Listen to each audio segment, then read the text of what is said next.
welcome, everybody. It is that time again. It is the day when the machines went mad, and we get to the bottom of the Stranger in Space. The minute I start talking, Comic Dog goes nuts. He likes to talk too. I guess he just wants to be part of the action. Thanks everybody for being here. It is the Vintage Comic Auction, gold, silver, and bronze age books. We have had a platinum age book in here from time to time, so that has been known to happen. But we've got a great panel on here tonight. A couple people might be sneaking on at some point if we can get replay through the night here. He's had himself quite a full day already today. But let's go around the horn. Let everybody say hello. Let's start out with old Eddie, Fist of Fury. What's going on, good buddy? I have a platinum age book. Do you really? 1930. He does not disappoint. He does not disappoint. So this will be number 2, I guess. Yeah. And I couldn't find any books to sell, so I just got a couple over here. There you go. Don't let this confuse you. You've got a couple in the clip there. A couple in the chamber, a couple in the clip. Well, there's some of the rafters are hanging from the roof. I'll get to them. Yeah, dude, I really love that Operation Peril book, and that is such a scarce and difficult copy to find. I know exactly what book that is just by seeing the top sliver of that cover. Yeah, I really wouldn't let that go if I didn't have a graded copy of it. Yeah. Believe me, I know how difficult it is to get that one. Well, we'll dig into that here shortly. We will dig into that shortly. All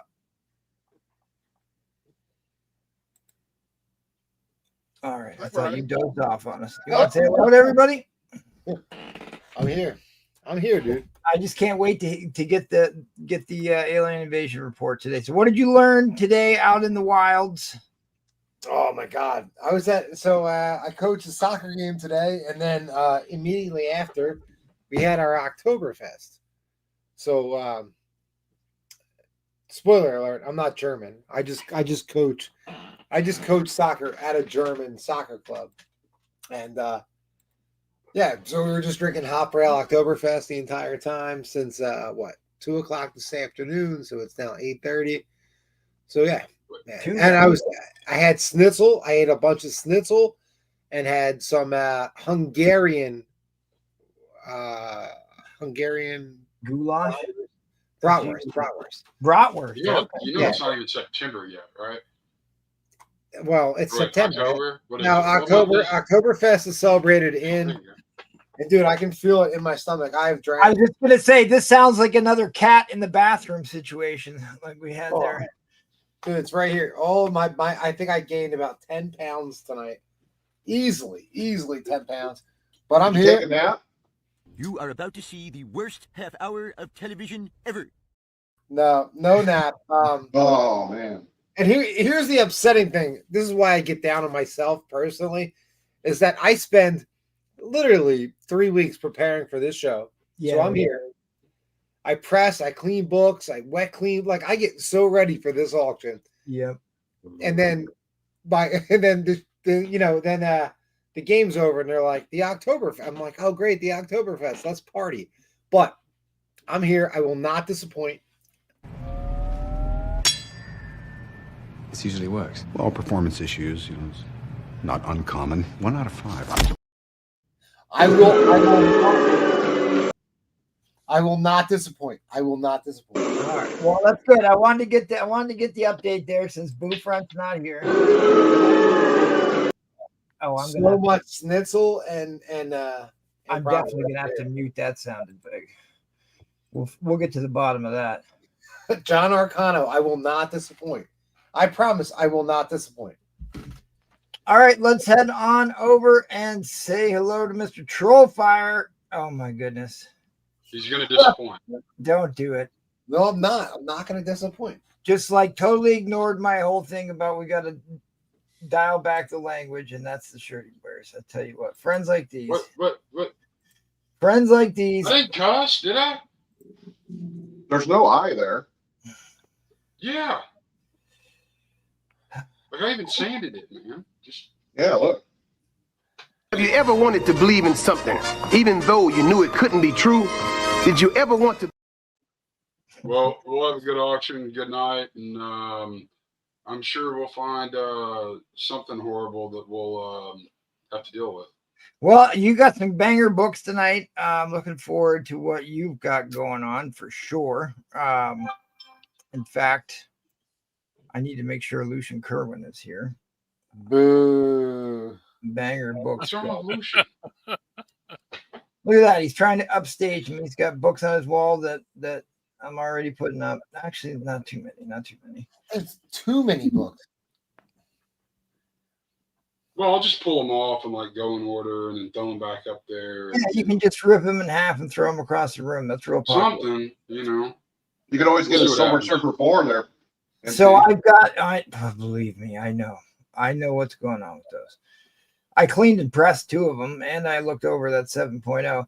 So at any rate, I finally got the Instagram account verified. And so then I started paying for ads for this show. I have to pay like every day by the day, but like supposedly they have a 24-hour review of my ad before they'll post it. And they're like, sometimes it takes more than 24 hours. Apparently it's not running even though I paid for it. So I'll be interested to see how that's that goes. not good. Well, I mean, it is what it is. It's the first go around, but at least one of our accounts has been cleared. We're still working on the YouTube, but we'll get there. We'll get there. I'm hoping we're about ready to hit 30 days exactly here in just a couple days, like 3 days. So hopefully that will turn the tide. Let's go ahead and move along to Blue Room, Bizarro World, Bougie Crew. Bougie Crew Paul. Oh, hold on. I got Blue chair. It's here. I got hold on. I got it. Yeah. Like I said, you can land an airplane on that deal. Nope, some Ned will never have. Anyway, I thank you guys for having me on. Thank you guys. Man, look at that. Anyway, thank you guys for being here tonight. Ears like rudders. I do this for you guys. You know, I get messages all the time how I'm feeling. I'm still going to therapy. You know, that's what happens when you host the auctions on here. But appreciate it. Thank you guys. That's what happens when you drink too much water around the Arizona out there. You're blended into the wall. Move around a little bit, Paul. Paul's out there swimming in polluted water. Color bleed Paul tonight. Hey, there's Paul. There's Paul. Look, he's on the right there. See him? Look, that's him. The Lassie kind of blends in with the water. I was gonna say, Timmy just fell down a well. All right, well, let's move things along here. Let's head on over to Jackal. Say hello to the people. Hello, people. I'm sending out some invites even as we speak. I actually had some DC stuff. Still got a few, but most of them left before the show. I tell you what, I made a mistake. I mentioned that I had some. And I tell you, people are hungry for DC. Well, that's good because I pulled some out for tonight, actually. I've actually got something I'm going to be putting up tonight that is really special. The whole 9-issue run from 1974-5. Oh, yeah. That's a great run. It's a great And run. I don't know. I didn't have many of these except that I used to read, but I'm going to actually put up a horror lot here. I got a number 1 of whatever Crypt of Shadows is, a number 3 Tower of Shadows, and a number 5 of World of Unknown. So, like I said, there's coming. Yeah. So, anyway, we'll have a good night. I'll go back to getting people invited here, and I always love this is my favorite show of the month. Because I usually try to buy some stuff, and also I enjoy selling these old books because that's basically all I've got. Yep. Thanks, buddy. Appreciate it. Yep. This is my favorite show of the month. I spend a lot of time prepping for this show, getting books ready and trying to keep books that are going to survive till the vintage auction. So I've got some stuff up there. I've got some stuff that I haven't put up there yet. That I've got waiting to go. I've got a giveaway. I'm going to give away an Avengers 87, The Origin of Black Panther tonight. I'm going to give this book away All right. to a lucky viewer. I got a waterfall going on tonight. I've got some really big books to put up. We'll see how that goes. I got some gold, some silver, some bronze. I'll run the whole gambit tonight. So if Oh, he put a price on that Avengers in right field finally. yeah, I did find, dude. Have you seen how much that book is blown up? Yep. Good Lord. Well, we're gonna go over some of that here directly. If you guys, let me refresh this and let me share my screen. If you guys would, I've got some polls going on the channel. Hopefully you can still weigh in on this. But where are they all? He deleted Well, them. there were some up there because I answered a couple of them the other day. So All deleted them. No, I can't. Oh, maybe because I need to be on. Paul just deletes Popeyes. Yeah, here we go. So I put on there what is which of these Silver Age Fantastic Four iconic Jack Kirby. They're all Jack Kirby. Dr. Doom has the best cover. I was surprised. My personal favorite is obviously 39. I talk about it constantly. I kind of thought issue 16 would be first or possibly second. And it's hovering down there in third place. Now, Dr. Doom's first appearance, let's not kid ourselves, is not the best piece of art in the world. That one, however, 16 is pretty fantastic. This one has just been homaged so many times. You know it's a great piece of art. This one always looked a little goofy to me, but hey, the people have spoken. We've got 19 votes in there. Not a ton of votes, but if you would, please weigh in. We want your opinion. Oh, yes. And of course, this. Brace yourselves. Get your phone. I think that's Photoshop. That's just my opinion. Oh, no, it's absolutely real. 100% real. And then which of these iconic Silver Age covers do you think is the best? One of the all-time great Steve Ditko. I didn't see that one. That is, I think, the best Steve Ditko ASM cover.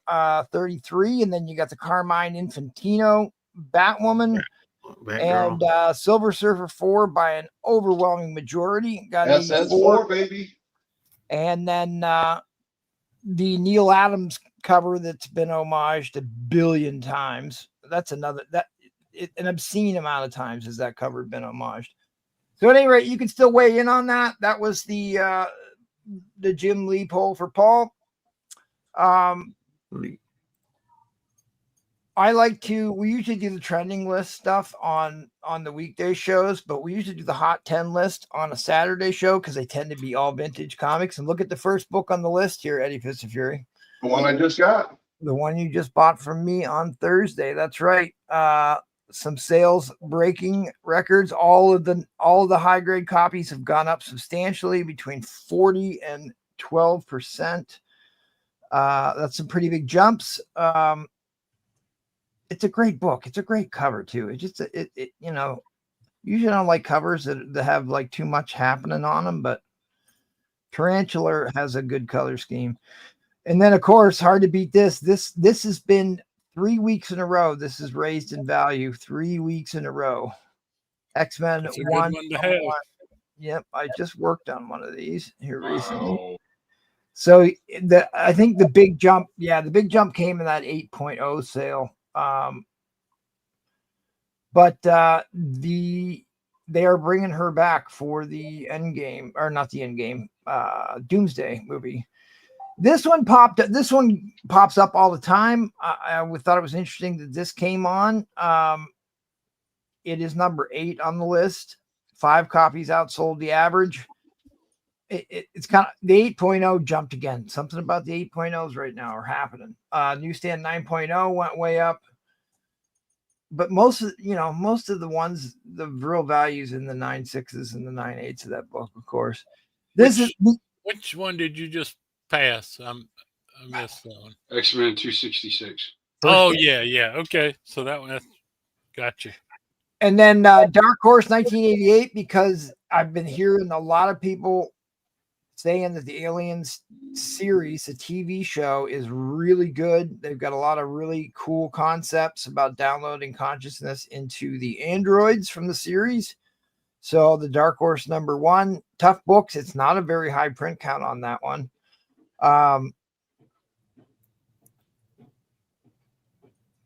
35. What is it, like 2 of these are considered vintage at this point? No, I mean, all of them have except for the Dark Horse. Tomb of Dracula 10, first appearance of Blade. Interesting that I think that's gone up. Wow. Yeah, because I think they're finally going to dump that terrible script and Mashira Ali. I guess people were starting to not like his take on Blade, which was funny because in the Deadpool movie, you know, the real Blade came and said there's only going to be one Blade, which I thought was a great line. Because dude, Blade, the original Blade trilogy was epic in proportions. It still holds up to this day. That opening scene in the disco when the blood comes out of the sprinkler system, is a movie magic moment. And then Ghost Rider #1, the first self-titled, is the 5 spot. Hard to argue with that one. The lower grades made some big jumps, I guess, on that one. And of course, hard to beat this one. This book for 3 weeks in a row, I do believe, has made the list. It's seen steady increases. They have a major sale on 7.0, just went up 38% this week. That's a major jump, very aggressive jump. But all of these grades have been going up week after week. Of course, it's the greatest comic book cover of all time. Certainly the greatest comic book cover in the Silver Age, as polled by our viewers. Mysterio is back. That's right, Quentin Beck. First Mysterio is #3 on the list. That saw some pretty big jumps in the lower grades again, mid-grade and lower. Of course, I don't know when this book has not been on this list, but some big jumps in that book too. Where did I see that one? Yeah, it was in the newsstands. I guess they're not that bad. It's still 10%, but it made second on the list. And then #1 on the list is First Appearance of Punisher, First Appearance of the Jackal. 9.4 jumped 40%. 40% this week. Oh, I love that book. God. I love that book.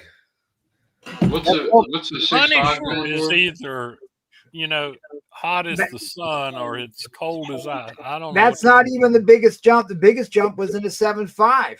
A 7.5 went up 47% this week over the 12-month average. That is incredible. It's the 27th time it's been on the list. 8th time in 2025. Wow, 8th time. In a row. Of course, it is iconic beyond belief. It is a vintage book from Dusk Till Dawn. So thanks, guys. Thanks for participating in our poll. If you still want to do that, you can still hop on there and enter in on that poll. But without further ado, as much as I know you love to hear me droning on, we are here to buy books. So we're going to turn on some music, do some quick announcements, and then we're going to start slanging some books. Oh, actually, I do have a little bit of theater here too, but let me get some music going. Don't play it. Don't play it. No, I'm not. I hate all our streaming music. It's like looking into the abyss trying to pick a song.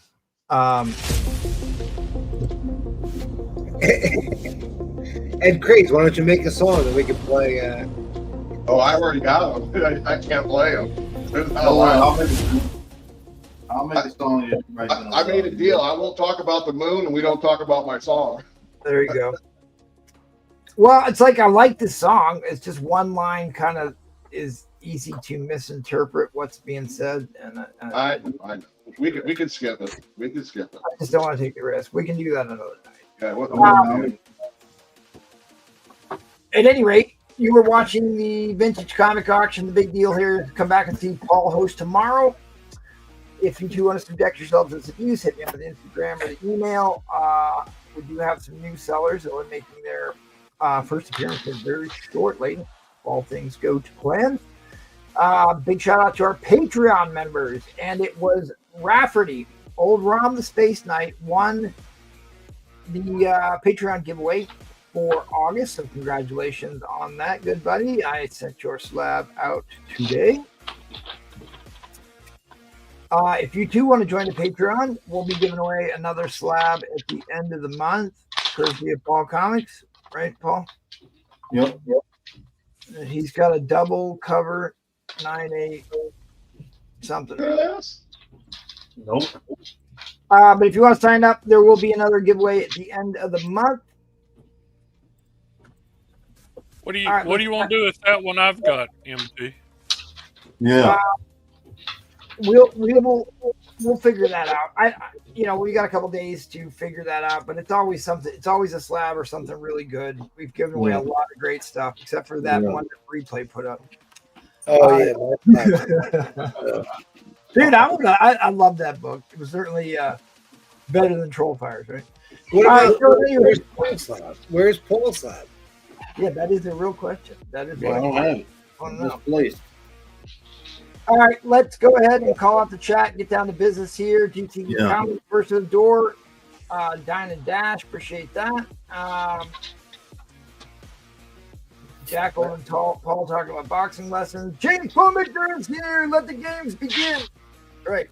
2 men enter, 1 man leaves. The Thunderdome. I know you know the rules because there aren't any. Cafe is here. What's up, Cafe? Not sure I'm here tonight, but I'll watch the entertainment. It's just fun to see what books get put up, honestly. Get to see a couple good bidding wars, get to learn about some really key vintage books. I mean, education is half the fun of watching the show. We try and bring the hard-hitting news to make you more savvy collectors here. I mean, that's half the goal here is forming a community and providing you with support and infotainment. Ryan Ridd is here. That's a new name for me. He's got that. Looks like he's got a pug of doom, or is that a Frenchie? Is it a pug or a Frenchie? Hard to say. Let us know, Ryan. Inquiring minds want to know. Miss Mary is here. Good evening, Miss Mary. Hope you and Raph are doing well. CC is here. CC won that beautiful Torchy book on Thursday in the Waffle of Doom. Great looking book. Great looking book. Boofrun is here. I bathed for this? Well, hey, it is that time of year. It is that time of year. Boofrun has bathed.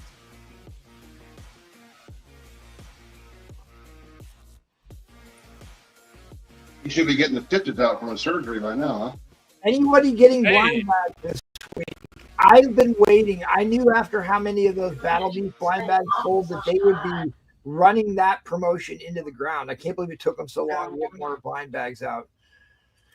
HL is here in his magic crowbar. Good to see you, Mr. Wrecker himself. Wreckers be wrecking. I even wore my Deadpool t-shirt tonight, and I don't even know who Deadpool is. He looks like Spider-Man a little bit. He has the #1 the largest box office movie in history. The largest R-rated box office movie of all time is what that is. David Reese, first to the door of the David Army. Appreciate you. Mr. Marvell himself is here. Dark Danger Zone. We're going to ride into the Danger Zone. That is absolutely correct. Good to see you, my man. NextCon is here from the West Coast.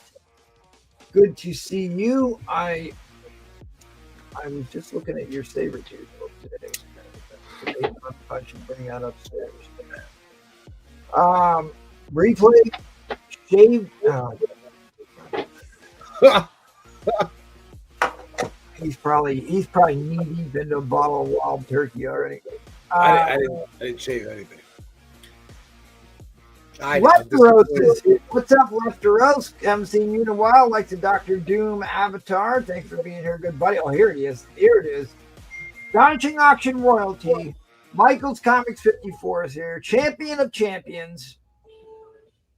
Champion of Champions. I need like an applause button. The confetti and balloons just don't do it. I'll get you an applause button. All right, thanks for being here, buddy. I appreciate that. Where am I at here? Oh, James Victor. Tricky Trapster's here. I sold my My Silver Surfer 4 was sold. Well, you should have sold it to me. Well, you might be seeing Tricky Trapster on here, depending on how long it takes us to get through these rounds. Glenn is here. What's up, Glenn? Spiderflint's books. Your books from Spiderflint showed up today. Yeah. Mark MMM. There's another piece of astonishing royalty. Can't believe Silver Surfer is voted so high. It isn't even John Buscemi. Oh, sacrilege, Mark. Here I thought we were close friends. Sacrilege. Aghast, clutching pearls. Cafe says I need an AS, and like Mark MMM, I'll have you know that I've made 6 videos about your Green Lantern books last night. 6 different videos about your they'll be posted to the interwebs. Hey, you never know. There are some really nice facsimile copies of ASM 129. I just bought one here recently, showed it off on the show. So there is some ways to get a hold of that book, even if you can't get the OG one. And you never know, right? You never know. Collecto6 is here. What's up, Collecto6? If you are not following him on Instagram and watching his content shows on YouTube, you need to be. Yeah. Got an excellent collection. He hangs out with some great comic book degenerates. They drop some serious knowledge. They show off some big banger books, stuff that, you know, not many people will ever be able to get a hold of. Usually some rare golden age stuff. So good infotainment happens on those shows. Make sure you check it out. Faust is here. The Brady Bunch. Yeah, that's pretty close. Danny Hughes is here. What's up, Danny Hughes? It's been a hot minute since I've seen you. Gordon is here. My man Gordon in the house. Major bummer that Carlos collects comics 100. Yeah, that's just all has an effect on people. Yeah. Oh, my main man Roger is here from the Great White North. That's right. For me. The Tom Cruise of the comic book community, Roger W. Forever. Roger came for me. I guess that keeps your Fridays free. There you go. Oh, it's a Frenchie and a Pekingese. See, I knew it was a Frenchie.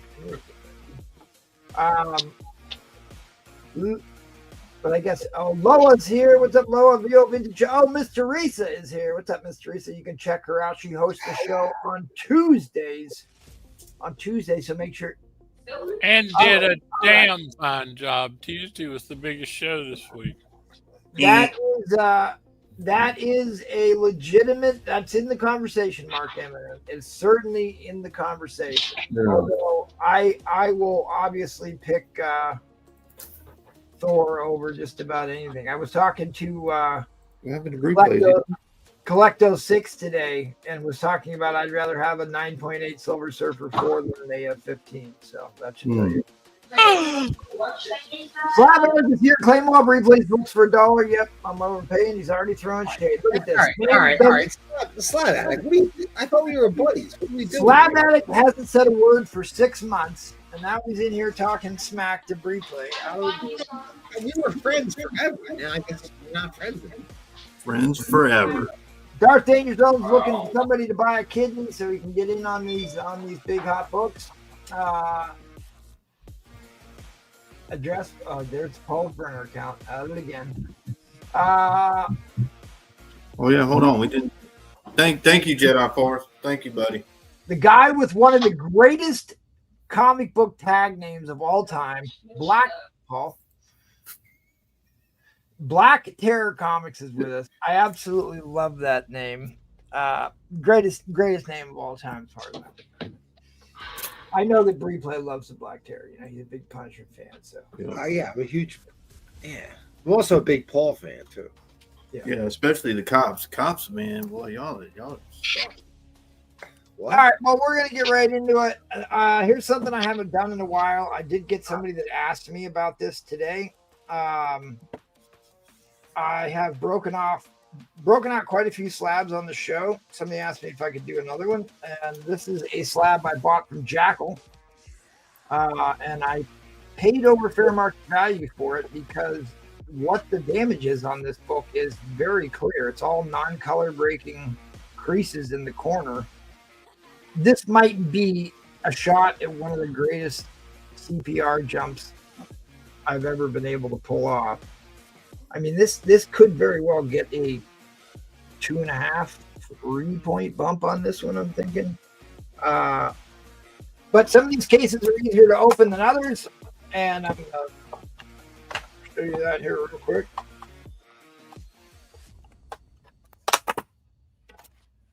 That's my new thing, is going to shows and looking for undergraded CGC. Yeah. Took me all of 5 seconds to open this case, so it is one of the older ones. But this is a white pager too, so that's another thing to look for. But it is probably the most impressive 6.0 you will ever come across. It's just got some dirt along the spine and those. So I'm going to go ahead and get this cleaned and pressed, and I will follow up with you guys, let you know how that CPR came across. I talked about us. I think I posted that video on YouTube of no, I didn't. There was a slab I just cracked open for Collector that was one of the best welded slabs ever, and I had to really destroy that one. No, thank you, Leah. All right, let us get into it. Eddie Fitzfury, start us off with a bang. Oh, before that, I'm sorry, one more last thing. Please smash the like button. If we can get over 100 likes, I will give away a slab. I have threatened that for the last 2 or 3 months. We will deploy Linda Carter. Oh, yeah. Likes.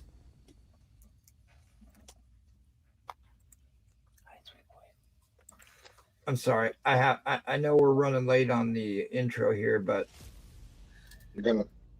it is People love it. I know it. I know they love all this. And Aren't you the guy who was stalking Linda Carter? The term is courting.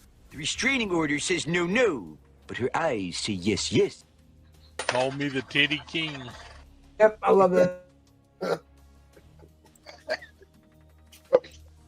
Oh, All right, buddy, kick us off here. she was gorgeous, wasn't she? Oh, she still is. All right, we're going to start off with Avengers 93. This is signed by Neil Adams and Roy Thomas. It's an 8.5, $200. People want to make some offers, you're welcome to make some offers to me. And I'm going to move on. Signed by Neil Adams. Right. Signed by, here, By Neil and Roy. Wow. right here. Oh, and Roy. Okay. And Roy. Yeah, Neil Adams, especially his older signatures, not so much toward the end, but he has a real nice looking sig. And we'll go with a little bit more Avengers here. This one's signed by Barry Windsor Smith and Roy Thomas. 8.5 plus. I think it's a little better, but I'm going to put this at 150. This is number 100. Do you know why that's a key book? I don't. Okay. Avengers Assemble. Man, dude. Do you know who the main character is in that story? They all died, don't they? Batman or something? Batman. No, it's the guy at the very top of the middle. Batman. All right, we'll keep going. Don't let me slow you down. All right. Ooh, there you go. Quadrant Supreme 8.0 for 200. Just showed 2 books I have on my board. Already. Every time I show that book, it's gone. Oh, you got these up on your. Oh, am I messing you up? No, Yep. You No, already knew that. But there's Paul, plenty, you still talking? plenty of fish in the sea, buddy. We'll be Okay. all right. You can't mute Paul? I don't have signed Well- copies. I do have a pretty special, very rare copy of 100. We'll talk about. I mean, Tom DeFalco kept wanting them muted, but we couldn't get it done. I'm sorry, but Well, they got your keep it going, Ed. Quiet, Ed. restraining order. Yeah, see that's a big book. That's a Yeah, that's real a good big book. that's way below market value Ooh, that's For a good this- one. That's for an 8.0. wow. Damn, Ed. You look that up and you'll see the numbers on that. I just Yeah, got other books in mind. That looks an awful lot like Replay, actually, when he was a little younger. That looks like me now, actually. Before drinking. He looks mad. Or drinking. He's like, what are you interrupting me for? I'm playing Centipede. How Tell him, simple it Gordon. was. How simple it was in them days. Ooh, there you go. Little Frank Miller. You know who that is, Paul? Frank Miller? Yeah, Frank Miller. Yeah. Newsstand. Paul, will you tell Bree Play about this Frank Miller book? Because he doesn't know that much about Frank Miller. Oh, ooh. Iconic cover, then homaged. Yeah, he tried to sign on it. He tried to sign on his hair for some reason, but I told him to sign right there by the woman. And Paul, he's got the same thing as you. He's got the black hair that fades to the gray. Oh yeah. The shoe Yeah. Fades to blue, Ed. It's the same. That That was in the. It brings up a good point. What happened to the Malibu highlight hair, Paul? What are you The talking about? audience has spoken. They voted for it. Then they didn't. Oh, they did at 83%. Oh, Ed, that looks familiar, Ed. You Paul. How do you really feel, Paul? man, Yeah. Paul, you okay? You busted something? Busted your hip? first Flash Superman race. All right, now you sons of bitches, you know how I feel. There you go. You tell. I got one for you here, Paul. This is going to be a good one. You're going to like this one. Oh, man. Pocketbook. Signed by Stan Lee. But not just Stan Lee.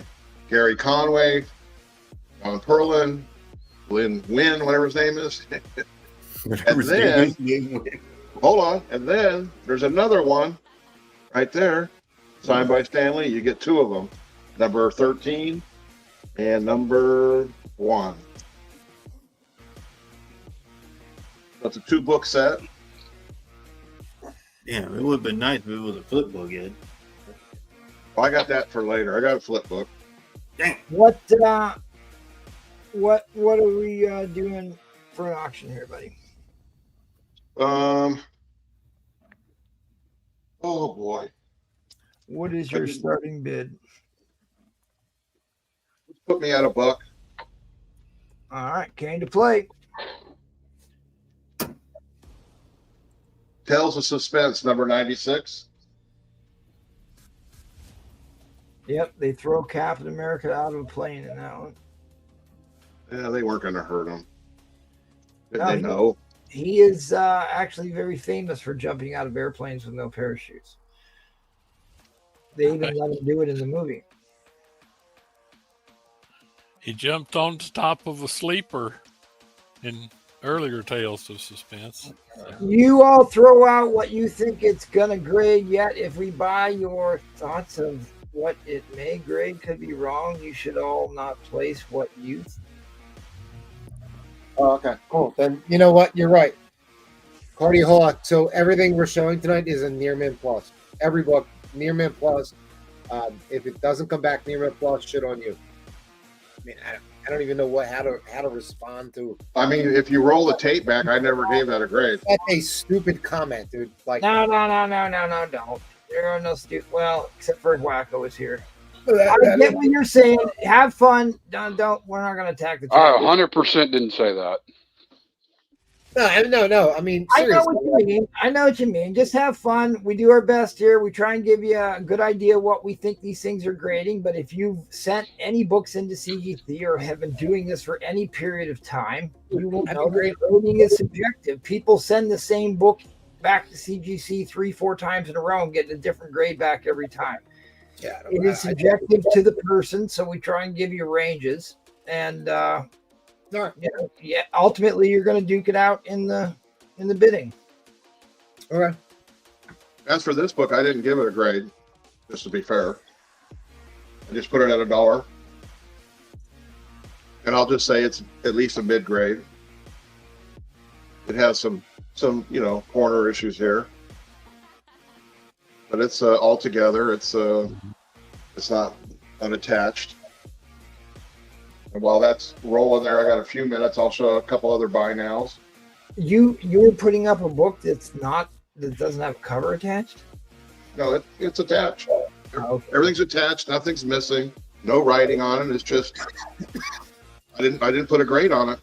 I don't know why you said that when I put that book up. I didn't. I don't know. We'll deal with them as they come. Some others I have up. I have a shooter signed. Your first auction lot's supposed to sell. That's part of the rules of being on this show. I could put a new auction up. Yeah, I mean, try and be honestly, I like, think he should get more time, because all the thing replays going left a minute ago, we gotta get through. Here's the thing: is like, listen, we're an eccentric group of people whose tempers can run hot every now and again. So, but like, not everything comes across how you intend when we're reading your comments. So I try and give people the benefit of the doubt here, and I don't want to run anybody off. I mean, we all say stupid things. I mean, you have seen Paul host on Sundays, right? So don't bring me into your crap now. Don't bring me into your crap. MT's not wrong about that. Well, I'm saying good job, MT. I knew you Nah, man. Yeah. Paul, you're there. You just relieved the tension of the group there, and you got upset about it. Man, this doesn't understand when I'm putting them on a pedestal. You can't win with these people. All right, so David Reese of the David Army is in at $5. Is there anything else that's coming in on this lot? Hey, you know what? Hey, Cardiaholic. I'm just gonna throw this out here. I think you're an asshole. How's that? Don't do it. Nah, I think you're an asshole. I know. Kick me out. I think you're an asshole. Cardiaholic. Once was enough, buddy. This is what happens when he goes to Oktoberfest. I get it. Oh, shoot. I love a good controversy. Yeah, well, I can tell you that you haven't been doing it as long as people on this panel, but, everybody's entitled to their opinion. How long have you been doing this, Jaggle? Long time. Long time. Long time. All right, well, Eddie Fist of Fury. Yeah, Martin 2.0, right. Except we wanted to keep Martin. Go ahead and move on to the next guy already. Yeah. All right, well, there's the end line. End line is coming down. Well, your book did sell, technically. End line is coming down. You're supposed to, put the first 2 rounds, the biggest exciting auctions that you have of the night. Remember that whole thing? Yeah. We'll get there. All right, let's move things along here. See if we can't pick up the pace here a little bit. And Mr. Oktoberfest, are you ready? You want me to go troll fire? No, I'm good. He's got his camera turned off, so I don't know what he's doing. All these books are graded. And most of these books have been pressed and cleaned and graded by myself. So, first Red Guardian, a VG plus to a fine minus. So, if anybody wants to, it is what it is. It's $50, and that's a very fair price for that grade. Was the only reason to watch the Thunderbolt movie. The only reason, because that movie was. And there you go. Number 52, Avengers. First Grim Reaper. It's a fine condition. And it's $45, which is under fair market value for a fine condition. All right, we may have to stop the auction here briefly because John O'Connell has just jumped to your defense. The world might be coming to an end here. John O'Connell has jumped to your defense here, buddy. I don't know if that's ever happened before. I think that's a burner account, man. I'm going to investigate this. John. All right, so this is a book that, if this book stays on my board, I will be sure. So this is Avengers 53. This is X-Men versus the Avengers. I have it at a VF minus. And VF minus. So it needs a little bit of a clean. If you know why you should be buying this book, and these are my personal notes, VF minus right there, so you know that. So that came out of my PC as a VF minus. I have it at $90. I have been telling people for weeks this is a book you need. We got a couple of bins. And that book keeps going up and up and up, and there's a good reason why, because they've already said that X-Men is going to be in a different universe. They're first going to do the same Marvel formula where they fight each other and then they become friends, Paul, and they team up to battle the big bad. And there's another good The one. good old days. I have this it's a VG copy, and that's why I have it at $20 because it's a VG copy. First Yellow Jacket, Hank Pym, we all know. So it's a VG copy at a very, very fair price of $20. All right, so Roman Curtis wants the 53 from you, buddy. The 53. Okay. And then Green Ice Melt said he wanted both, but Roman Curtis came first. I think he wanted the other Avenger. Those are giveaway prices. You know what? I already have 4. Hold on. Let's make sure before we get too much further away from this. Green Ice Melt tried to bin both Avengers, so I don't know if he's talking the Yellow Jacket and the 53, or if he's talking the Red Guardian book. So just clarify which one you wanted there, Green Ice Melt, so we don't just ignore you. All right. Avengers 71. This is my all-time favorite cover. This is also I believe this is a key. This is a first Invaders? Invaders. Yes, thank you. You're welcome, buddy. It is a VF copy, so it's probably like a 7.0, 7.5 copy. Another monster book. For $75. The unofficial first appearance of the Invaders in 2008. They reprinted that, and Alex Ross did an entire 12-part miniseries based upon that one comic. Okay, I just upgraded my copy of this from MT. Thank you, MT. I just got a nice VF Plus copy from you. This is Avengers 90. This is part of the Kree Skrull War. Is that Neil Adams? It is a Neil Adams cover. It is in fine condition. It is $30.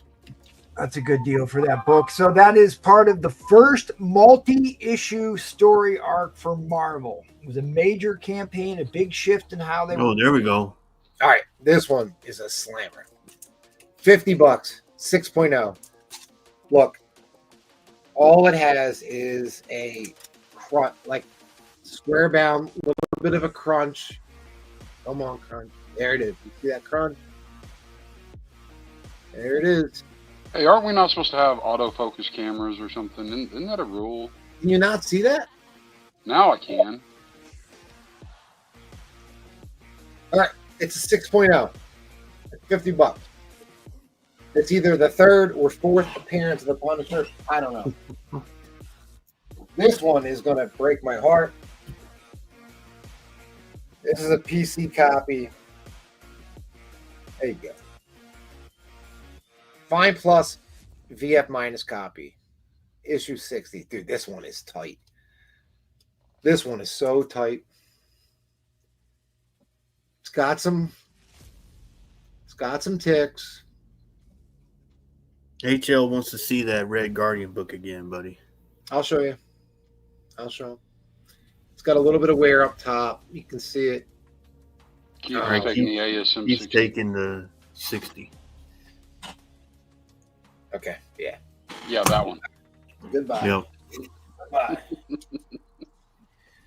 64. This one's a little more beat up. I'm calling it a fine copy. It's a little beat up, man. So it's probably like a 5.5, something like that. Tables are clean, everything's attached. There's no major issues. It's just a little dirty, and it is what it is. So, if anybody wants an AM64 for 40, let me know. I thought this one was cool. First appearance of Grizzly. This is a near mint copy. $139. This is near mint. So I had this at like. I'm thinking it's probably. He bins the other ASM from you. Previous one. Yeah. Oh, okay. So I had this one at like a 9294. First appearance of Grizzly, $139. $35 is more than fair. Way more than fair. All right, Calf. I got you. Calf, I got you on these two. That's you, Calf. Got you. And then last. Where's Wacko at? Oh, Wacko. What happened to Wacko? I don't know. Daredevil. On fire about Wacko. 77 in a fine plus. $15. That's got Submariner, Spider-Man, etc., etc. Who took the Avengers? Keith. Oh no. This works better when you write it down. So Green Ice Melt said he wanted where is he at?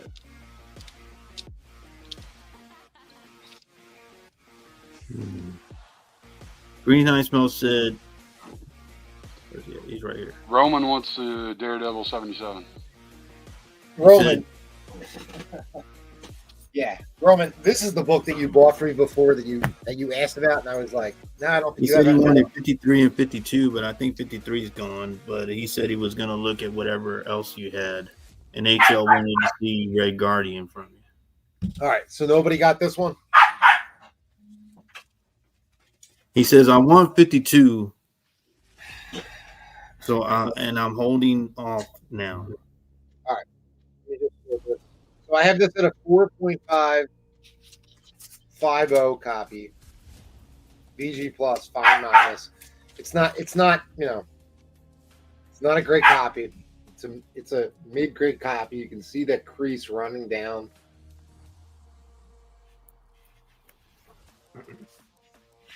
It's got plenty of wear on it. But 4.550. Show you the back. Without a doubt, mid-grade, right? I mean, it's not. HL wants the Red Guardian, and somebody's asking how much you want for the dog. Did you get if you pay shipping for the dog, you can have. So you got Avengers 53 for Roman, right?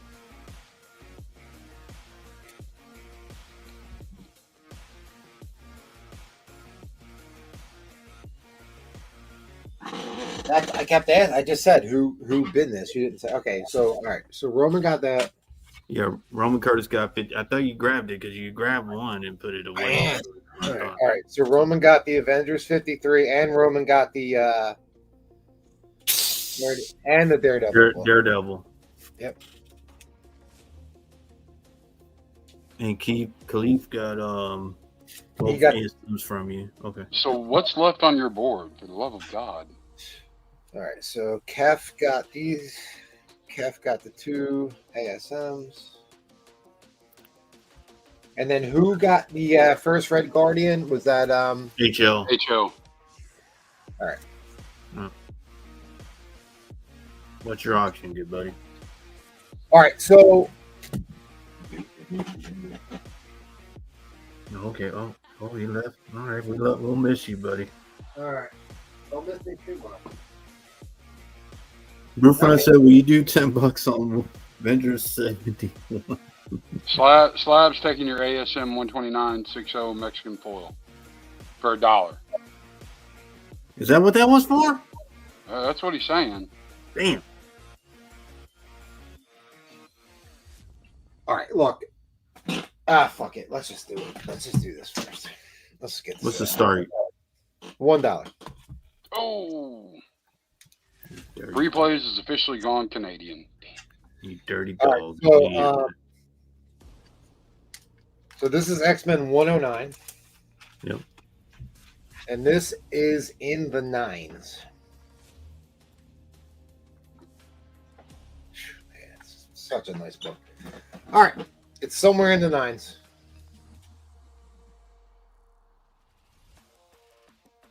Come on, camera. And nice. There we go. Ooh. You got one tick right there. See that tick? Next con's in at 25. There's one tick. The back cover is where Wacko's here at 100. You know what, Wacko? Hold on. I gotta drop you this. You are dropping the fire. Oh. No, here you go. All right. Just want to show this corner here. Not.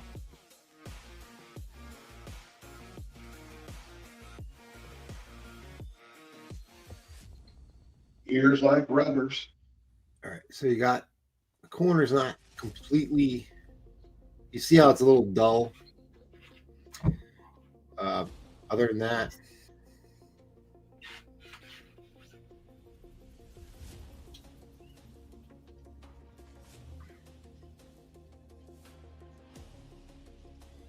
oh, wait, let's see.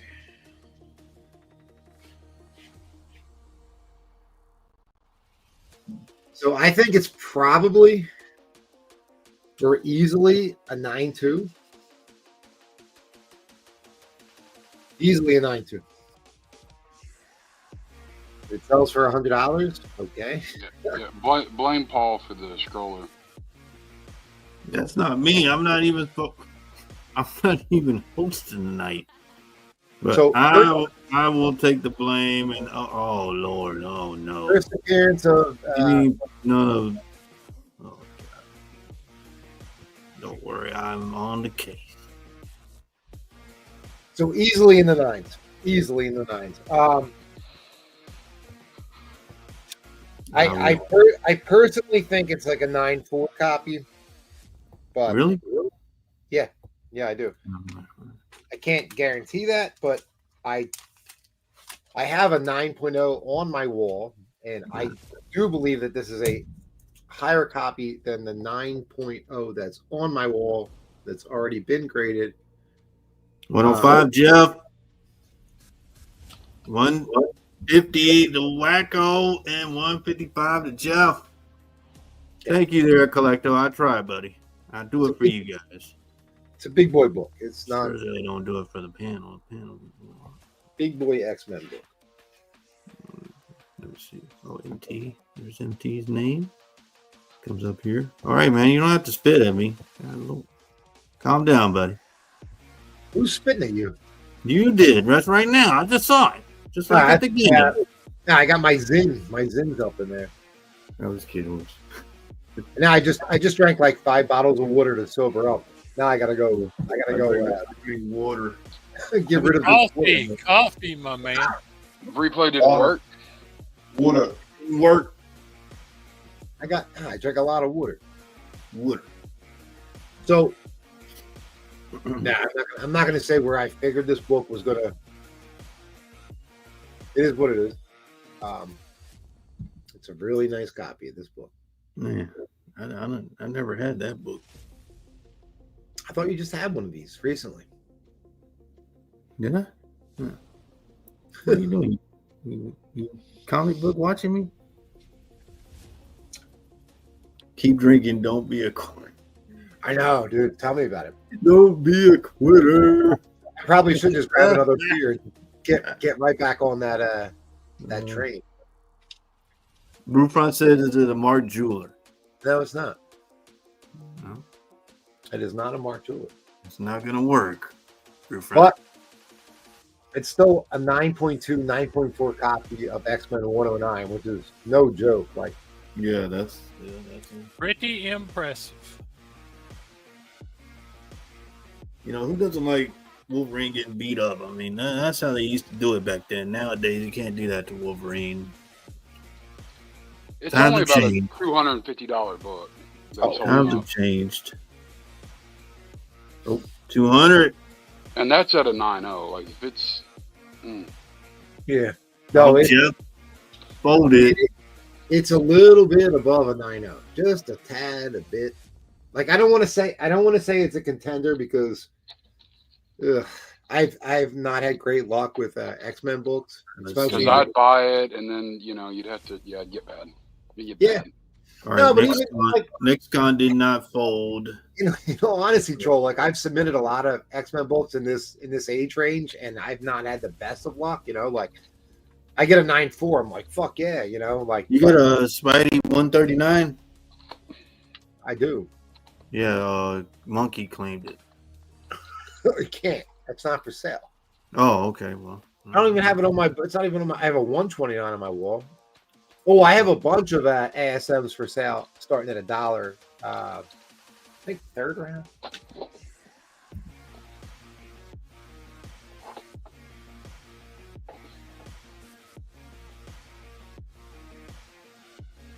All right. Nice book, man. Wolverine will press charges, huh? What are he's got? Oh, Roger showed up 210. All right. He says, Roger likes it. So again, it's a 9+. It's a 9+. Could it be a 9.4? Could it be a 9.6? It's between a 9.2 and a 9.4, in my opinion. Could it go higher? I think a 9.4 is about where it's going to max out at. Wacko folded. It has one tick. The one corner on the back page is not as sharp as could be. But Logan, get out of there. Get out of the comic book room. Yeah. Yeah, Brewfront. It's the cat again. All right, Brewfront. If it was a candidate, I'd say it's a candidate. I'm not saying it's a candidate. I'm not saying it's a 9.6 or 9.8. I'm not saying it. The hell you going? Oh, okay. You were over there at the. That was let you drink, huh? What's that, bud? The wristband. That was to let you drink, huh? Oh yeah, it was to get me into the. Oh, that's one. Yeah. All right, Roger is the winner at 210. I got him in the heroin tent. Oh, is that one? No, it was not a heroin tent. Nah, dude. That's what Roman said. Not a heroin tent. Yeah, Roger, you're gonna be very happy with this. Very happy with it. It is a higher grade than my PC copy, which is that's the behind hospital that. wristband. The hospital wristband will be in white. I don't have a hospital wristband. It was to get into. Don't worry about it, man. All right, Roger, you'll be very happy with this. Thank you very much. Next round, I'm putting both of these books up together for $1. $1. Dude, what? You're going, Troll? You're next? Is that? I don't know. Am I next? I might be next. I have no idea. Okay. Thank you, buddy. I appreciate it. I'll go next. Okay, buddy. Go ahead. I got you. You're up, buddy. Thanks, bud. Don't drink too much. All right. So, Paul, how many subscribers do we have right now? Let's see, buddy. I got you. 536. Yep, I got 536. 536. Okay. So, if we get to 555, the 6.5 will go up starting at $1. Either when we get to it, after we get to it, at some point tonight, if we get there, the 6.5 will go up for $1. Does that sound fair? Hey. You said we had to get to 555? 555. All right, guys. You got a lot of viewers. It's possible. Get everybody that you know and get that subscription up. We're at 536. Use your burner accounts. Get Yep. Starscream. Do what you gotta Do it. do. Yes, do it now. All right. So He said the 6.5 will go up tonight, but Black Terror is asking, what about the 7.5? The 7.5 is for sale. I'll put a price on it probably next round. But there is a 7.0 that's slabbed on my board right now for $1,300. So let's see here. ASM 93, 7.5, $60. Beautiful book. ASM 91, 8.5, $80. ASM 83, 8.5, $140. And you can see like all the comic clears on the back because I want you guys to actually see what you're buying. 67, 7.5, $125.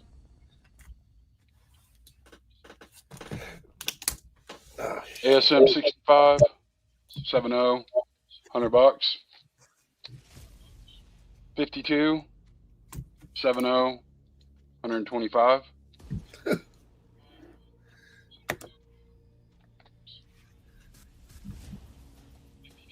Something like that, John. Something like that, buddy. ASM 37. I'm shocked this one's still here. 6.5, $150. And last ASM, and then I'll show you some X-Men. Number 36, 5.5, $100 bill. Set these to the side because the ASM or the X-Men's are kind of popping tonight, guys. There you go. Ooh. Oh man. Mr. Steranko, as if he didn't need an introduction, but you know, he just got it. Okay. This book needs a press and a clean. Cool. Why is that a 5.5? Because that's Mighty White. Well, I know. Like right down here, if you look at the spine, it's got a little bit of impact on this staple. Let me get it to clear up on me. Can that? So is it like popped a little bit? Can it be put It's back? not even popped. It's just impacted. It's just in a little bit. Like it's complete. Nothing's missing. Yeah, that's not a big Bottom deal. corners. It's got a very little bitty color breaking tick, right? Yeah, If I can get yeah. it to show up. You see it? Yeah, I see it, but that's not a 5.5, brother. No, I know it's not. I'm trying to give somebody a deal, damn it. Yeah. Little bitty tear right there. Yeah. Okay. I try to tell him, but he doesn't. Oh. He spit at me. Now, He's it always comes up on camera. All right. Come on, dude. This is not even close to a 5.5. Like, all right, 125, huh? Yeah, well, you know, I'm waiting on somebody. Yeah, he's got to wait 47. till after the round. Oh yeah, it won't be there after the round. Somebody will buy it. Hmm. I'm gonna buy Got a 38, 7.0, $100. I always undergrade, guys. I always undergrade.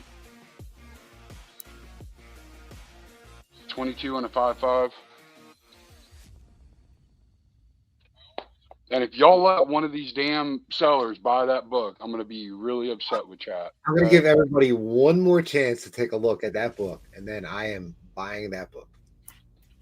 All right, what you got for auction, buddy? What, that book? Show it one more time, dude, because I'm telling you guys right now, here it is. I'm putting my bid in right now. You can't put it until after the auction. I'm putting it in now.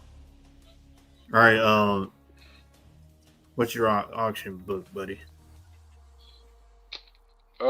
Give it a second. Just let the clock run so I can show this book. Baron, I'll get to the auction. Just beat me out because he just beat me out. That's ridiculous for 125. There you go, Farron. Baron came out of nowhere. Good job, buddy. Good job, buddy. All right, y'all want to see a crazy book to start for $1? As if Troll's not gonna give you a lesson in stupidity tonight, you're about to really see one. Okay. Dollar start. Dollar start. Dollar start. Dirty. What's the second appearance of Juggernaut? Yep. All right, here we go. That's a ballsy move. Okay, here we go.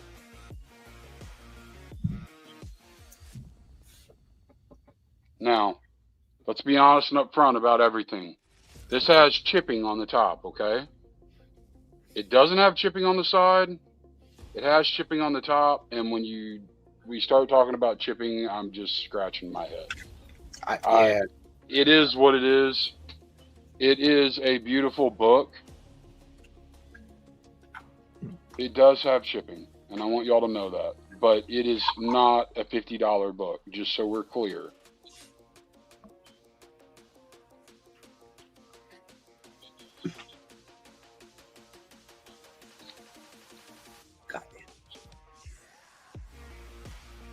All right, we got. I think you got to wait till after the round. I don't think you can do that. It does need a press and a clean, guys. It is a outstandingly beautiful book.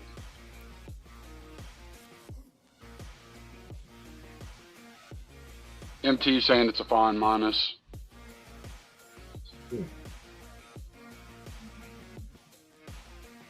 Yeah, y'all are scared of replays like that? No, I think everyone's getting nervous when they see Seth bidding because Seth. You can actually see. I mean, you can see the chipping right here, guys. It is not. You know, it is what it is, but that's not horrible for Silver Age X-Man number 12, second Juggy. And if you're interested, I brokered I brokered a peace agreement with Canada. They let me back on it. So, oh boy. Let's not one. I got two. This dog. Can you just relax, buddy? So. Okay. All right, 75, and Mr. Collector. All right, so here's the deal, and I've shown this a lot in our group chat. I've seen 6.0s with pretty significant chunks out of the spine. That's called marble chipping at the top. And given the way that the rest of the book presents, its overall presentation does matter in these grades. I have no problem putting that book. You said it wasn't pressed, so let's just call it. No, it's not pressed. With a press, it could be a 5.5 because of how the rest of the book presents. It presents a hell of a lot better than a 5.5. It does. It's a lot higher than the grade. I mean, you could get lucky and it could be higher, but I think that's the safe grade in my opinion because of how good the rest of the book looks. It's just got some marble chipping at the top. I mean, I've seen 6.5s with that before.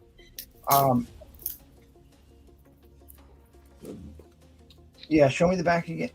There was. Yeah, I mean, it's pretty clean. The corners are squared off. Corners are good. The spine's not bad for the age. It's just the chipping at the top. Yeah, I don't have any problem putting that in the fine range. I have certainly cracked out worse fine-grained slabs.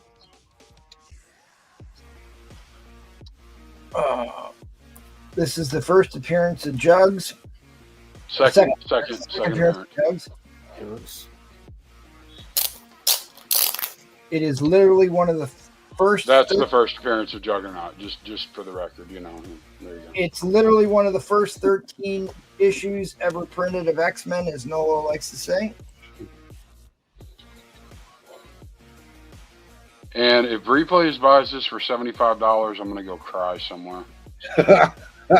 Swear to God. Don't cry to me. Don't cry to me. No, Replays ain't buying it. Mr. Collector's in the lead. Oh, okay. Mr. Collector's in the lead. Oh, well. God damn it. Oh, so a graded 5.5 sold for $220 just a couple weeks ago. Hence why I'm gonna cry and start throwing crap. 1 year 81 Brewfront. We're 1 year there, buddy. 1 year fair market value. The 1 year average on this book in a 5.5 graded is over $200. The high watermark in the past year for this book was 270 in a 5.5. 82, Jeff. I mean, it's a big time key book. It's a great book. It's a great book. And guys, it just. And I've always said, it has the chipping under the wacko. Overtime. It presents. Here we go. It presents like a much higher book. That was one of the things I actually liked that CBCS did. They would put a star on the label if it presents much higher than its actual grade, which I thought was brilliant. Because this stuff does matter. Not all 5.5s are equal. All right, so Michael's Comics, we're trying to get to 555 subscribers. We get to 555 subscribers at Super Surfer 4. 6.5 will go up for $1. That one. So whatever y'all got to do, guys, get us. I'm praying to God we don't get there for $1. That's only 19 people, so I mean. Yeah, so that's what. Well, I need to create 19 burner accounts. Gotta give me some time. There is your book value. Second appearance of the Juggernaut. Smoking hot book. And like I've always said, I think Juggernaut is one of the all-time great original villains. Like, he's not just a straight-up Snidely Whiplash. Jesus, Wacko's about to steal this. That was the timer. Thin line coming down. Oh, my God. Thin line coming down. I'm going to go cry. 2, This is a steel mid-grade book. This is worth not a $100 book. That was not a $100 book. Well, it's not over. Don't. Oh, come back off the ledge, buddy. Come back off the ledge.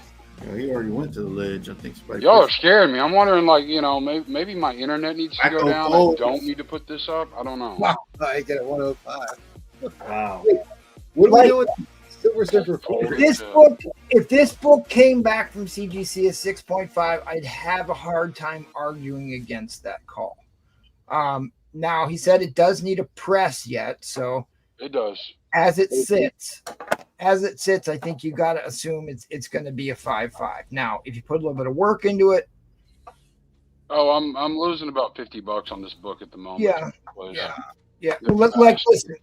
The smartest buys right now are Silver Age X-Men and Avengers for sure. Oh, don't feel bad. I'm going to put my back into it and then put it right into the press. Yeah, thanks. Makes me feel so much better, Bree, please. What are you doing with these Silver Surfer 4s? They're just sitting out there. All right. Oh, 110, Jeff. I told you, like, the 6.5 is going to go up if we get to 555 subscribers. It's going up regardless. Don't tease. Well, I mean, you know, if y'all are worried about that, you know, like, we do have a 7.0 right here. Yeah, that book just sold for $1,330 about 7 days ago. Man, I wouldn't be surprised if somebody claims that. Oh, that's slabbed. Oh, that's already. Yeah, this one's slabbed. Wow. Oh boy. All right, that saves you about $100. Well, that saves you about $80 slabbing fee. Really? Gorgeous copy. Really? Anyway, let me quit. Let me stop doing that. Damn it. I know better than that. Yeah, I'm down $40 right now. Is that tree going to drop these books all winter long out back, or are you going to? I don't know about all winter long. You know. No, I don't know how many. All right, that was the timer. I picked them off my tree. You know, I stopped growing the Hulk 102s and started growing the Silver Surfer 4s. Jeff, goodbye, buddy. Like you. Jeff got it 110. Wow. That's astonishing how much money I lose. There you go. Awesome. Wait a minute. Hold on. You got a bin. You got a bin from Edwin. Edwin wants what? The 32? Yep. That's a great win, Jeff. That is a monster book to get at that price. That is an incredible book. If I had my act together, I would have kept bidding on that. Good luck finding one of those that look like that for $110 on the bay. We're giving some deals here for sure, people. And Farron, I got you on the X-Men 49 for 125, buddy. Troll, was that not a good round for you, Troll? Was that bad? That was a good round for Troll. We'll get there. Sorry, Troll. Yeah, it was half price, Black Terror. It was half price, buddy. It was. Yep. It was great. Yeah, great win, Jeff Mack. Great win, buddy. That is a monster score. Let's head on over to the Bizarro world. Mr. Paul Comics, what do you have for us, buddy? All right, got beat by it now. Some vintage Demon number 8, $15. Got it at a fine. Jack Kirby, beautiful Batman. That did go cheap. That went real cheap. $281. Yeah, it did. $20 on that Batman. This one's nice. I got this at a 8085 Super Villain Team Up number 4. Yep, Guns of the Navarone. Duel of the Titans for $20. That's a Navy battleship, Paul. In case you didn't. Yeah. No, you know how MT's always telling us how to put up big books, right? Like that's what happens when you put big books. Let it simmer. Let Comic Karma do its thing, buddy. The Venom number 46, Charlton, 1971 for $20. I mean, that's how to get the excitement going early in the show. Yeah. Brave and the Bold, number 94. For adults. 25 on that. That's a great cover. Yeah, Ed, great cover. Ed. That was another great cover. Look how happy they are doing there. It's okay. All right, well, hurry up. Put Wacko Kid's book in his pile there. Quit fooling around, Paul. Got you, buddy. Yeah, sorry. Thank you, buddy. Third Third appearance of Mr. Miracle. Beautiful Jack Kirby. that's Mr. Miracle number 3, 25. That's a brute front cover there. Yeah, it's a. That's back in the good old days, Paul. Yeah, that's you could do that back then, and look how happy he is being like that. But nowadays, you can't do that. Got this at 8.0. Werewolf by Night, 14, $25. Green ice melt. The Arctic ice caps will literally melt before that happens. Oh, how much is that Werewolf by Night? $25. Got it at 8.0. Yeah, I took $100 hit on that. Was it $100 hit? No, I took a $60 hit. Oh, I guess with shipping. Number 14.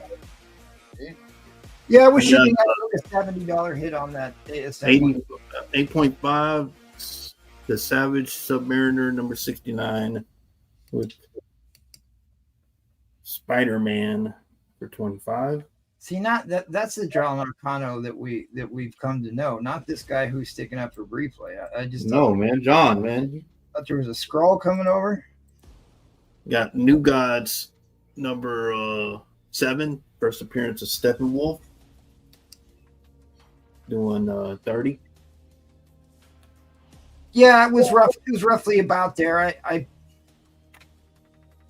It was Got Giant Size Superheroes number 1. It was $255 with shipping, and then you got it for $195. Is what I paid First for battle of a week earlier. Nat Wolf and Morbius for 4. My last one, I got 1957 Dale Lassie. I think this number. This is the photo variant cover. Jeff Mack. I'm pretty sure if you hit me up on Instagram, Jeff Mack, I think I know this is you. I will send you Troll's Instagram since he's slacking. He's Okay, give me too busy crying in crocodile tears.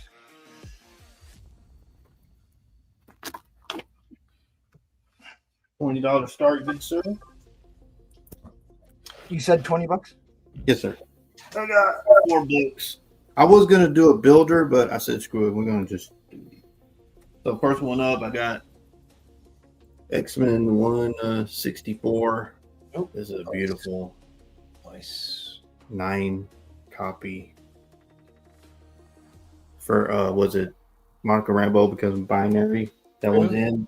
Yeah, that is the Miss Marvel we deserved in the movies. This is 48. This is, I think, something about the tracker, right? The tracker, the guy that can track the mutants or something. No, what is that book? 140. Apart from being a Swiftie v. Swifton book. So this is in. That is the first appearance. That's in. Got this at 8.0. Yep. 147. I had a long conversation with Paul just 2 days ago about $1 starting bid. I got 4 books in here. These are more. These are worth more than $5 a piece. 1979 direct. 120. Comic karma will balance the scales, my friend. These are all in for $20? Yes, sir. That one's in. That one's in. Okay. Oh, it's a 6% direct. A new 2 newsies. And all right, so that book right there. What grade is that book in? I got this at a 9.2 range. Liz wants to know how much Lassie is. You don't. 25. You don't have to take it out. That's fine. Oh, all right, okay. that book right there. $25, $30 book, easy in near mint. Oh, yeah. Sure. And it's a smoking hot cover. Binary. I mean, Miss Marvel was, dude, she was awesome in 2008 when she led the Avengers. She had her own title. Frank Cho was drawing her. And that came out of this period in Claremont when they changed her into Binary and then Warbird. And Dr. Doom's on the cover, looking up Storm's skirt there. You say no? I think it's Wolverine looking. He's looking down. Oh, they say Wolverine's looking. That's the second. That's the second part of the Bill Cosby homage. That's right. He is used his peripheral vision. We know he's looking. And then look at that. That's when Dazzler like puts all these nice balls. You know. All right, well, Miss Liz is gonna save Timmy from the well. Oh yeah, that's the photo variant. Oh, okay. When Dazzler puts up all those nice balls, he said. Well, I mean that's what they are. Look. Yeah. Okay. All right. I got you. And 19 like Why is MC was saying 1979 direct. Why is that a key ball comics? Yeah, Isn't that- what 3% of the print I count? thought that was Colossus's origin, maybe. Yeah, that's when he stops being part of the proletariat, rises Well, up, I mean, Is so it 124 or 122? This is realizes how foolish communism is, and comes over. I mean, look how happy they are. You could do that back then. That was illegal. Dude, how smoking hot is Rogue in those couple issues? I mean, it's like 20 issue set. Oh. That's All like the four are third. in. 124 is the third direct, right? Oh, I That think sounds it's 122 was the first. I'm I looking think it up that's right now. the first one, I believe. One or the one before it, probably.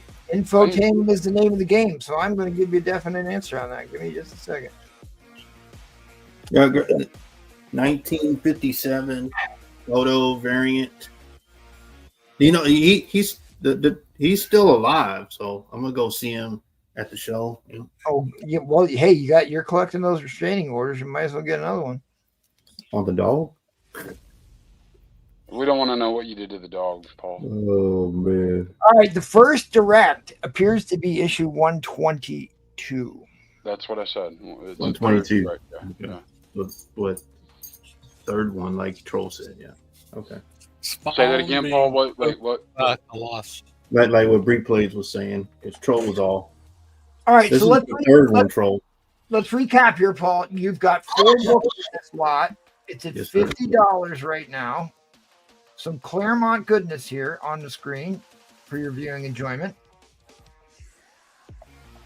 We got issue 148, which I'm still waiting for you to tell me why that book's a key. It's that tracker, isn't it? The mutant tracker, ain't it? And then Angel first quit the appearance of- X-Men. First appearance of Caliban, who has appeared in the movies already. Angel also takes his ball and goes home, quits the X-Men in that issue. It's the X-Men now. So. Spider-Woman crossover. You get some Jessica Drew. Jessica Dazzle. Drew in her Shadow of Death. in her cat suit on there, right? And then you got the Proletariat book, which is I think he's right. It's Origin of Colossus, maybe. I'm trying to remember what that one was. All right, well, we're into overtime. 60-second shot clock. Here we come. That 147. That one, Paul. What grade's that one in? I got it at 8.0. Yeah, Rogue is for the streets, but Oh yeah. Collecto 6 is in the lead here at $50. So we're looking at $12.50 a book here, and I mean that's your money book right there. I love that cover. I have a lot of those. Love that cover.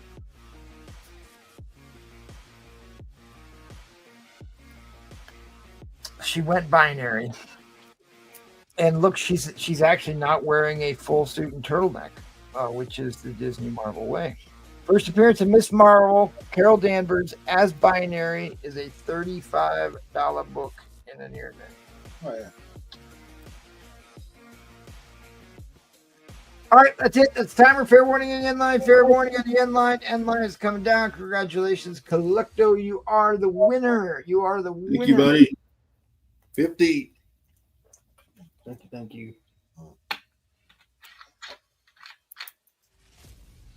Thank you. Thank you. All right, guys. Thanks for being here. Appreciate it. Cannot do it without you. Please smash that like button. If we can get over 100 likes, I will give away a slab. I'm also doing a giveaway of a major Black Panther key to the viewing audience. So help Linda out and drop us a like. How many subscribers we got so far? Okay. Well, I will check here directly. Well, like count Liz is usually on top of subscribers. Oh, okay.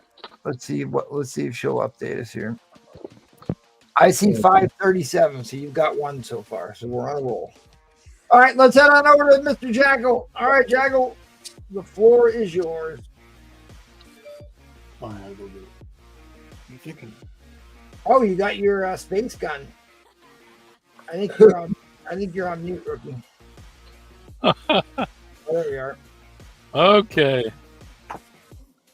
Let's see what I got here. First, let me show you, just for fun, if you buy millions of dollars from Diamond Comics, occasionally, I think once in a lifetime, you get something from them. Oh, shit. An amazing Spider-Man knife with all the paint coming off of it. So, But is it radioactive? Is what you? no, but it is. Like I said, it is pretty poorly made. So. Yep, Jackal did have the Spidey tank video. I did catch a few seconds of that today. The dog making the dog go nuts. Yeah, that Spidey tank is rarer than rare, guys. Okay. From what I've seen tonight, I'm a little afraid to do this, but I'm gonna do it anyway. I promise people. We've had people asking for DC. I've already pre-sold about 6-7 DC books tonight. Is this you're launching into your auction lot? Is that what you're doing right now? Yeah, I'm gonna go ahead and start the auction. I mean, well, before we get too deep into your auction lot here, I do want to point out that Thor book on there is actually the first time you see the image of Wolverine in a Marvel comic book. So that's the first ad for Hulk 181 that features Wolverine. That's why that's been a key book. It's also an iconic cover, but if you don't know what that is, it's a really affordable early Wolverine key. It's you're right. It has the Wolverine insert in it. I mean the little ad. Advertisement, yes. Yeah. All right, what do you want to do your starting bid here? All right, I'm going to take a risk here. I'm going to start at 150. All right. And it is the first book in this series. Right now, high grade key collector is 160. So I've got the whole lot of 9 for less than what the first book is. And the first book is in beautiful condition. This is the 1975 Joker series. It has the price from pre-COVID, February 27th, 20 from a store here. It was $70 at the time. Now it is 160 high grade, but this one I think was drawn by Dick Giordano. And then there's different artists on, there's Ernie Chan, there's different artists on a lot of them. But anyway, I'm going to go through all 9. First of all, they're all high grade, all very fine, except for one. And the one that is not high grade, it's a 5.0. I don't know why, but it's number 2. I'm calling it about a 5. And I don't know what the Joker's doing, but there's some great art on these.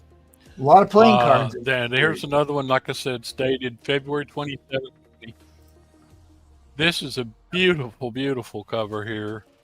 Yeah, that's got Joker Creeper on there. With the Ditko created Creepers be creepy. Right, yep. Creeper. And this one is beautiful. Do you have the whole set? I have the whole set. 9-run set, 1975. I'll say this. Here is a really cool cover. Look at this. That's back in the good old days. High grade. Yes, man, look at that. There's no way he's going to be able to stop him in time. Yeah, that's back when you could throw women off of bridges all the time. Yeah, she's happy too. Look at that. Man, that's a beautiful cover. Look at this cover. Oh, okay. And these are nice copies. It's like, I think like at least half of all these covers have playing cards in them. I do like the final issue cover is a really good book. You never find the whole set, guys. Wow. No, I've How never about had this the whole one, run of guys? these. Wow. Is the Joker's trying to portray Sherlock Holmes? Man. Are these covers cool or what? I mean, look at this is a black book. Look at the condition that's in. Man. 1976, early No, 40s. 75. Villain to, well, that issue 76, but Yeah, villain to have well, I his mean, own in title. 75 and 76, because it ran for 9 issues, but it started in 75. Issue 6 is Yeah, he's getting thrown off a building and he's happy. Yeah, and look who's throwing him off the building. Lex Luthor. Steve, Yeah, give me the good old. Look how beautiful. Look at that Yeah. book. you throw women off a bridge and they throw you off a building. It turns Here's my favorite out of the lot. This is the coolest. No, that works. Look, Okay. the Joker and his dog are walking Scarecrow. down the street saying, That's Scarecrow. He's about to "Beautiful get night him. for a murder. Let's Uh-huh. find a victim." And right around the corner is the Scarecrow, and he's saying, What's he got? Is that "How about a comic victim? dog? He's got You." comic dog. Yeah, it looks like it. Look Huh? at He that. stole comic dog. And that is the salute to the bicentennial. You get your free bicentennial quarter with that. I want you to So look Roman at that. Curtis takes your Captain Marvel for 25. Okay, we got that. Look at this cover, though, guys. The Scarecrow about to kill the Joker, who's out looking for a murder victim. These are All right, just marvelous. We still need to get on to the final issue, which is one of the more expensive books in this. I know. Ain't even there. Oh, Catwoman. There it is. That's Back when you could final cage up issue. women. You could cage up women and hit them with whips. Paul, back in the good old days. Yep, you sure could. Cage up women, hit them with whips, and like I said, I want you to look at the condition. If we got DC people here tonight, they're asleep. All right, so I was waiting for you to get through the whole run here. Oh, I guess I'm going to share my screen a different way. Uh-oh, I lost him. There we go. I'll get it on there. Hang on. I just don't see how these can. That's the final issue. That's the first meeting of the Joker and the Scarecrow. That book value is actually pretty darn low. That's too low for that book, actually. And then you got the Joker versus the impersonating Sherlock Holmes, of course. First And appearance of in the course, Ace of Spades. Lex Luthor throwing him off the roof. A lot of playing cards in here. And then the first solo title is a pretty big book in a Yeah, it's great more than the whole. It's more than the Starting I bid, started right. the whole lot for. Look at the only one, like I said, that's a 5.0 is the issue number 2. But look at the spine on it. Take out the number 2 and look at the spines on these suckers. So we are up to 17. Oh, we're past $17 an issue here. We're up to 175. That's closer to $15 an issue. Oh, You said put up some good stuff. This is my first round at 10:22. I love the creeper. I love the creeper here, and like I said, you got to love him throwing the girl off the roof and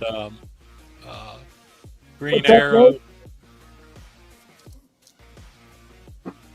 All right, collect those sixes in the lead, and we are into overtime, and I overshot that by a margin, so we're going to go to a 30-second shot clock because I was too busy showing off books and not watching the clocks like it was supposed to. So we got 20 seconds left on the clock. Do not delay. I got to figure out what I'm going to put up. Come on. There's the book that I think is the best. Looking for a murder victim, and it's you. All right, Man Cave comes in at 200. That's going to quickly reset the clock. If I can find the clock. And... All right, guys, we are at $200 to Man Cave. Oh, collect those six. You know Man Cave then, huh? Yeah, he knew what his name was. If this isn't worth $200, I mean, What's a welcome to you, Jeff? What's a welcome? Creeper.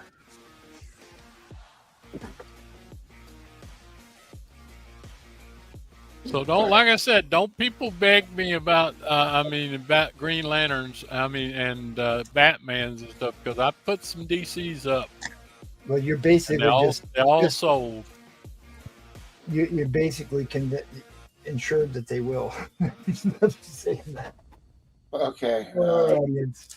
Did Collecto just drop a giant hammer? Yes, he did. He went to 300 on Man Cave. This is the Battle of the Titans here. Clash of the Titans happening here. I don't even have an appropriate. Oh, I have a little bit of an appropriate video. Yeah. I mean, that's the hammer. Oh, that's Look, Lex is throwing him off the top of the. I love that. I don't think they would quite appreciate the. What are we doing? Would appreciate the. But that's still my favorite. The Mortal Kombat one. Big Trouble in Little China might be okay. That's a hammer. I mean, he just threw down. That's still my favorite book out of the lot, though. I'm telling you, look at the Joker's dog. It looks like it's vicious. It's getting ready to kill too.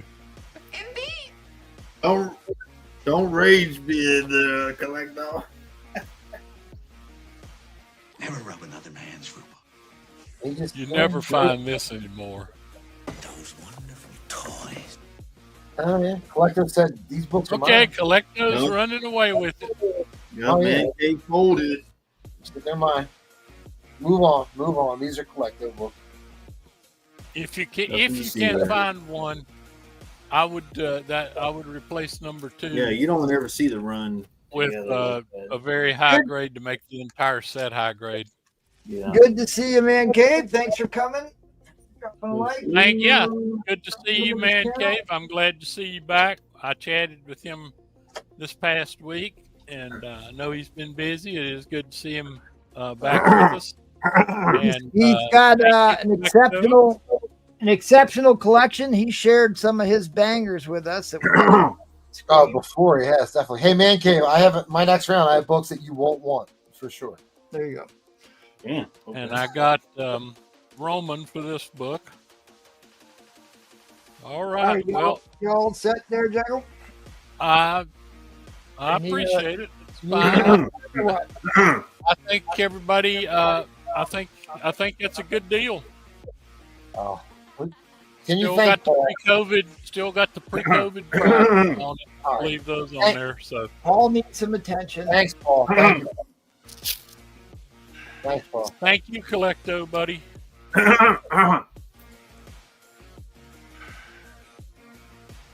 Thanks, Paul. Thanks. Thank you, Squid. You plays. All right, before we lose any more viewers, let's move along. We didn't lose viewers on a DC lot. No, I Paul grunting in the with pure energy. Try that.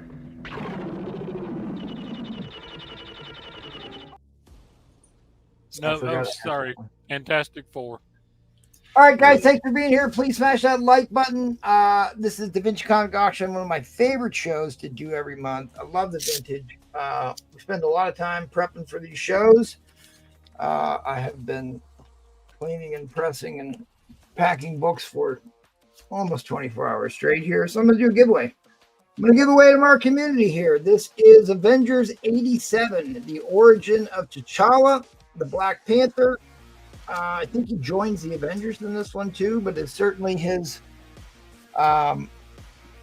origin. So hashtag Black Panther, get it in, get yourself in on a free giveaway of a Silver Age Avengers key issue.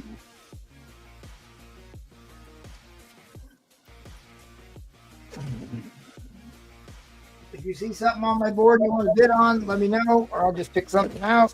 It says we got 50 likes. I have a waffle going on.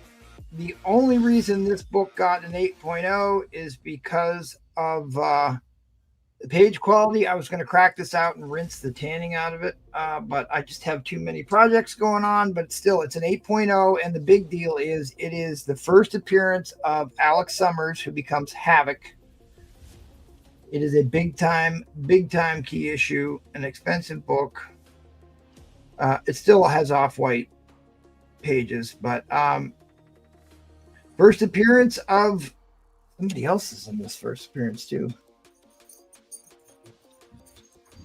Havoc is the only one that matters. At any rate, anybody want to get in on that? It's $10 entries on that one.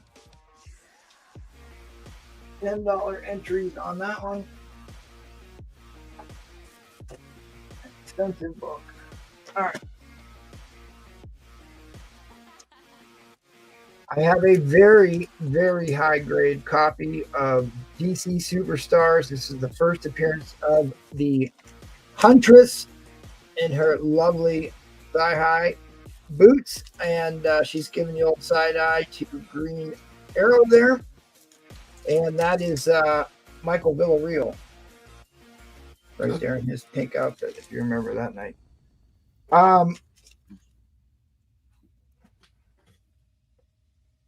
Look, that looked weird.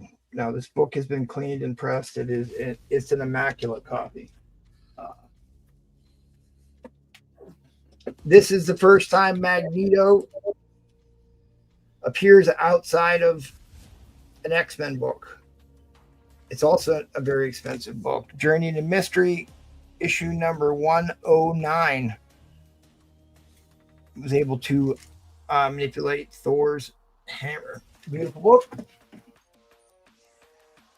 I've got the infamous Jane Foster bondage cover. Yep. I've got some Golden Age books up there. I got some more Golden Age books to wheel out later. I've got about four copies of this. This is one of the nicer copies I have. This is iconic Jack Kirby. It is the second appearance of Hercules, and Thor reveals his identity to Jane Foster in this issue. Oh. It is a very sharp copy. For any of you Journey to Mystery Thor fans.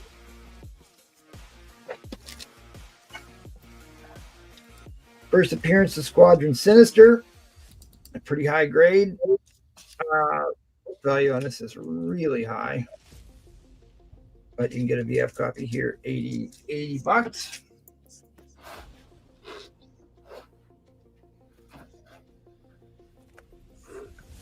There's some DC. Flash Annual issue number 1. Somebody said they thought you had a Hulk Annual 1. Yeah, who said that? Will you have one of Hey, those? don't threaten me. I'll go down and get it. You mean go outside? Me with a good time. Go pick it up. Go out in your backyard and pluck it off the tree. That's not one of those 100-pagers, was it? This is actually a ridiculously impressive book. This is Avengers 20. It is the second appearance of the Swordsman, who just appeared in the Daredevil book. This is an impressively clean copy of this. I've been back and forth on what price I'm going to put on this. Where's Trollfire? Trollfire, would you answer Jeff, please? Yes. I really want to put 150 on this book, but I'll tell you what, I will go 120 because I need to sell something this round. This is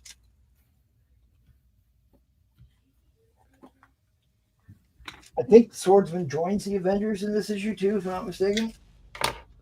Yep.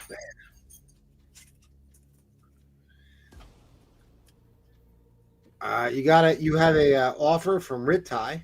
50 for Journey 109. Dude, I took $40 off of that book already. Well, don't worry, it's just Riptide. You ain't got it. I don't care. It's fine. I will take. Oh, this is early Journey into Mystery. Early Journey into Mystery in the pre-hero era. First appearance of RRO.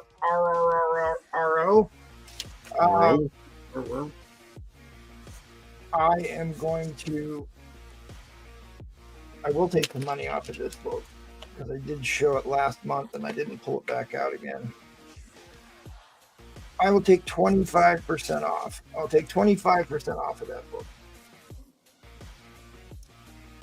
From the bottomless pit, mankind is doomed. See, that's what happened with the New York subway station. Yeah. This is before we went to the moon. 1953. For all you Space Cadet fans. Oh, so they already went to the moon by then, huh? Yep. Seems to be the rumor. All right, give me $1.70 bid. See how All right. Ooh, you dirty dog.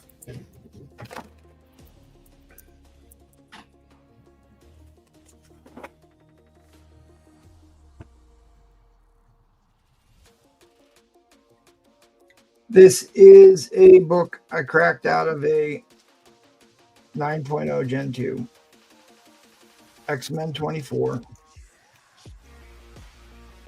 I don't think it's going to get higher than a 9.0.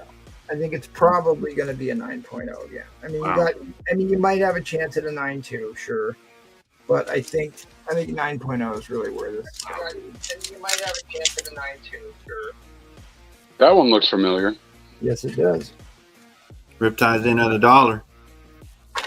Oh, Dark Danger's in at 20. How come I can't believe nobody asked the price on N?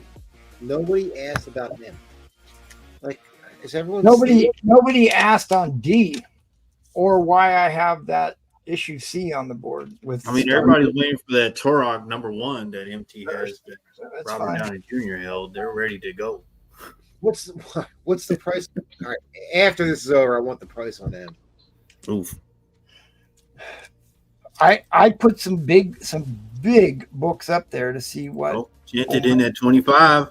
might be interested in bidding on. Everybody's saving their pennies for that Silver Surfer 4 lot, probably. I wonder how many subscribers we got. I think we're at You can look that up. Troll, look it up. Not enough. I'm we're at looking. 555. Give it a Googs, Troll. Trolls like, I don't want it to go up at all. Jeff was asking about shipping. God damn it, Troll. I got it. I already messaged him on IG. Slab's asking what's on C details. Too late. We're concentrating on this book right now. We are at X-Men 24. Oh, sorry, Slab. And why is there a star? He wants all the details. Yeah, somebody should have figured that out. Why? 537 subscribers. Wow. Why I would have that book on that board with star stickers on it. All right, guys, this is what we're bidding on right here. It is the first appearance of the Locust and a 9.0. It's a $300 slab. 327 is a year high. There hasn't been a 9.0 sold for looks like a couple moons. It does have it's got a shot at a 9.2, but I think a 9.0 is the correct grade for this actually. But I mean, could they give you a 9.2? Sure, they could. Sold earlier this year for $400. Great googly moogly.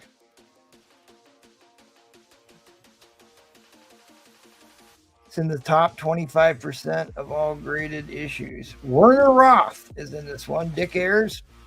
First Locust.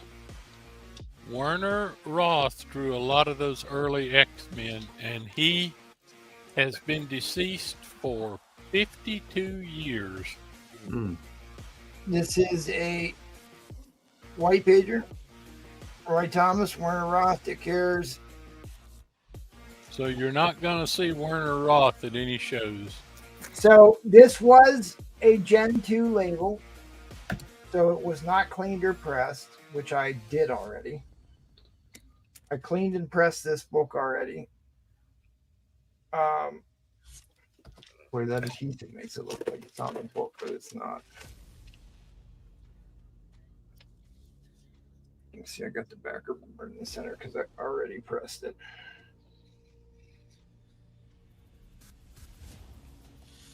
It just had some light surface dirt on the A slab addict. Mind your own business. Look at it. Slab addicts taking shot at replays. It's the second time tonight. I know. Where's John Arcano coming to your defense when you need him? God damn it, slab. Jeez, I hate showing the centerfolds after I press these, but I'll do it anyways. Since we're only at $100 for this. The staples still have their full bronze patina on it. True Silver Age staples actually have a bronze color finish on it that's supposed to keep it from rusting, but that can rub off pretty quickly on these staples, but this still has its full bronze patina.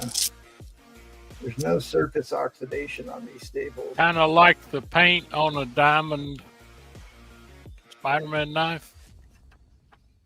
Yeah. Rubs off very easy. I mean, the ink strike on the interior on this is pretty good too, I thought.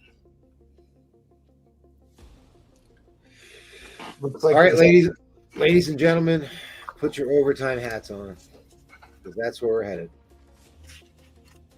Thank you, Paul.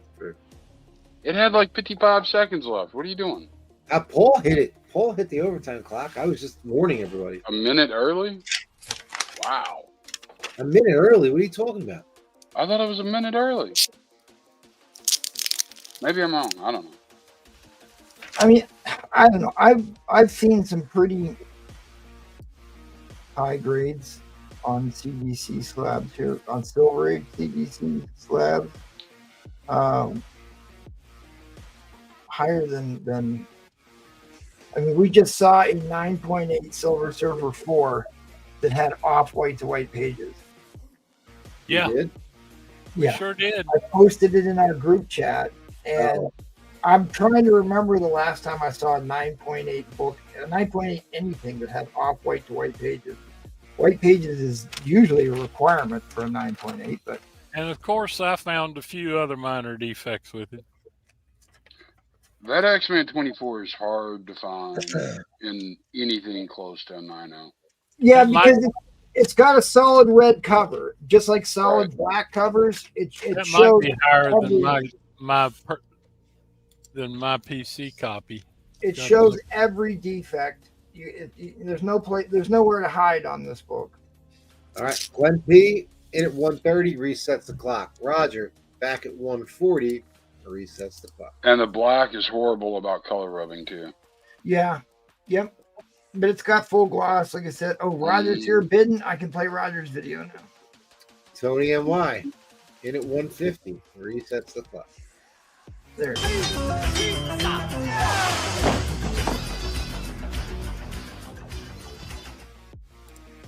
Roger back at 1:60 resets the clock. The Plague of the Locust. Don't you have locusts down there in Texas, Paul? Yep. Yep. They come along and eat everything.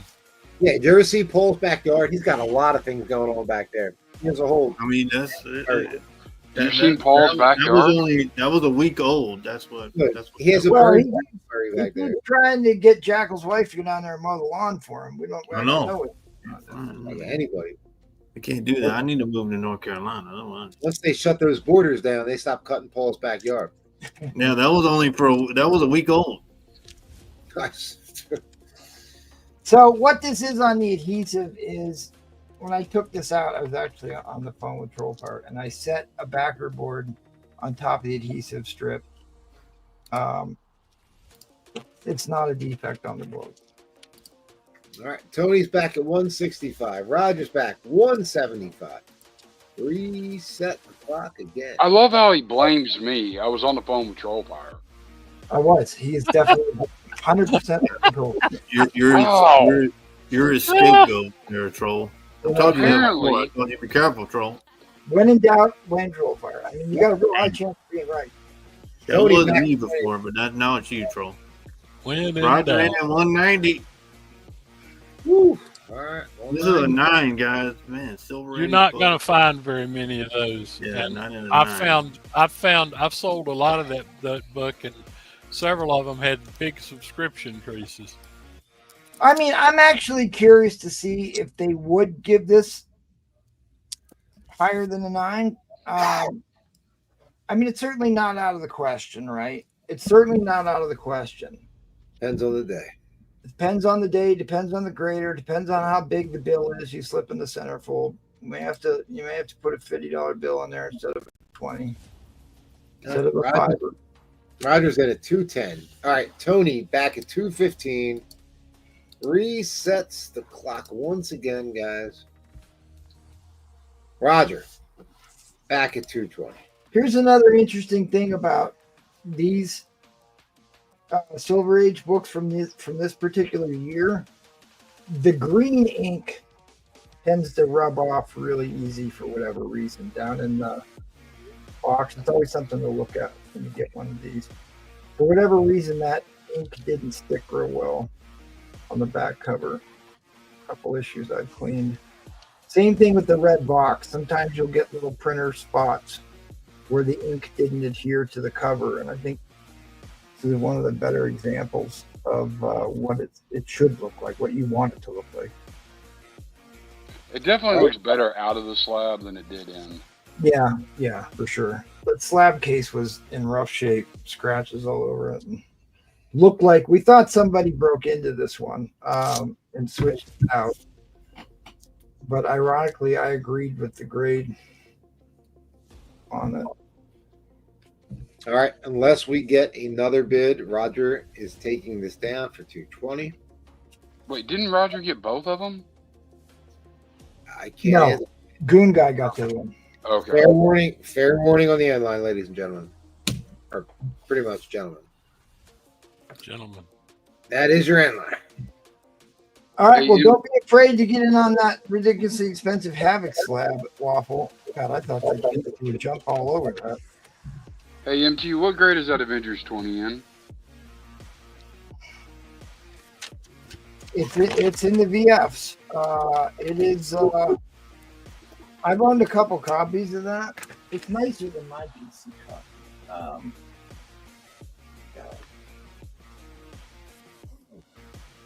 He always does this to me.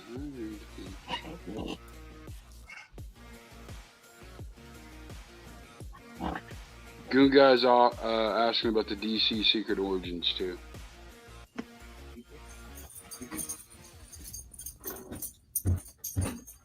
Oh, what, the Teen Titans? Secret Origins.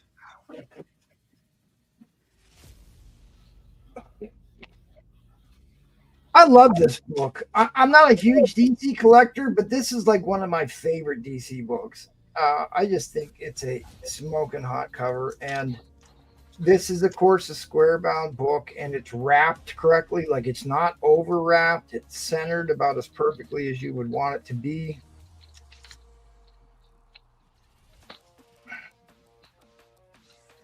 I'm going to basically switch this one out for my PC. I'm giving you the best one I have.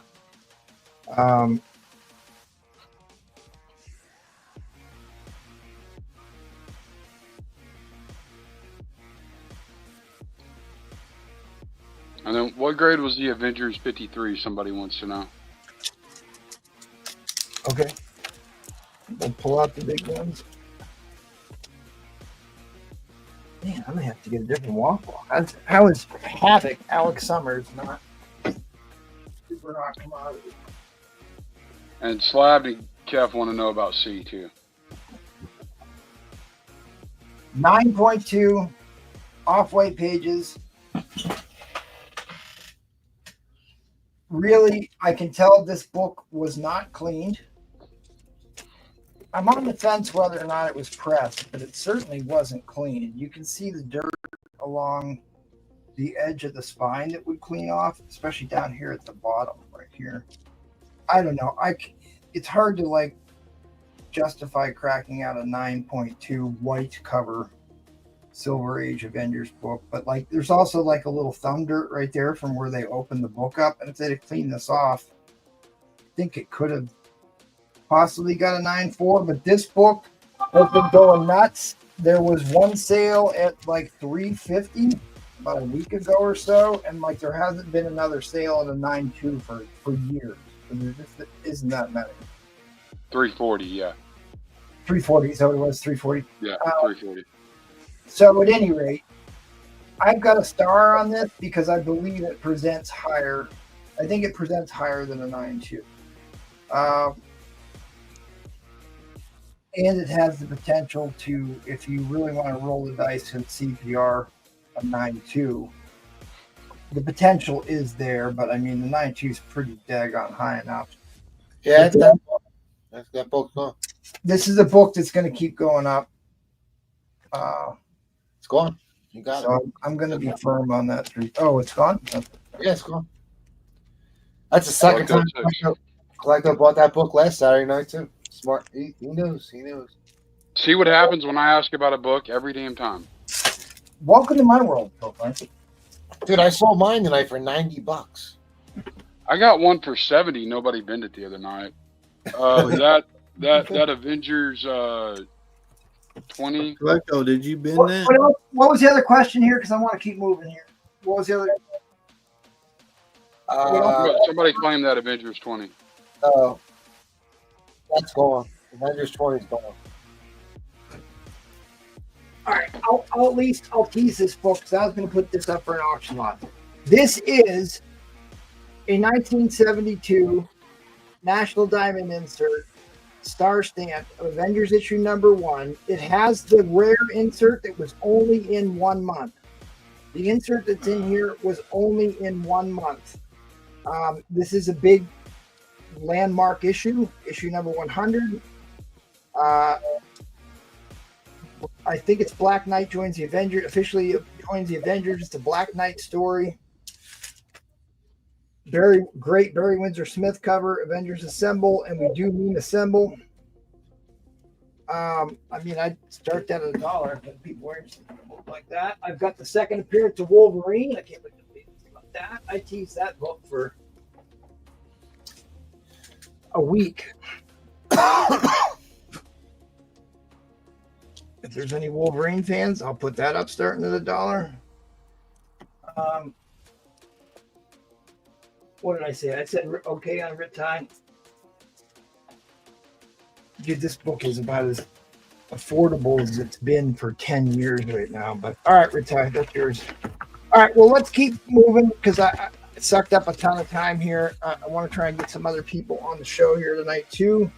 If I missed your question, please let me know, and I'll circle back and try and what's up with L. Okay, real quick. Nope, and him. This would be another auction lot. I cracked this out of a slab.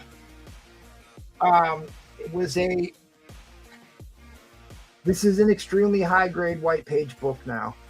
It had light food stuff that was dried on the cover that I was able to wipe right off. That was the major defect with this book, and it wasn't pressed. It had a bunch of really small dents in the cover that all came out. So it's a really, really high grade white page book. We'll get to that. I'd love to put that up for auction. We'll get to it.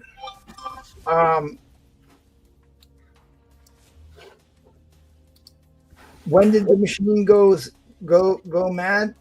Right about now. All right. So if I missed a claim or any, Roger got 3 waffle spots. All right. Let's do quick housekeeping. You're watching the vintage. Next Saturday is the Grail of the Whale auction. I uploaded the Facebook ad to the. I'll have to change that back. Yeah, Facebook doesn't allow us to advertise for whale auctions. They think we're actually selling whales. So they don't approve our ads on Facebook. So I have to change the name to Grail Auction. But it is actually the Whale Auction. The name is catchy. At any rate, check out Paul tomorrow. He's hosting with the regular Sunday crew. Roman Curtis should be there. Jump on and give them your support. And then big shout out to our Patreon members. We cannot do without you. Thanks for keeping the lights on. Paul's going to give away a double 9/8 cover at the end of the month. We'll find something for you. Is that Patreon membership list updated? Yeah, it's up to date. Okay.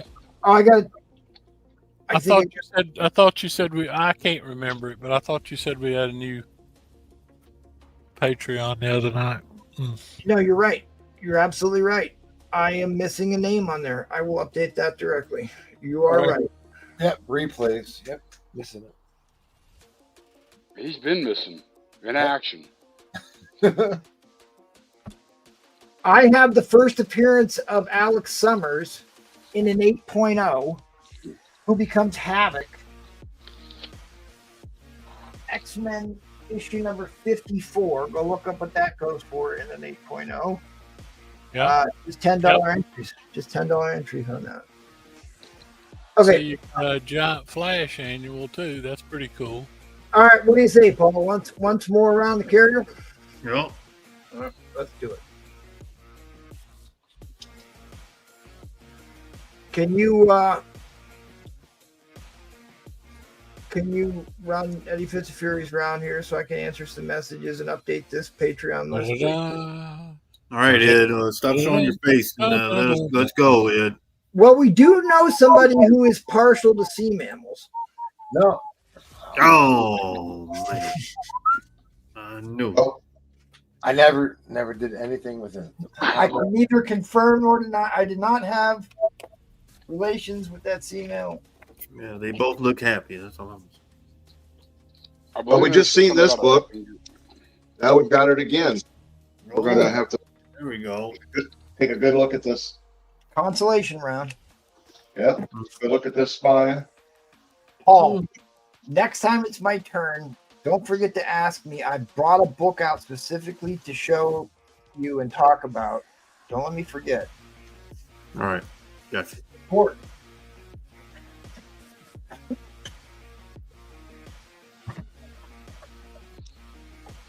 It's got the micro chamber paper in it. Yeah, it's got a key issue sticker, guys. Key issue sticker. that. I know Bree like plays it's those key issue. It's like it's the same quality as the last one. He tells me about them all the time. Yep. He's like, Paul, did you see the Ed's new key issue sticker? I'm like, oh, I don't care. Dang. Here's your chance. We gotta play that Paul song. Man, you need to shave your hand a little bit, Ed. Good night. Yeah.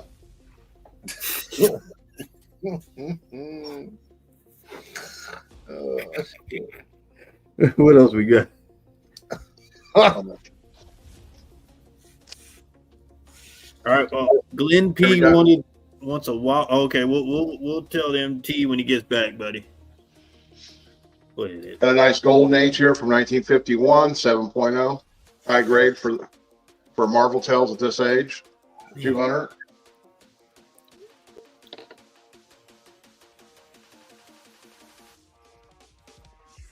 The one the MT talked about earlier.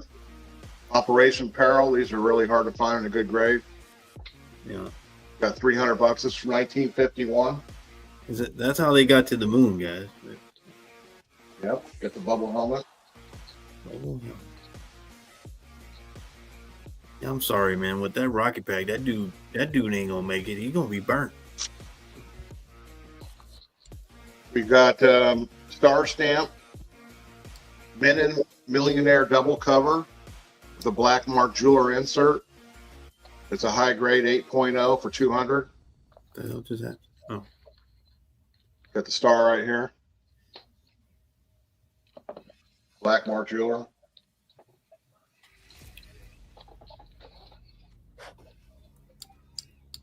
Have you ever seen these, Paul? The Minions insert? MT's watching you. Wait, MT's watching you, Ed. Did he say you Venom? know that. Oh, it Right there. That's Ben cool. Billionaire. This only went out to the soldiers. You know, it has a star stamp, guys. I mean, man, does it have And does it have the jeweler in there? Black mark jeweler. Yeah, I like these, man. They didn't fall for these. Get the ring for her, and wait, didn't it you say know you're in Paul debt your Comics whole and service time. That is nice. The men and the Yeah, you're in debt your whole Back. service time, guys, and then you come back and she's with another man, and then you still paying on the jewelry. Paul, Did you're you with show another the man. back? Did you show the back page insert? No one? Yeah, let me show it. Yeah. Talking about the gold and silver. It has an insert in the front and the back. Yeah. Yeah, there you go. Was that for records, right? So see, you got that one's double whammy. You ever seen these pizzazz inserts, Paul? Yep. I got a couple of those. That didn't last for very long. Oh, hold on, Jackal. He was asking me, Jackal. Yeah, I did see them, Ed. Okay, Hey, now go Brufront's ahead, looking Jackal. for something. That was Brufront's way looking for a before book. your time, Paul. Yeah, Money. look at that right there, guys. Golly. Oh, Nobody filled in that. Because you know what? You filled it in and sent it in. You didn't get nothing. So this is a nice little newsstand here, signed by Chris Claremont. Oh yeah, it is Got signed, that Ed. Why didn't you tell me that, Ed? Got that for 150. Okay, Anybody you like might go, Jackal. He was asking me first, though, Jackal.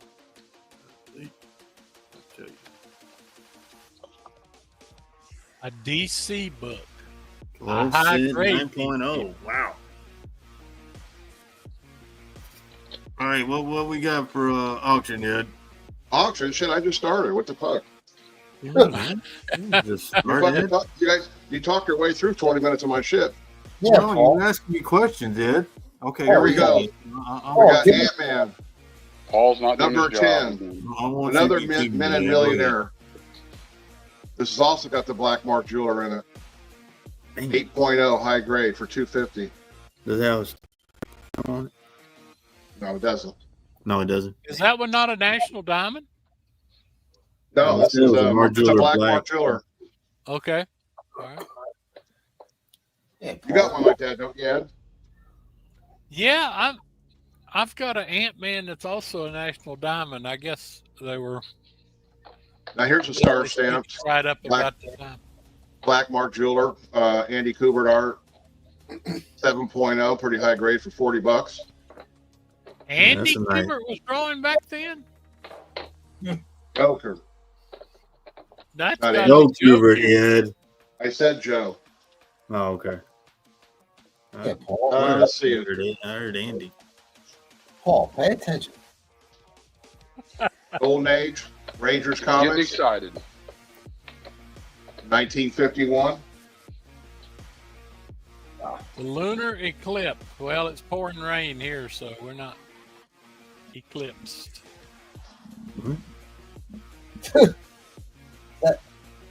Got another Golden Age, 1951, $60.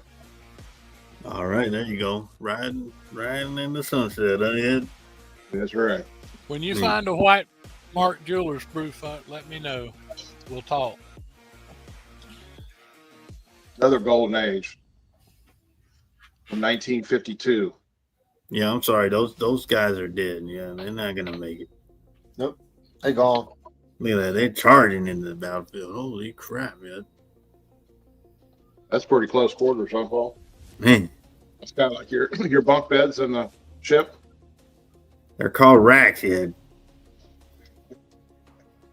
Paul was on a carrier. They have luxury accommodations, not like the on butt? the That the butt? What's this one, Ed? It don't matter. You don't like it. It's just a book. All right, Oh, what we you got had- for auction, Ed? Give me a you had $50 some start. sweet on the carrier, didn't you? How much? How much did you $50 say? Ed? start. $50? Gotcha. Yep. Ooh, you dirty dog. Hey, man, it's a direct, Ed. Want to take a look at it? Dirty dog. Take a look at this spine. Damn. Mike said, guys, this is Secret Wars 8. Man. Origin of the black suit. You see anything on that spine? Hmm? I see the staples are up by the price. You see anything on that spine? Huh? No, it looks pretty Yeah, clean. I see stuff on the spine, Ed. Is that what you're asking me? What you Yeah, that's what I'm asking you. Look at it. Yeah. Look at the edge. Trolls in. Look at that corner. What are you grading that one at? Yeah, yeah. I have it conservatively about a 9.2. Okay. Okay. And we'll look at the bottom. All right. There we go. Oh, easy, Ed.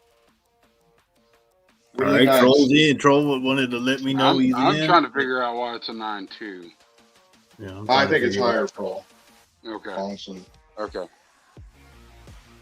I'm trying to figure Nothing that to out. see here, too. people. Nothing to see. Oh, there goes replays. I knew it. There you go, buddy. Well, you know what? You're not wrong, Paul. I'm coming in shortly. Don't worry about that. I was just messing. Okay. Troll says there's nothing to see here, guys. Just a Secret Wars 8 at a 9 point. Ooh, Keith said nope. I see some. Oh, Jackal says he sees some, and Jackal loves DC books. That's a good DC book right here, Jackal. We know one thing. Wow. Probably going to bet on it. Wow.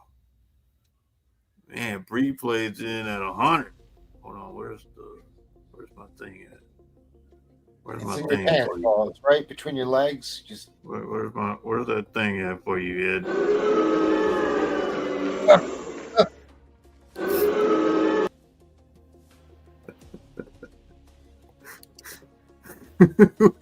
Killer whale, orca. What you got there? Get Man, I your went face and bought out a of whale. there, Ed.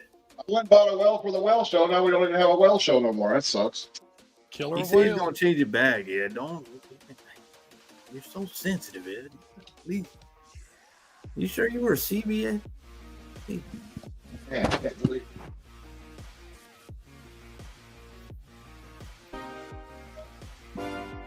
If we're selling whales, I'd like to order a humpback. Uh-oh, what's this? Oh no, we can't play that. MT will lose his fucking mind.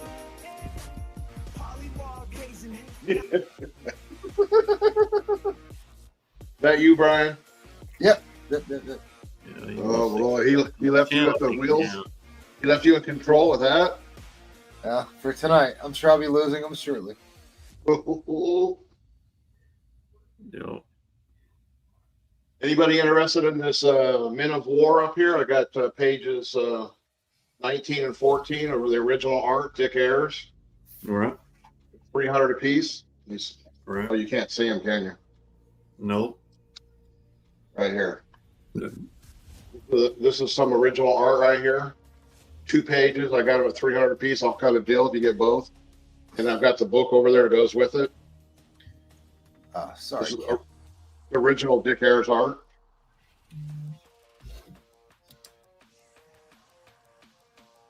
Got a couple of lunch boxes up there. And I've got that other box carrying case up there.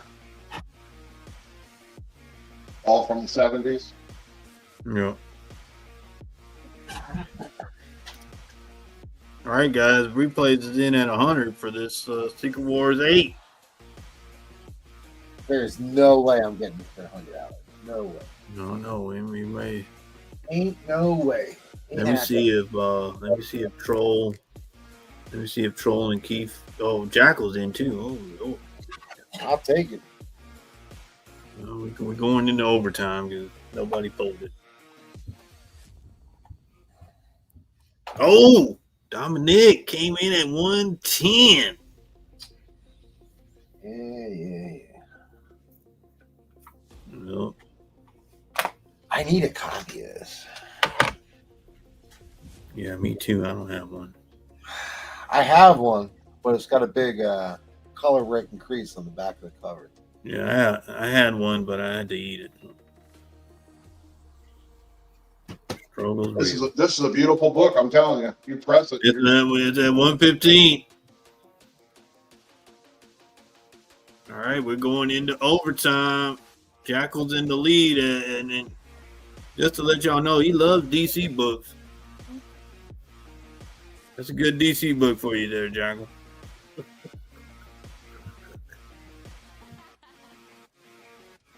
Real quick, I want to show this Platinum Age book from 1930. Jeez. Man, dude.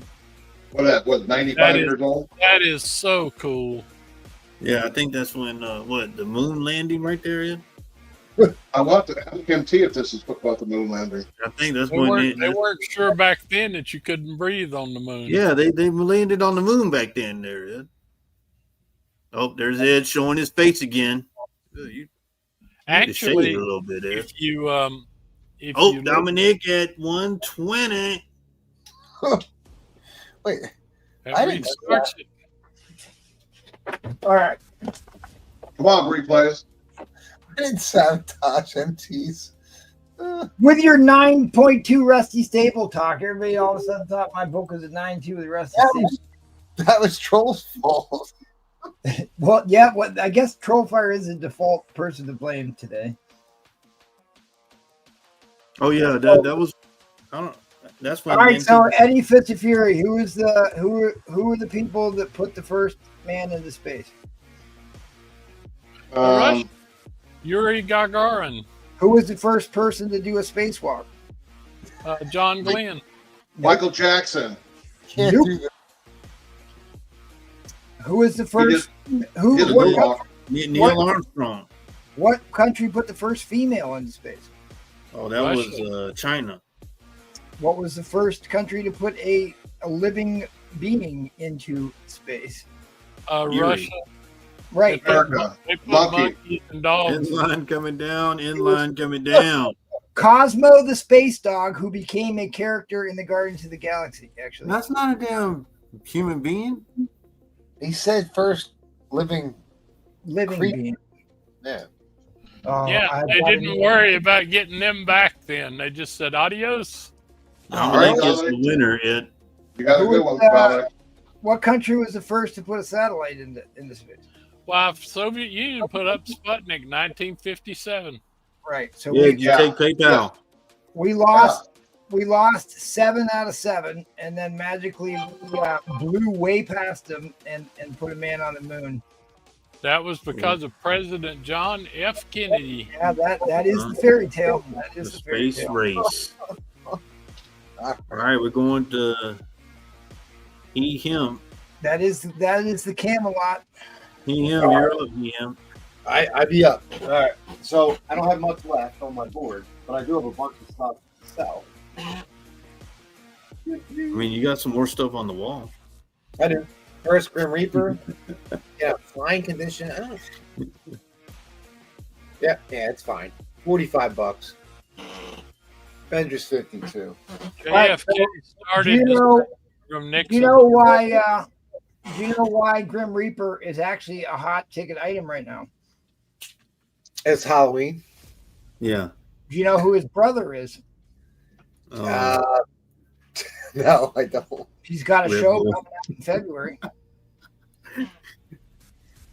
That is Wonder Man's arch nemesis and brother, Oh, I did not know that. Simon Williams, and his Wonder show Man's drops- arch nemesis. His show drops in February. Tune in Wednesday when MT calls Neil Armstrong. I will show my buy it nows one more time. Right into my auction. John's waiting for that. He's got it on his calendar. Oh, you know what? This might be John burner account. He said Bree plays all these. Nah, John O'Connor's my man, dude. All right, Man, hell no, man. That dude was giving you. Man, what a great book. I agree with MT. I think it's a burner account. So is that the third and the fourth appearance of the Punisher? No. That is supposedly the third. Third, 3. In fact, we agree. Third. What the hell was that? Near-mint copy of the first appearance of the Grizzly. Ooh, 35. for $35. Yep. Oh, if nobody's smart enough to claim that, I'm going to claim that. All right, I am just going to quickly. So I want to be fully transparent with these two books. I'm going to start them at $1. This is what these books look like before. So you can see all this, just whatever, man. Looks terrible. You see the stains everywhere. Both of them look the same way. So full transparency, they were both cleaned, wet cleaned, brass staples put back in, the whole deal.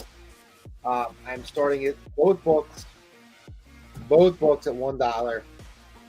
Both of them.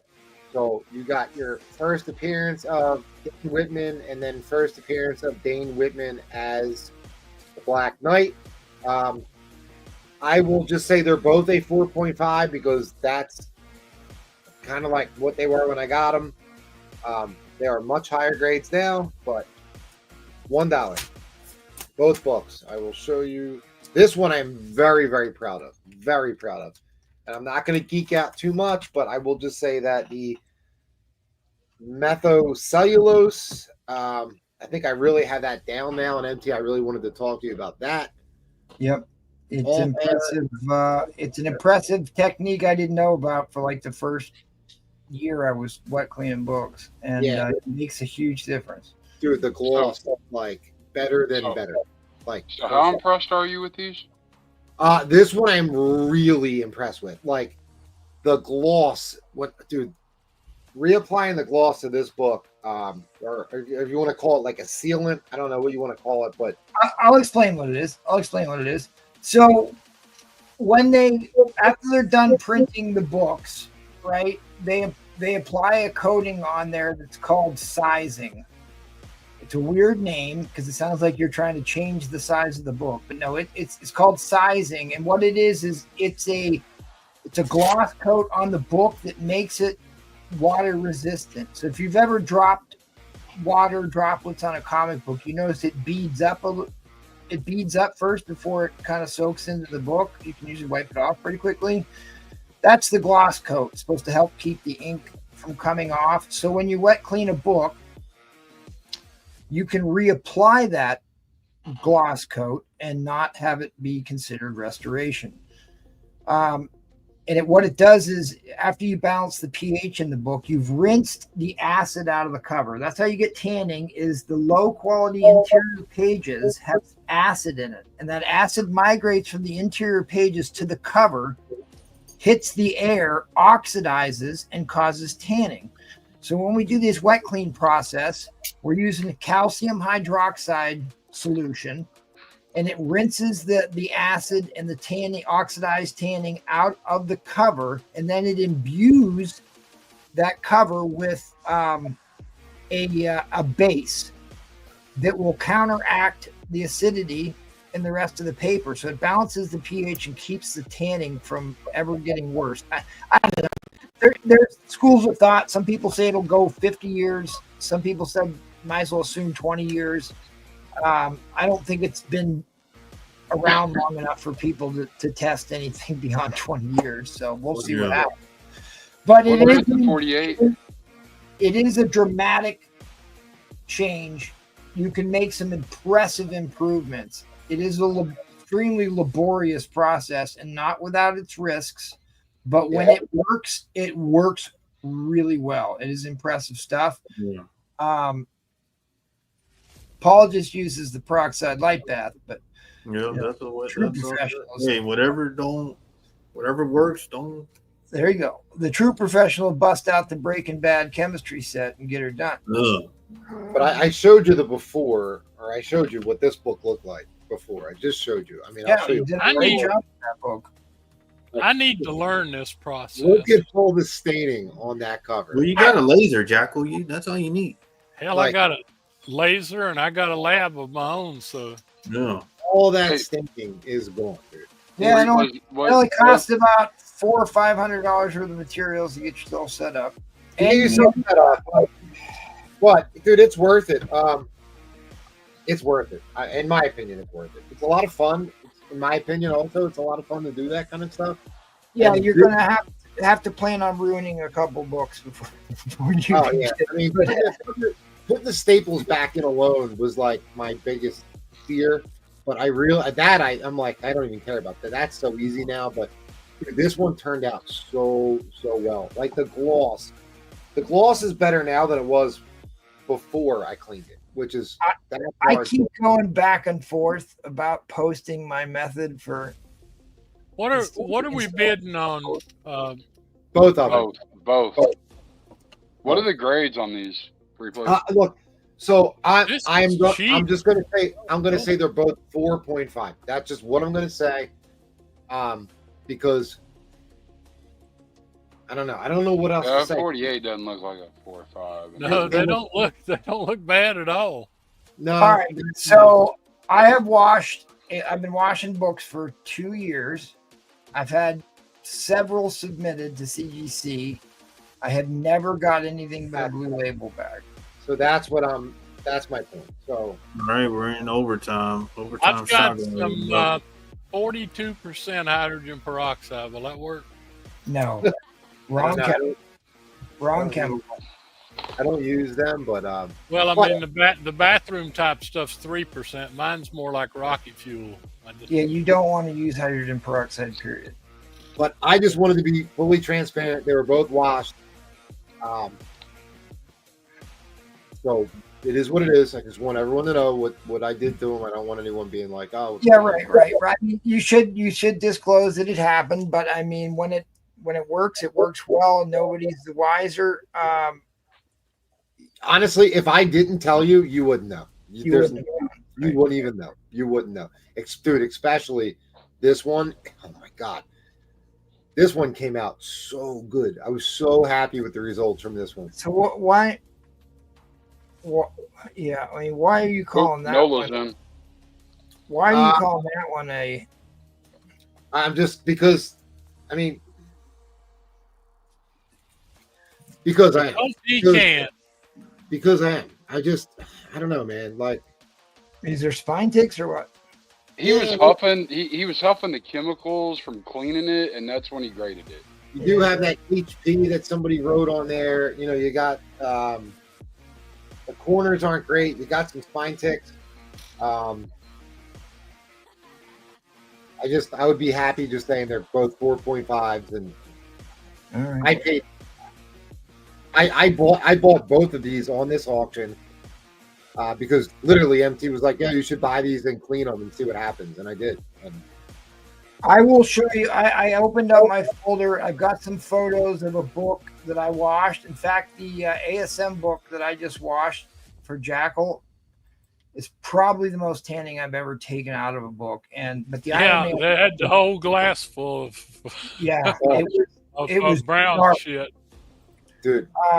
And I've got which before that book, it was the Iron Man one was the most tanning I took out of a book. And I've got some before and afters, the Iron Man ones we can look at so you can get an idea of what can be achieved. But it's not cheap to do this. Not every book, unless you're doing it yourself on your own books. Right, exactly. A lot of stuff can be cleaned, doesn't mean that it will be cleaned, and there has to be enough value add to the book for doing it. Now, these are pretty big books. First two appearances of Dane Whitman as Black Knight. Boy, we're still only at $61. Can't do it. Yeah. I mean, it's pretty white. I mean, that's pretty goddamn white compared to what you just saw. I know, buddy. It's impressive. I'm telling you, you did a good job on those. You sent me the photos of the 48 as you were doing it. Yeah. And I thought you had an excellent result with that. 47. You already said if they sent them in that they'd still come back with a blue label. So. Well, there is no guarantee. If you go too far, they can give you a conserved grade. So that's where like getting practiced in good, but like I don't think he went too far with these. No, I did not. When you go too far, when you wash too much, because these books are not bright white to start with. I think they look really good. I'm just they end up looking great. What happens is like the page quality. There's something off on the page quality sometimes when you wash them too much. This is my opinion. Yeah, you can feel it. But when I read, and I will absolutely off topic talk to MT about the methocellulose. Like I did it a little bit. I added a little bit more, and I didn't put it in the refrigerator and all these other steps. Yeah, I stopped doing that. Doing that. And the results were so much better. Like the gloss quality on the front page, the feel was actually better than it was originally. Yeah. I think I stopped doing because I finally reached out to the guy. So why are you telling us to refrigerate this? Like, well, you just don't want to pour steaming hot water on your book. I was like, can be room temperature then. Why? Because he told me he was the one who told me to put it in the refrigerator for an hour. Right. I don't do that anymore. I put it in there, at least 90 degrees. It seems to apply better when it's not like at 40 degrees. So it's what I've been doing. Are these chemicals coming from China, Bree, Absolutely. No, they're coming from Mexico through Paul's cartel connections. Yeah. I literally. What's the main chemical that you use if it's not hydrogen peroxide? He said meth or something. No. Methylcellulose is the gloss, and then there's another chemical that you use to actually clean the books, and that's a different chemical. That's a different chemical. There's actually multiple different chemicals in this process. But the pH balancing agent is the one you keep thinking is Don't tell me, dog. It's not. And then they sit under a blue light in the chemical. That's a whole nother process. So you got to buy blue lights and. It's a lot of setup cost. It's a lot of setup cost. Are these the first washed books you sold? Yeah, I think so. Right. I sold one. One more other than that. All right, Goon Guy has tried to bin that Spidey 139 out from under. I'm sorry. And Trollfire's just ignored him the entire time. Hashtag blame Trollfire. But I do not use peroxide. There's been no peroxide. Benzene? I didn't think they sold benzene anymore. I use benzene, but it does sit under a blue light for 15 minutes on each side. Yeah, just peroxide like that. So what the thing is if you use peroxide in your book, what peroxide does and why it works as a disinfectant is it permeates organic cells and blows the cell wall apart. So cellulose, which is paper fibers, which is what your book is made out of, if you put too much peroxide in it, all it does is break down the cell walls of the cellulose and make your book brittle over time. And it also removes the gloss coat. That was the timer. Inline coming down, inline coming down. But what we're using is calcium hydroxide. Yes. Calcium hydroxide. Calcium is the important part of that because you're trying to balance the pH of the book. Calcium is a base. And that's very much akin to Red Devil Lye, which is sodium hydroxide. Right. All right. So here's an example of an Iron Man 1 that I did. Hopefully it's big enough on the screen you can see it. Probably not, huh? It's pretty doggone brown. Okay. So there was like some pencil stuff I cleaned off too, but you can see how bad the tanning is on this book. It's pretty heavily tanned. It had some stain. It had some moisture stain, but the staples were actually really clean and shiny on it, which was the impressive part of this book, right? So that's the before. This is the after. I should have queued it up. Okay, so this is how much tanning I washed out on the second wash. That was the third wash, fourth wash, and that was the first wash. That's how much tanning I washed out on the first wash cycle. It was a heavy book, so I had to use. It looks like a men's outhouse, right? Yeah, it looks like Bree plays after Oktoberfest. So here's the other thing, and maybe I'll go back and show you here, because here's the other drawback of this process here. I mean, the Iron Man wasn't exactly in the greatest shape to begin with, but did I go to the after again? This book had a date stamp on the title. And, I like date stamps. Right. Oh, come on, Matt. There we go. This book had a date stamp on the M. You notice that? So date stamps, like ink, is a polar chemical. So it comes off with water and rubbing alcohol. It's a polar substance. So after I washed it, it washed the date stamp out of the cover. If you notice, it's barely noticeable. It's not. You're right. So you got to be careful if you're washing star stamped books or signed books. But that's the difference. Is it a polar covalent substance? Correct. It's a polar covalent. I wish I could show you the side-by-sides because it is pretty. That is very interesting. But, it makes perfect sense now because comics paper is acidic. So you're using a base to neutralize that. That is the idea. So you find one of the inside cover usually is always calcium hydroxide is certainly would certainly be the one of choice because you wouldn't want to use potash, potassium hydroxide, or sodium hydroxide, Red Devil Lye. So there's your inside cover before, and I'll just show you the inside cover after. this is, you know, most of these are not as dramatic as this, but this is one of the most. There's the inside cover afterwards. This is one of the most That's dramatic marvelous that I've had. Right? They're not all gonna turn out like this, but this Does is my why. Amazing Spider-Man 24 look like that now? Yeah, I'm gonna upload the photos of yours to my laptop here so I can show everybody else because I just have them on my phone. I sent them to you once already. The photos. I didn't get any photos. Oh, I sent them to you a while ago. Oh, yeah. You sent the one of the Spider-Man where you took all the. I mean, you just showed me the craft. All right, where are we going to Paul? He's gonna have a heart attack, I imagine. No, not Paul, but you know. All right. Who knows? See, I took up for you, Troll. I said it's your turn. I hear you, Paul. I hear you. All right, go ahead, buddy. SS1 4.5 off-white 4 1/4. Hold on, buddy. 7.0 sitting there, $1,300.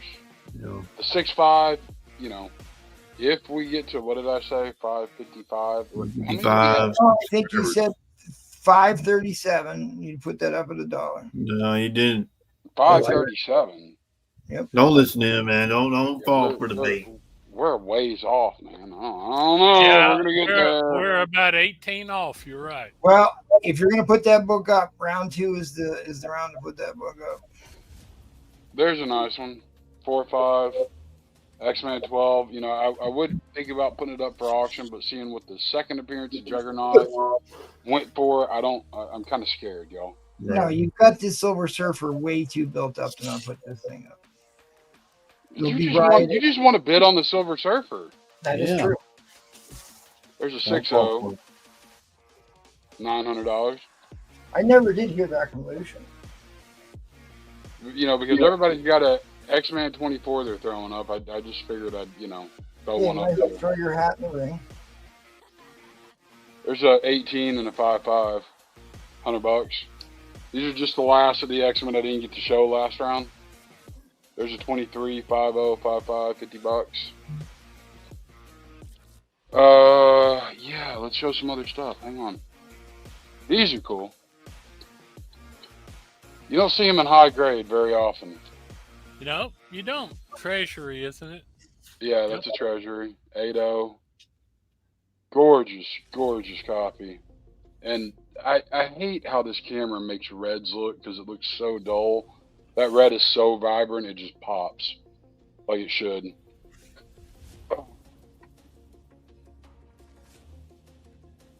Really, really beautiful copy. And then, let me grab the other one. Now, the Superman versus Spider-Man, $135.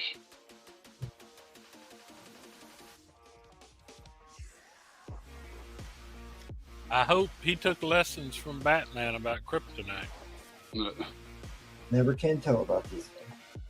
And then I got a couple slabs, and we'll figure out what I'm going to do for an auction. Bree Place. I hear you, Bree Place. There's X-Men 6794 white pages, $275. We're drowning all this out waiting for this. Ow! I'm just gonna start talking shit the whole round. Whenever y'all are on from now on. Why not? Why not? Everybody else does. I know, apparently, right? No, don't take the bait, buddy. You're doing good. Keep. There's a 9.6 white page. I'm here for you, buddy. $450. It's about a $550 book right there. $450. You know, everybody else has a Marvel Superheroes 20. I figured I'd throw mine up too. There's a 6.5 off white to white. That seems. I don't think MT ever answered his question, but I did for y'all. That seems affordable. It is affordable. That is very affordable for that price. I just bought one of those that was undergraded. Well, that particular copy came from me, if I'm not mistaken, and I think that one did. I think it looks a little bit better than that. There's a 238, 8.5 white page, newsstand, 3 1/4. Damn, no one's jumping on that too. That Doom book for $300. Ooh, now there's a book, ladies and germs. Yeah, There's a book. you do not see that one anywhere. It's a rare one. It's one of the all-time great headlight covers from the Silver Age, Dolphin. They just did an homage reprint of this book, an homage and a reprint of this book here really recently. Oh, and yeah, so Showcase 79, $300, and I'm shocked this one's still here. This is the second time y'all seen it. 8.5 white pager. Yeah. Conan #1, 1970, $600. Last sold was $650, and cheapest available right now is like $710. So, like, that book did not have a really high print count. I've bought a couple copies of that over the years. I've never had one anywhere near an 8.0 or higher. Never. It's tough to get that book in the high grades. Yeah, I'm definitely trying to talk myself into buying it. How many likes do we have? Well, no, we got another like. Now we're at 537. We have more than enough. $1 starting bid. Let's get this done. Come on, you're over time here. What's your starting bid? You're gonna rush it, really. You're gonna rush it. Yep. Let's get it done. The time is nigh. Starting at $1. There it is. See, that's how you get it done, Paul Comics. That's how you get it done. Wow. I didn't know you were gonna do it, Troll. Oh yeah, I'm sure I'm gonna get taken to the house on this one. No, wait, we're gonna blow all the bells and whistles. You know that. We're gonna blow all the bells and whistles here. Now, MT had this book. MT pressed it, cleaned it. Yes, I did. All right, Jack so will take your X-Men 23, buddy, for 50. I would like to reiterate right now, I put up a poll on the channel to ask them what was the greatest Silver Age cover. And this book took the cake by 83%. 83% of the votes. So by our own viewers. And it should have been Amazing Spider-Man 33, but whatever. I'll give John Buscema credit for that cover. This book presents like a VF, guys.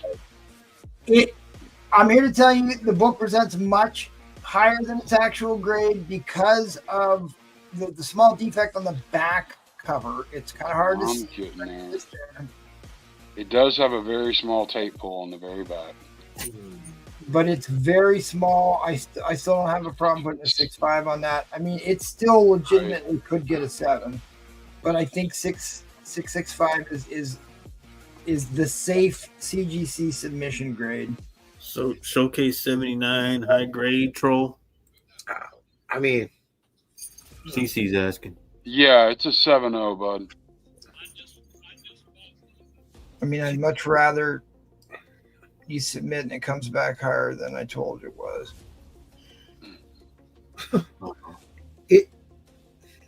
It doubles in price if it. Yeah. It doubles in price, exactly. It jumps up quite a bit. No.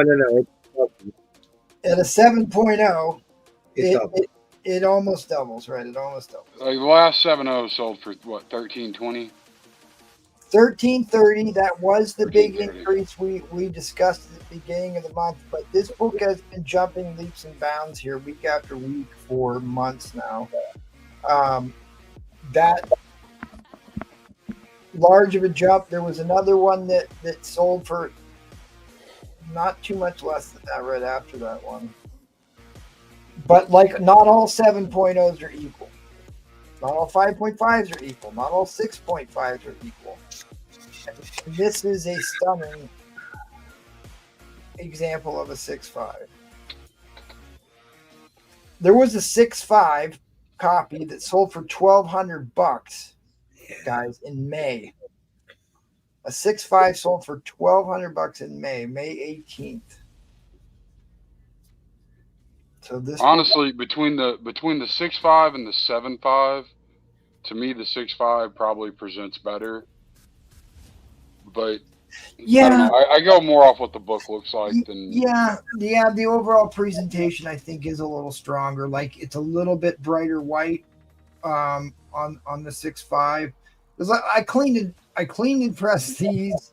I put them with clear backer boards. I put in brand new Mylar and brand new top loaders before I shipped them out. Like they're dressed up like a package under the Christmas tree here. Ed, there's a Silver Surfer 4 up, Ed. Ed. You don't know what this book is. He told me to tell him that if there was a Silver Surfer 4 up. I'll show it to you in a minute, CC. I need number 3. Wow. Oh, Mephisto? Mephisto, that's what he keeps looking for. I need a 3 too. Like I've got 1 and a 9.0. Damn. See, Paul, you did it again. Yeah, what I do gorgeous again, book though, guys. What I do? Oh, we're in the Paul rule. I can't be bidding in $5 increments. Yeah, you can't be bidding in $5 increment. All right, What are we we're at? in overtime.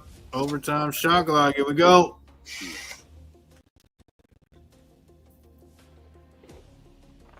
Wait a minute, Jeff folded. Hold on, wait. Yep, yeah, Jeff folded. Jeff folded. What is 61? Is that an underbid? Who? No, that was me trying to fix my bid. MT underbid. I saw it. I was actually trying to bid 605, but that didn't work out yet. Then I was thinking that was kind of a dick move. I'm waiting. I know Ed's gonna strike. What is that? Ed has what, a 7.0? Oh no, I think he had 9.8 or something like that. He's got my copies. But it's like, if you're going to send this in, which you probably should, you don't have to pay anybody to work on it. MT did a good job. I remember why I liked this copy more. Oh, super. Okay. And who's that? Yes. That's Super Susanator, dude. Yeah, super Susanator. I don't know. I don't know. MT either. must know him because he got pissed off.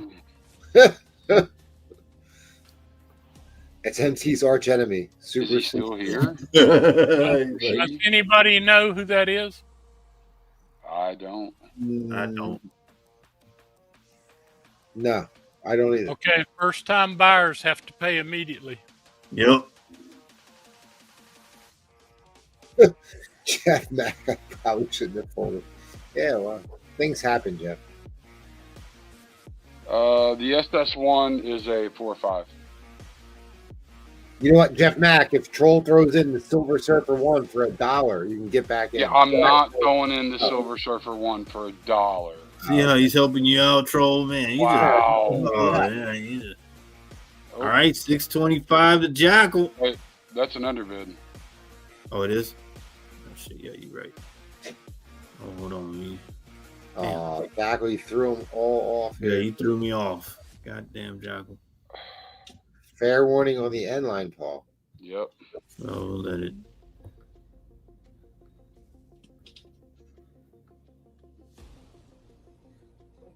Okay, guys, fair warning on the end line. All right. What's going on here, Paul? You all right?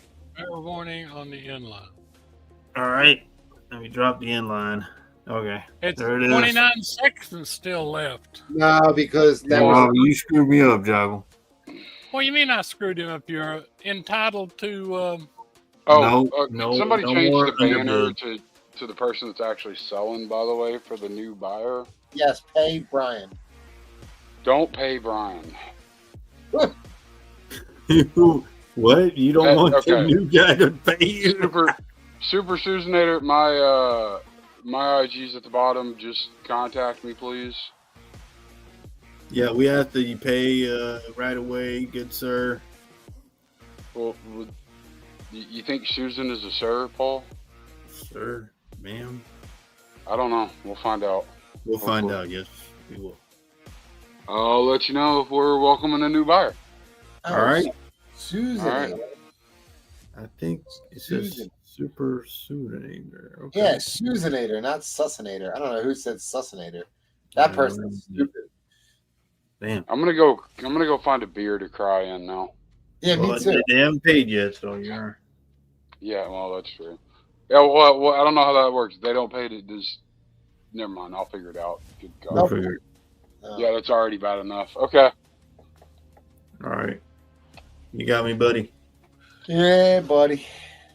All right. All right. I wonder if MT's crying. All right.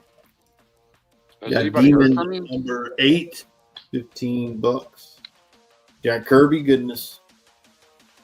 Think he's gonna be in the James Gunn universe. Batman 281. Beautiful Batman cover. What the hell? Really? The Batman? No, he's punching 2 people at the same time. How is that? Boo. Okay, well, $20. And look, the title matches the. Look at that guy. We got Venom number 46, Charlton, 1971, $20. This is a nice one. So I got Super Villain Team Up number 3, beautiful Dr. Doom. So who's the scoundrel that won that? Some new person. Why did we put the inline down with 26 seconds still on the clock? Because there's no underbid. We took off that. You're not allowed to underbid. Yeah, $20. What do you mean you're not allowed to when did that change? That's happened months ago. Yeah. It wasn't months ago, but there is some confusion about when it happened. It sure was. They're saying sending you an IG, troll. Nice. Made quite a big deal about it. Brave and the Bold, number 94. $25. So it says in our instructions now that underbid. Yep, go back and watch it. All right. Okay. Mr. Miracle number 3, third appearance of Mr. Miracle. $25. Bondage cover. Yes, it's Trollfire's fault. We had the underbids in the first place, and it was Trollfire's fault. We had to do away with it. Got this at an 8.0. This is a pretty cool cover. Werewolf by Night 12. See, this cover is just. This is what they used to do back then. Look at that. Look how happy they are giving the werewolf a ride. Look at that. The good old He's all days. happy. They're happy. Yeah. $20. I mean, yeah, $20. Screw it. I try to read every single thing on our private thread, and I do not remember the underbid coming up. Marvelous Comics Maybe and it's just me. The Electric Company, number 53. Got this at 85. Beautiful Dr. Doom cover. $25. What grade is that in? Those are tough books to get in high grade. Got it at an 8.5. These were made of extra thin paper. They were marketed towards kids, so there's like all destroyed. Yeah, they're all got crayon in them. These are real difficult books to get into higher grades. $25. Got this Mariner 69 with Spider-Man 8.0 for $25. What's up, Gatekeeper? Gatekeeper. Oh, we went down to 57. We were up in the 70s there for a while. You said werewolves make the best. New Gods number 7, first appearance of Steppenwolf. Doing 30 on that. That's one I got. Giant Size Superheroes featuring Spider-Man. This is a first battle and team up of Man-Wolf and Morbius for 40. Morbius? Right. Morbius? Yeah. Oh, right. Give me a dollar start. Yeah, I'm gonna do this. So I sold the other X-Men books. I got this one. One Dueler. Oh, nice. X-Men 99. Whoa! This predates the Death Star. Yep. It predates it by about a month. And or then so. you know this is when the Sentinels beat up on Colossus. You know. So we got ourselves a cartel book, ladies and germs. Oh, Full on cartel book. 8.5. I think you could. Who did you steal this from? 5 white pager Death Star book. Very good movie. $1 start. So as Jackal was alluding to, this came out months prior to the Star Wars movie, like almost a year beforehand, right? Yeah, I think it was like a year before. Keeps in at 10. What's the date on this book, Paul? This is 6/1976. Oh yeah, so well before. Yeah, I think 2 years before. Yeah, it's at least a year, right? 'Cause 8.5 white, guys. I can't remember what is this. This is 105. I can't remember what issue number this is. All right, well, that's 99. Edwin says, stick that underbid up your ass. $100 to Edwin. You have no idea how much crap I had to deal with over underbids here in the last couple of months. We are White never Pages, 8.5, X-Men 99. never again.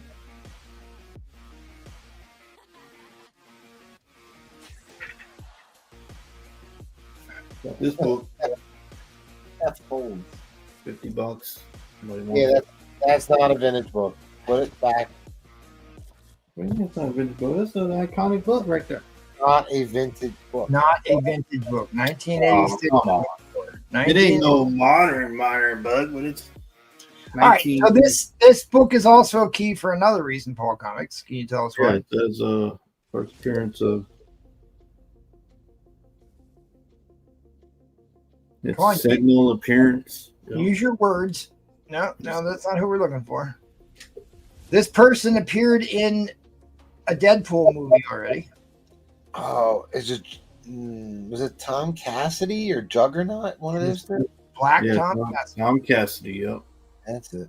Cultural appropriation. Yeah. Look at that. Look at Storm, Cyclops, Nightcrawler. Oh, you got another Sentinel back there. Oh yeah, Sentinels be Sentinels. Yep, look, he blasts him, so he's not gonna make it, guys. He's not gonna make it. And then you Sentinel. notice this guy, he's gonna come up and then start chopping these guys down. Yep. Yep. You got the Kung Fu grip on there. Yep. X-Men 99, guys. So who did this cover, Paul Comics? Well, Dave. Dave Cockrum. That's right. Yep. Who wrote this book, Paul Comics?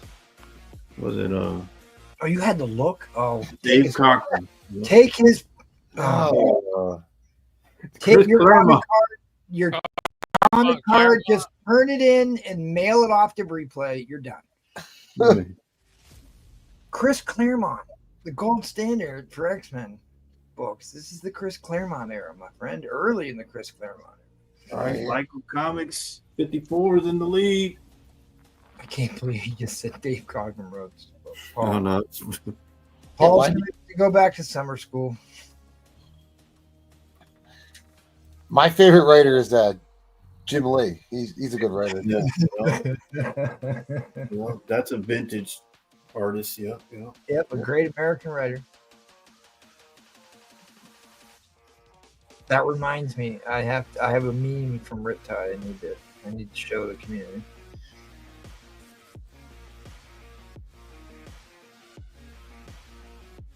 White Pages. Hell yeah. X-Men 99. 1976. I think it was like 10 years before 10 years before Star Wars came out. Not 10 years. Yeah, right. 10, 20. Sure, why not? How about 3? Maybe 2 or 3. God, there's like none of these images I want to delete. I wish they'd give us more room. Thank you, Gordon. Jim Lee, All right. never heard of him. Ladies and gentlemen, get ready. We're going overtime. No, It's overtime. We're in there. We're in overtime. Overtime. Okay, where is it? Where is it? Where is it? Where is it? Where is it? Should be here.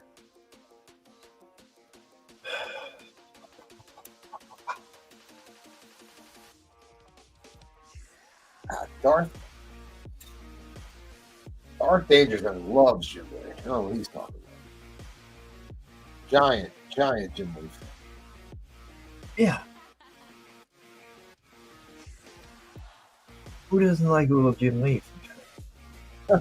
Paul Raskin. I think he could benefit, but there's really nothing in there.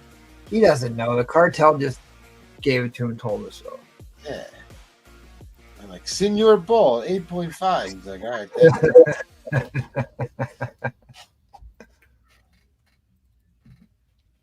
All right, guys. Fair warning. Got to drop the end line.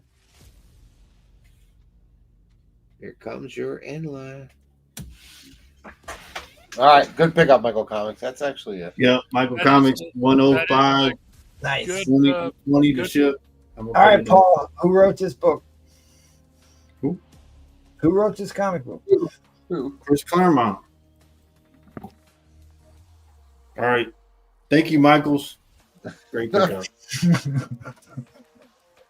Oh, no, Paul. There's a whole new thing. There's a meme for you now, Paul. Yeah, he's got a meme. You have like a stellar cap and everything. What is it? That's like the guy that sells beer, right? Yeah, the Dos Techies guy, maybe? Yeah, right. I asked AI to give him like a Popeye the Sailor outfit. And wouldn't fit. Close enough. Appreciate it. Thank you. All right, let's head on over to Jaggle and his board of doom. Meanwhile, Okay, back at the I Hall of thought Justice. you were going to show the before and after on my. With your energy, drive it.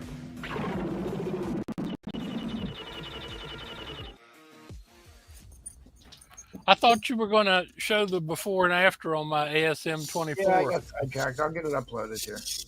Okay. All right. On the board, I got Spider-Man collector deal here. If anybody is into Ditko and Ramita Spider-Mans, I got number 36, First Meteor Man. I got number 37, First Norman Osborn, already reduced the price. And I have number 45, Third Lizard. That's the Ramita. These two are Ditko. I'll let all three go for the first 300. All key book. First Meteor Man, First Norma Osborn, and first and only Dr. Strom. So.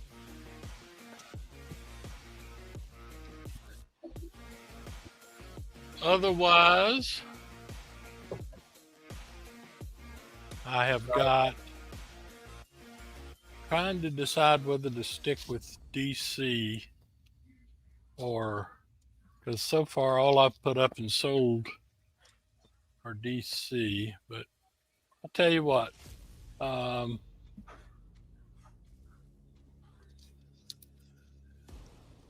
I've got this book, which is really nice. I graded it a 6.0 because it has this little tiny abrasion right here. And this is an expensive book, 1965, annual by Ditko. First meeting of his two main characters, Doctor Strange, and it has that little tiny chip on the back. That's why it is a 6.0. Otherwise, look at that. I might have hit it too hard. I don't know. The pages look really nice on this. So what I'm going to do is just to give somebody a nudge if they really need a good book, an expensive book. I'll do this as the auction and start it at $175, which would be a steal. Amazing Spider-Man Annual Number 2 by Ditko. First meeting of Doctor Strange. Notice that the No dollar store.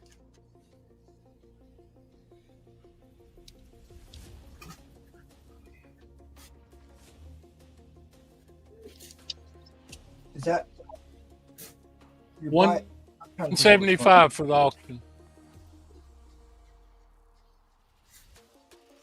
I'm ready. I'm ready to do an auction. No, I'm sorry. I'm trying to figure out. I've got it priced cheap. I got you. I'm sorry. I'm trying to upload your videos. Okay. What do you want? 175 start bid, Jackal? Yeah, I've got it under price. I got you, buddy. But I'll start. I'm here for you. MT just left you high and dry. I understand. I got you, buddy. I just showed you what nice condition it's always in. rely on me, Jackal. What are you doing now, Jackal? What nice condition. I'm showing that, a lot of times these big 72-page books are, flattened. Yeah, those square bound, like yeah. like the 9.8 Silver Surfer 4 for $53,000. You said 175 starting bid, huh? 175 starting bid. All right.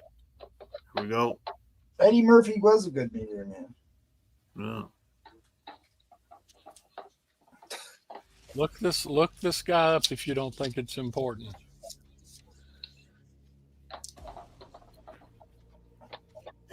It's on the outside of my book. Okay, that's not. Let me see. Jackal messaged me. Let me see what he wants.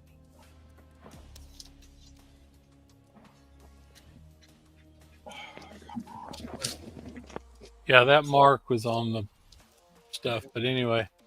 Yeah. Here's the beautiful 1965 book. Yeah. All yeah, guys, 1965. All Ditko, pretty nice. A little bit of tanning. Yeah. Pages are very nice. Yeah, look nice. Staples are solid. It comes with all these Ditko characters: Crime Master, Beetle, Jonah, Spider, Killer, the Scorpion, the Clown and his Masters of Menace. It's got some good stuff in it. Yeah, that's a good read, man. I don't read this at night, guys. There you go. What are you doing now? Okay. Careful now. Watch out. That book's kind of heavy. Careful. I'm taking care of the book. All right. Be careful, John. All right. No Spider-Man people here tonight.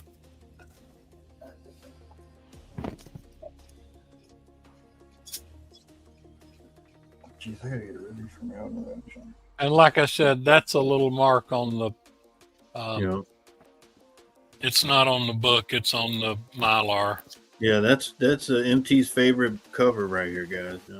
Well, you know what? One of my favorites. It's that beautiful yellow with all the Ditko swinging Spider-Mans on it. What promotion?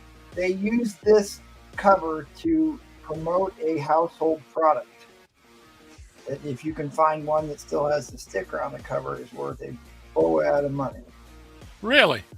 What do you think that household commodity item was? Oh, spider spray. Yeah. Raid? I don't. Yeah, that's why I was Raid Jackal. There you go, Jackal.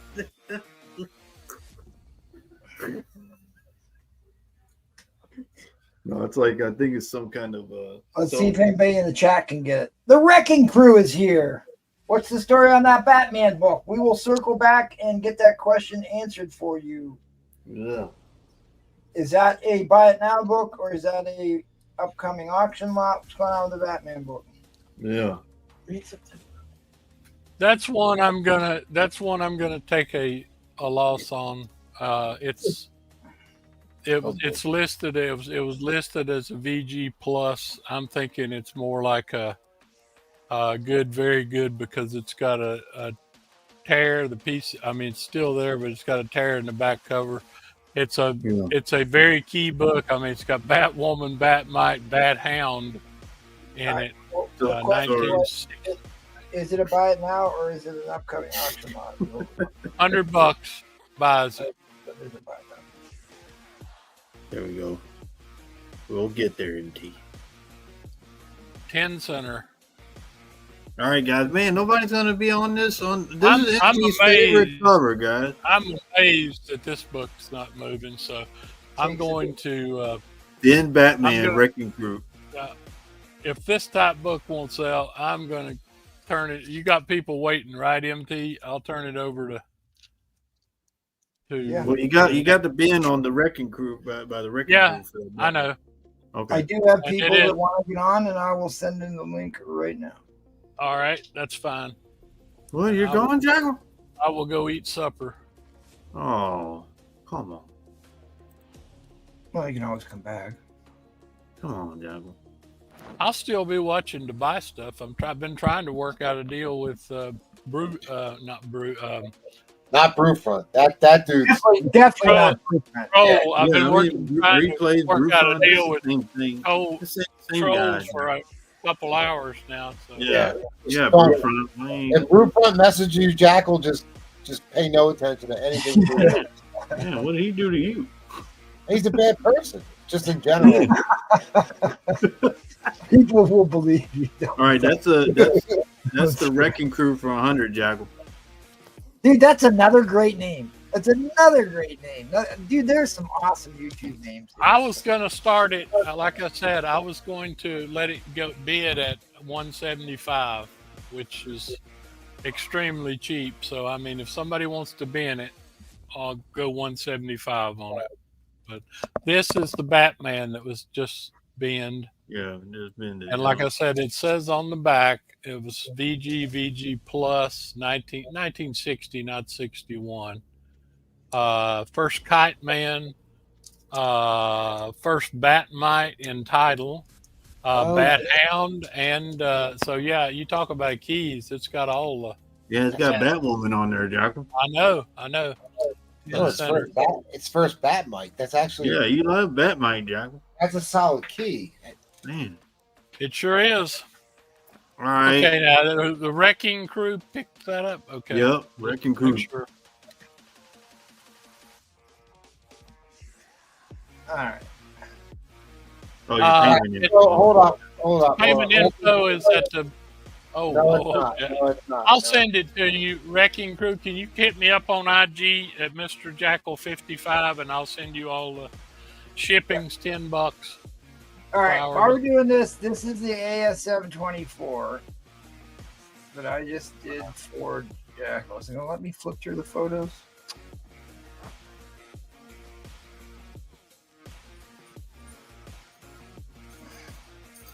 I wish if somebody in the chat had an app where you could put pictures side by side so that.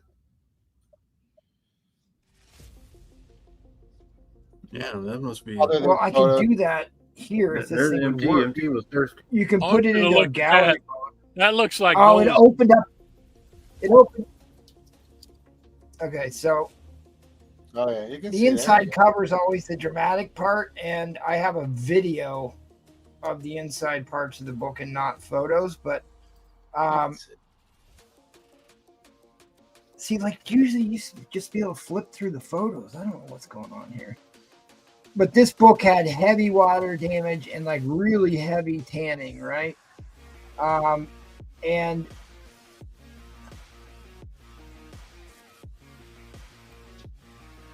you know, that's about as good as it's going to get. It looks 100% better. I mean, like this cover is bright and immaculate compared to what it was. That's how, you know how you cold press and squeeze the tanning out into the paper towels? I've never had that happen before where it was that bad on the paper towel. That's why paper towel? That's the paper towel after I'm done cold pressing. I've never seen that happen.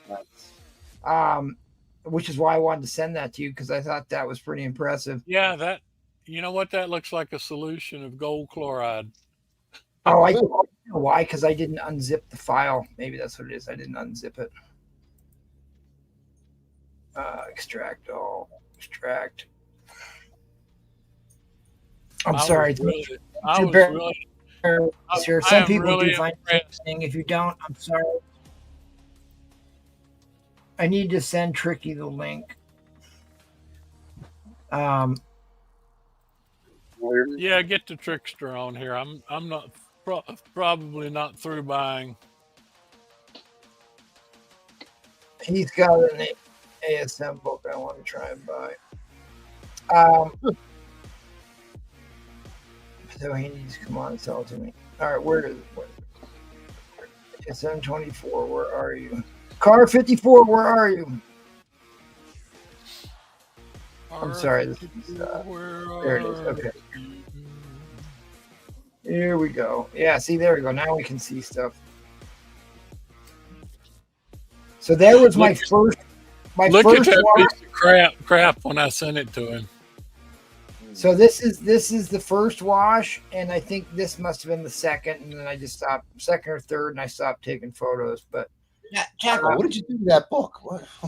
I got it that way. I mean, it was you know, every time you get a book, it's a crapshoot, and that one a lot lower than I thought it was going to be. I figured maybe you smoked like 100 cigars while you read it. No, I'm not much of a smoker, so a lot of people. That's what it looks like. It looks like somebody blew about 100 cigars on it.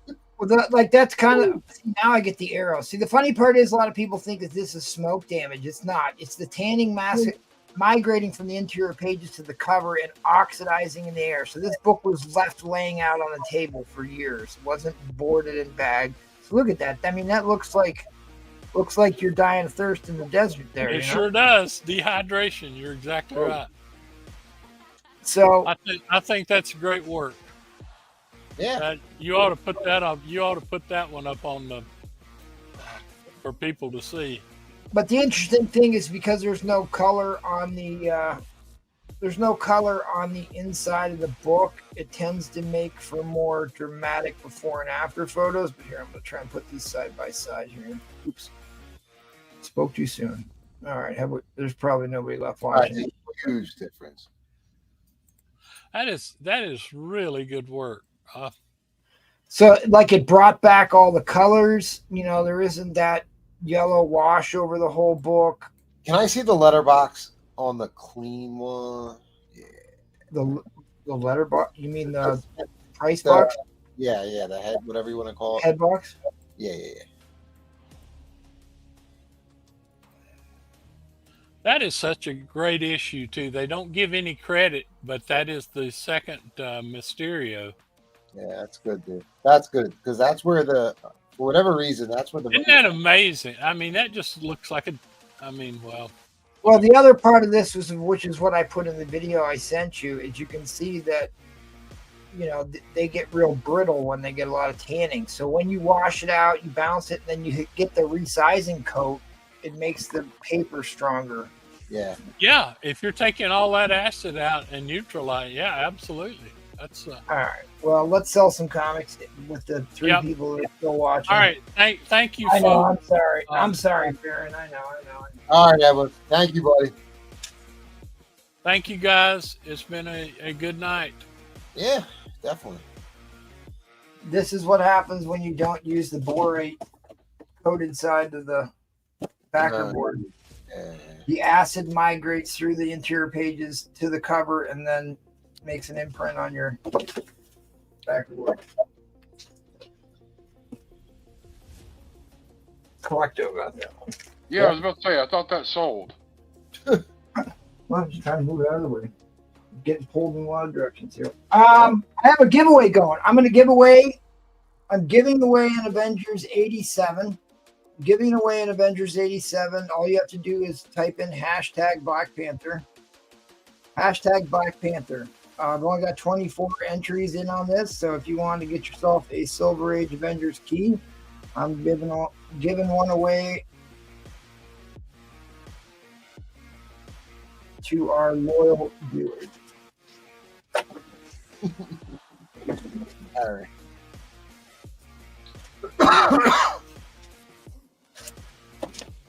I know how much Replay loves my microfiber talks. Me and Bruce, we talk about it all the time. So I resisted. I resisted getting into it. Okay, I got some Golden Age books. I've got a Golden Age lot here. Terry and the Pirates. Return of the Dragon Lady. Return of the Dragon Lady. Hey, Paul, where's she from? This is 1940. I had it written down the back here, and then I smudged it. It's 1947, I think. This is 1947, and these are the Joe Palookas, which were funded by the U.S. military. They used to have like PSAs to the troops in these books. So actually, your tax dollars helped produce this comic book. They used to have strips in the newspaper. So these are all 1940. These ones are all 1949, and I believe 1950. 49 and 50. You know, Joe Palooka is part of the Popeye song.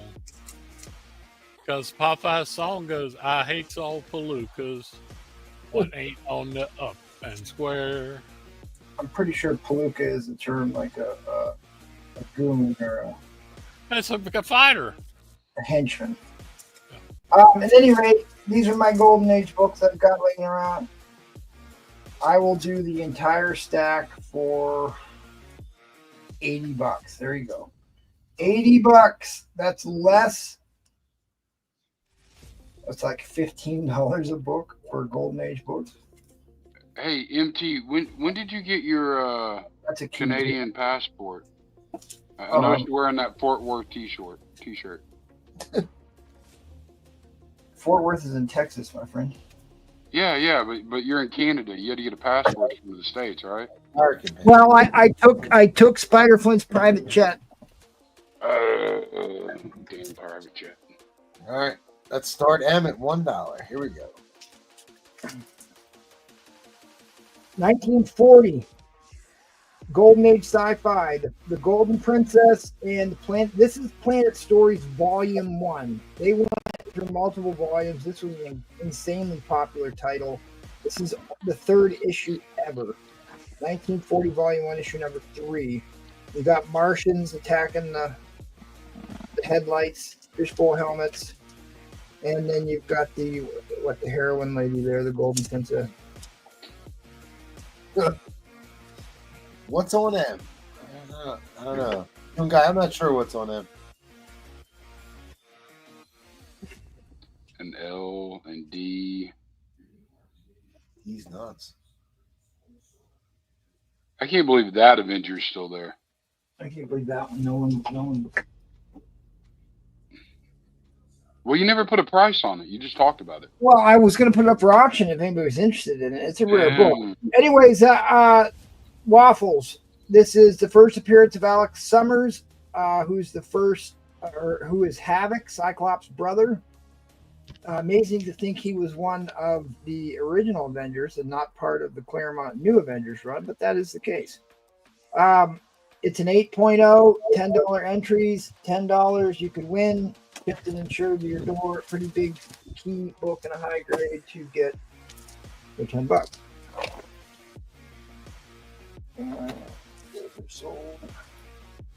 So this is what's up for offer. I got one more great lot tonight, but we'll do one of these. This is the second appearance of Wolverine. This is this really high grade X-Men 56 that I cracked out, press and clean, and then I've got this Marvel Superheroes Origin of Doctor Doom, first appearance of Valeria, his love interest, iconic cover. Tell me what we're bidding on, and I'll start it at $1. Ryan wants 2 waffle spots. We'll roll with the punches. Ryan Ritt, got you, Ryan Ritt. Let's do the Hexmen. Oh, really? I was hoping for the superheroes. Yeah. All right, well, let's do it. Is that I had 2 votes for the superheroes? Let's do it. And I got Edwin saying X-Men. I got Roger W saying X-Men. So we got 3 X-Men votes. All right. Ryan wanted 2. Starting big. Hit me on Instagram, buddy. You said X-Men. Okay, let's do it. Yes, sir. We can, we'll get to the deal. Damn, everyone loves X-Men. It's going to get so, I can't believe nobody wanted the Wolverine book, for Pete's sake. Okay, so here we go. $1 start. Let's get dangerous. Let's ride into the danger zone. The Darth danger zone. Wait, all right. So the Wolverine's going to go up maybe later, and then the Doom maybe later? They're all going up at some point. Whether it's tonight or not, I don't know. Depends on how late we go with this thing. HL, 25 buckets. Because it's been so great so far. Well, I don't know. You did pretty well on that Slip Surfer book. I haven't heard from him yet. Ah, that's what I was afraid of. Edwin couldn't wait. All right, so here's the book that we're talking about. It is a pretty expensive book because it's an iconic cover art by Neil Adams that they homaged a billion times afterwards. The living Pharaoh becomes a living monolith. He's actually a pretty big character in the X-Men mythos. Was in a lot of issues. Origin of Angel and joins the X-Men. I think Angel joined the X-Men long before issue 56, but like I said, like you can look and see how much more money it is than the surrounding issues. I mean, it's that's your first full Havoc, but yeah. There's my waffle, which that's actually pretty low, the book value. So at any rate, it's an iconic book. What condition are you calling it? I cracked this slab out of a 7.5. The reason it got a 7.5 is because there was dents all on the front cover and there was food particles dried stuck to the cover that I took all the way off. I think this book is a minimum of an 8.5. Wow. I think this book is probably into the 9s, but let's just assume that it's an 8.5, and if you do better on it, good for you. But you know, you're talking a VF plus near mint minus book of a major key that was certainly well worth cracking out. Neil Adams goodness. So they homaged. Here's the one of the more famous homages of this cover, and Uncanny X-Men 135. This is also part of that title interaction series. But once you recognize this cover, you'll start noticing it in a lot of other. You know, I never put that titles. I never put those two together. Yeah, it's like the pose for Wonder Man and Red Guardian. Once you see it, you can't unsee it. Okay. You'll start noticing it everywhere.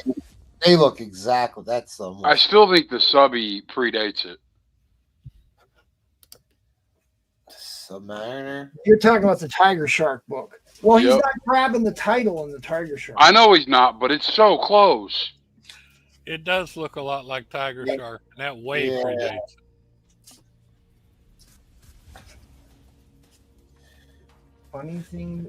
Funny enough, I have one of those in arm's reach. Yeah. All right. Well, we're at $100 right now to Goon Guy Monkey. Oh, it's really $100. Shout out. Like, look, the Tiger Shark looks a lot more like the Wonder Man pose than it does. Yeah. Well, you got a point there, and it looks like the Red Guardian too. Looks like the Red Guardian Wonder Man pose more than it does the title interaction. Yeah, they're not interacting with the actual logo, are they?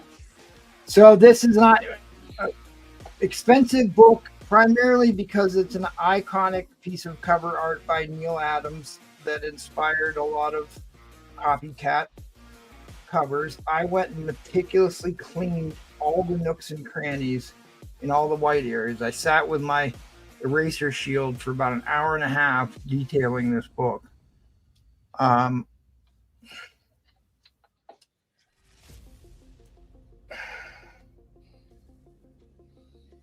gotta look and see what The grade mine staples is. are clean and shiny. The corners are good. Troll, did you get a request from those people, or was that just a bomb? Nothing yet, Edwin. Okay. Who was it? Who won? Anybody we know, or was it a new person? It was a brand new person no one had ever heard of. Oh, let me see. It might be somebody. I got called away. All right. Well, guys, we are going to overtime. That's stuck right up there. Okay. Going overtime. No underbids. Is this all the traction we're getting on this book? Really? Maybe I should have looked this one up. Huh? So I did look it up.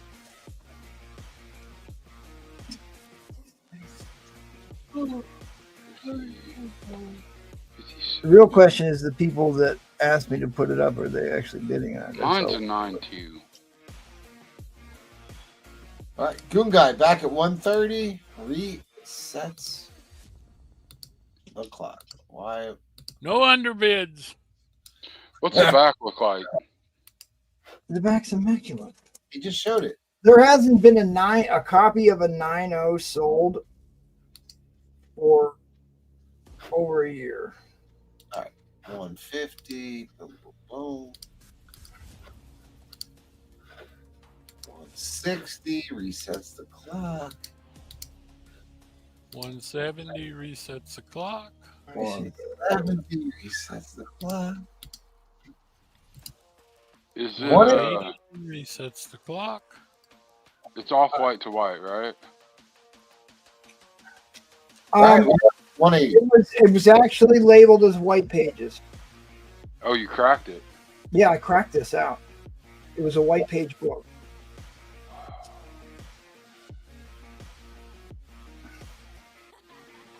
I cracked it out. It had like little pencil tap dents all over the cover, like somebody was tapping a pencil on the front cover, and they were like all over it, and I got all those out. Resets the clock. Oh, sorry. You're right, Evan. Thank you. I got all those out, and there was like, it looked like dried pizza sauce to me. Somebody threw up on it. No, they were no, eating pizza or something, but it came off really easy. I don't know why. Like, all I needed was like a little cotton pad. I could see that sitting in a pizza parlor back in the 70s looking at that. So like nobody cleaned it, nobody pressed it, because like it did look really clean. Like it didn't much need cleaning up. Like the one spot that always needs cleaned on the back of these books are always along the spine here. So I cleaned that, but it had a bunch of like little marks. Oh, wait a minute. That'd be back in the late 60s. Excuse me. I said that wrong. That's somebody was eating at the Village Inn. So this is why you use an eraser shield, is to get in all these tight little areas without erasing the ink. So I sat for about an hour and a half and detailed this book. Beautiful book. But it was a white pager. So I mean, it is. And honestly, you know, I'm not overly concerned about submitting books to CGC unless I'm trying to sell it or something, because I think I'm always worried that they didn't put the microchamber paper in it, or it's not sealed right, or the guys that encapsulate it don't take good care of it. And I've got a great example of that. Great example of that book. Or pop a staple. Yep. See, this is why I never get into bidding wars against Roger. I just won't do it. I refuse. Or they pop a staple on you. You know, it's like, I think the way that I store books is superior in the long run, because you're not manhandling, but if you need to sell it at some point, then you can grade it and send send it off or whatever. I don't know. That I've been doing this probably too long. I guess COVID really ruined me on sending a lot of vintage books to get graded. What ruined me on it was the inaccurate grading. Well, I mean, it took them 13 months to get my books back. Yes, and it took CBCS 14 months to get my books back to me with expedited service. I'm far more eager to get Bronze and Copper Age graded than I am silver. All right. As much as I want to hear your war stories, the two of you, I got to drop the end line. Yeah, do it. All right. Well, I'm gonna make a good point here. What was the grade on D, by the way? VF? I can't let it go, man. It's just sitting there. 8.0.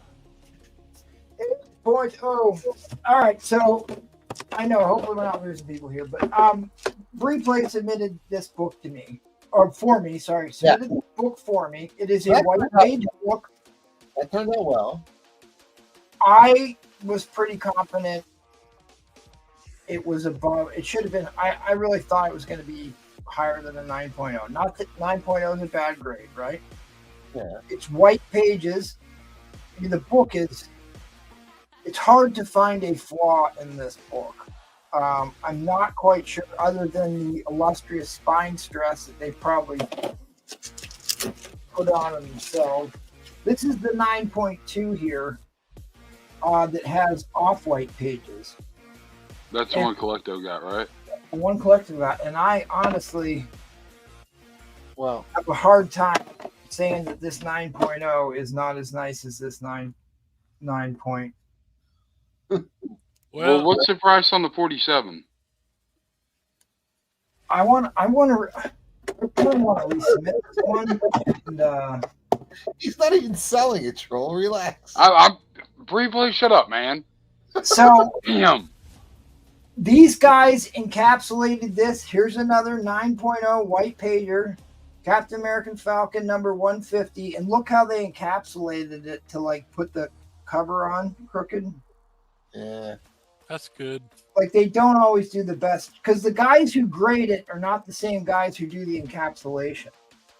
Well, no, there's a bunch of people that touch it. By the way, some people Roger that unpack W it. Hold on. There's some people that unpack it. Finish the story real quick. Some people unpack your book. Different person carries that book from the unpacking station to the guy that grades it. That guy grades it. Supposedly, it goes to a second guy who's supposed to do a grade check. Then it gets sent to a different part of the building to get encapsulated. And God knows how many hands it changes in that time. So, actually, it goes to the shelf before it goes to the grader. So it gets picked up twice more between grading and receiving. So all I'm saying is there's a lot of hands it has to go through. You know, a lot can go wrong. Grading is a human enterprise. Humans have flaws. I guess it's the reason, because of how fragile Silver Age books can be. I'm less eager to get Silver Age graded these days, but I have no problem getting Bronze and Copper and Modern books graded. All right. Well, anyways, that's enough. What were you saying, Jackal? I was saying we've kind of overlooked it, but Roger just got a super deal on that book. Oh, yeah. High grade on that book is double. Yep, it was a great book. Thank you, Roger. If Replay would have played your video, that is a Big super Trouble in Little deal. China. Thank you, Roger. Appreciate that, good buddy. A great battle. Please support us on Patreon. Paul's going to give away a free 9.8 double slab at the end of the month. What was that, first appearance of Carnage? No, we'll come up with something, guys. We've been giving away a slab every month. We'll come up with something here. But if you want to sign up, the link is in the chat. We cannot do it without you. Thanks for helping us keep the lights on. We are only as good as the people that watch us. Otherwise, it would just be Paul, Jackal, Replay, Troll, and I hurling insults. It would be pretty good, too. It would be. All right. What do you say, Paul? Once more around the carrier? Yep. Hey, you had a bin there, MT. Oh, you did. I'm sorry. I missed that. Troll, I am really sorry about that. Trollfire Bin C. I don't know. Did we accept bids from him? Does anybody know this guy? I'm sorry. I missed the troll. I was. When did see? Right. Didn't he have a price on it? With friends like these, Trollfire. With friends like these. All right, Eddie Fitzfury, what do you got, buddy? All right, we got Teen Titans, and that is what, first appearance of Teen Titans. Yep. So Nick Cardy art, and it's white pages. I got it at about a 9.0. A high on this is 510. Mid grade's 115. I got it for 220, which is super low for this.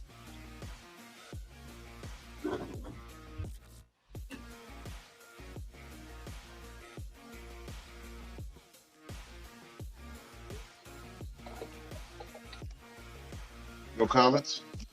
Oh, there's a red flag. Yeah, it's not for me. We got Star Wars #1, 9.0 plus, for 180.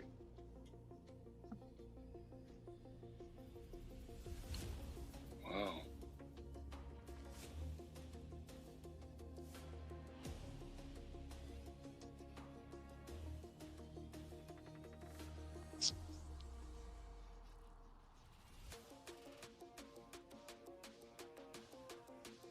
Giant size chillers #1, 8.5 for 140.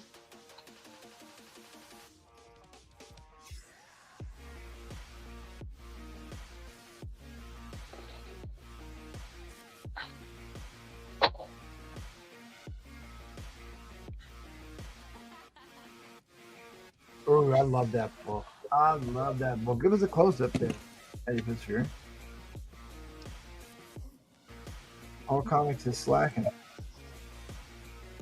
Oh, I can't scroll down anymore. Paul, hit the video. He gone. Let's see if Breeplay can hit the video. I don't know why it does this every once in a while. Locks me out of going down to the video. There it is. Okay, Call I me got the it. Titty King.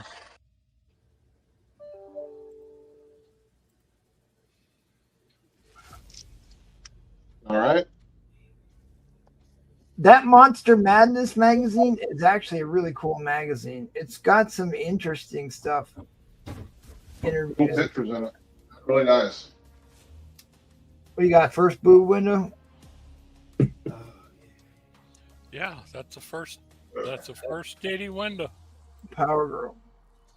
Power Girl, yep. Nice grade, low price. Oh, now John's coming from Troll. John, you are off your paces tonight, buddy. Get him, John. Get him.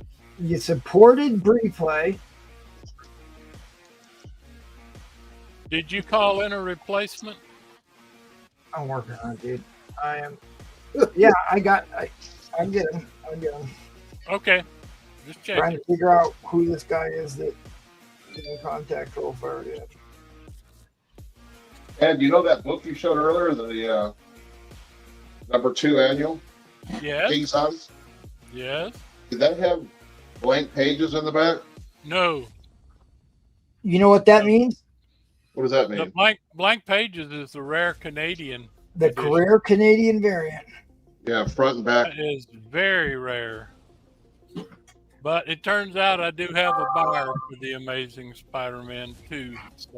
So Lucian saw my message and didn't respond to me.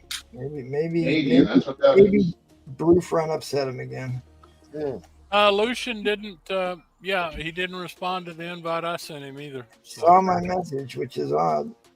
Well, let's not forget that Brewfront is a bad person. Let's keep that in mind. He is the root of all that. Bad man. You're a bad man. That's There right. No, we like Brewfront. That's why I keep making him do shows. That's why he got his own show. That's why I don't like him. He got his own show that he just That he never hosted. That he never hosts and never talks on. just abandons us. I want my own show. Just be me and Trollfire. No, we get the channel shut down briefly. Yeah, I was gonna say that needs some. I don't. That needs some oversight. I don't need another lawsuit, man. Yeah. Signed Herb Trimpe and Stan Lee here. Well, he was trying to do a show with Spider-Flint before. Spider-Flint was supposed to be the straight man. Troll, you tried to do a show with Spider-Flint? You did.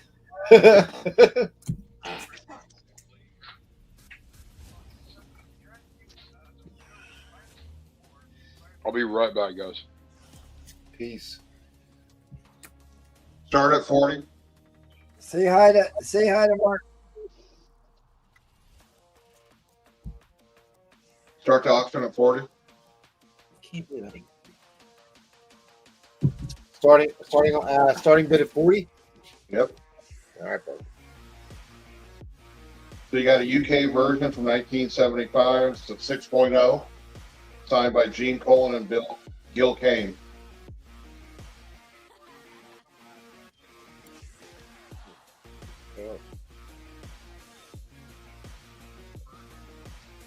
Well, someone's asking about your signed X-Men. You got a signed X-Men up there, Ed? Let's see. Mike Claremont?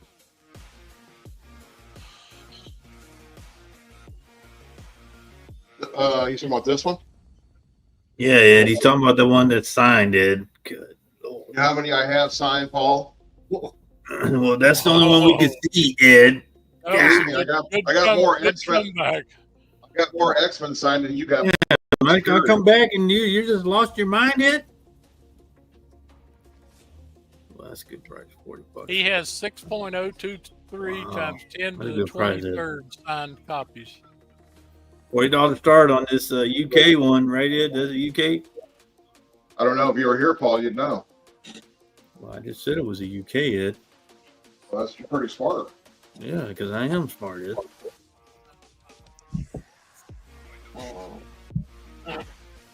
Yeah, Paul. Paul is sharp. No doubt about it. Yeah. I'm sure Paul can tell me Avogadro's number right now. Yep, 13. Yep. She's as sharp as a bowling pin. Sharp as Hey, watch it, Ed. Ed, what is...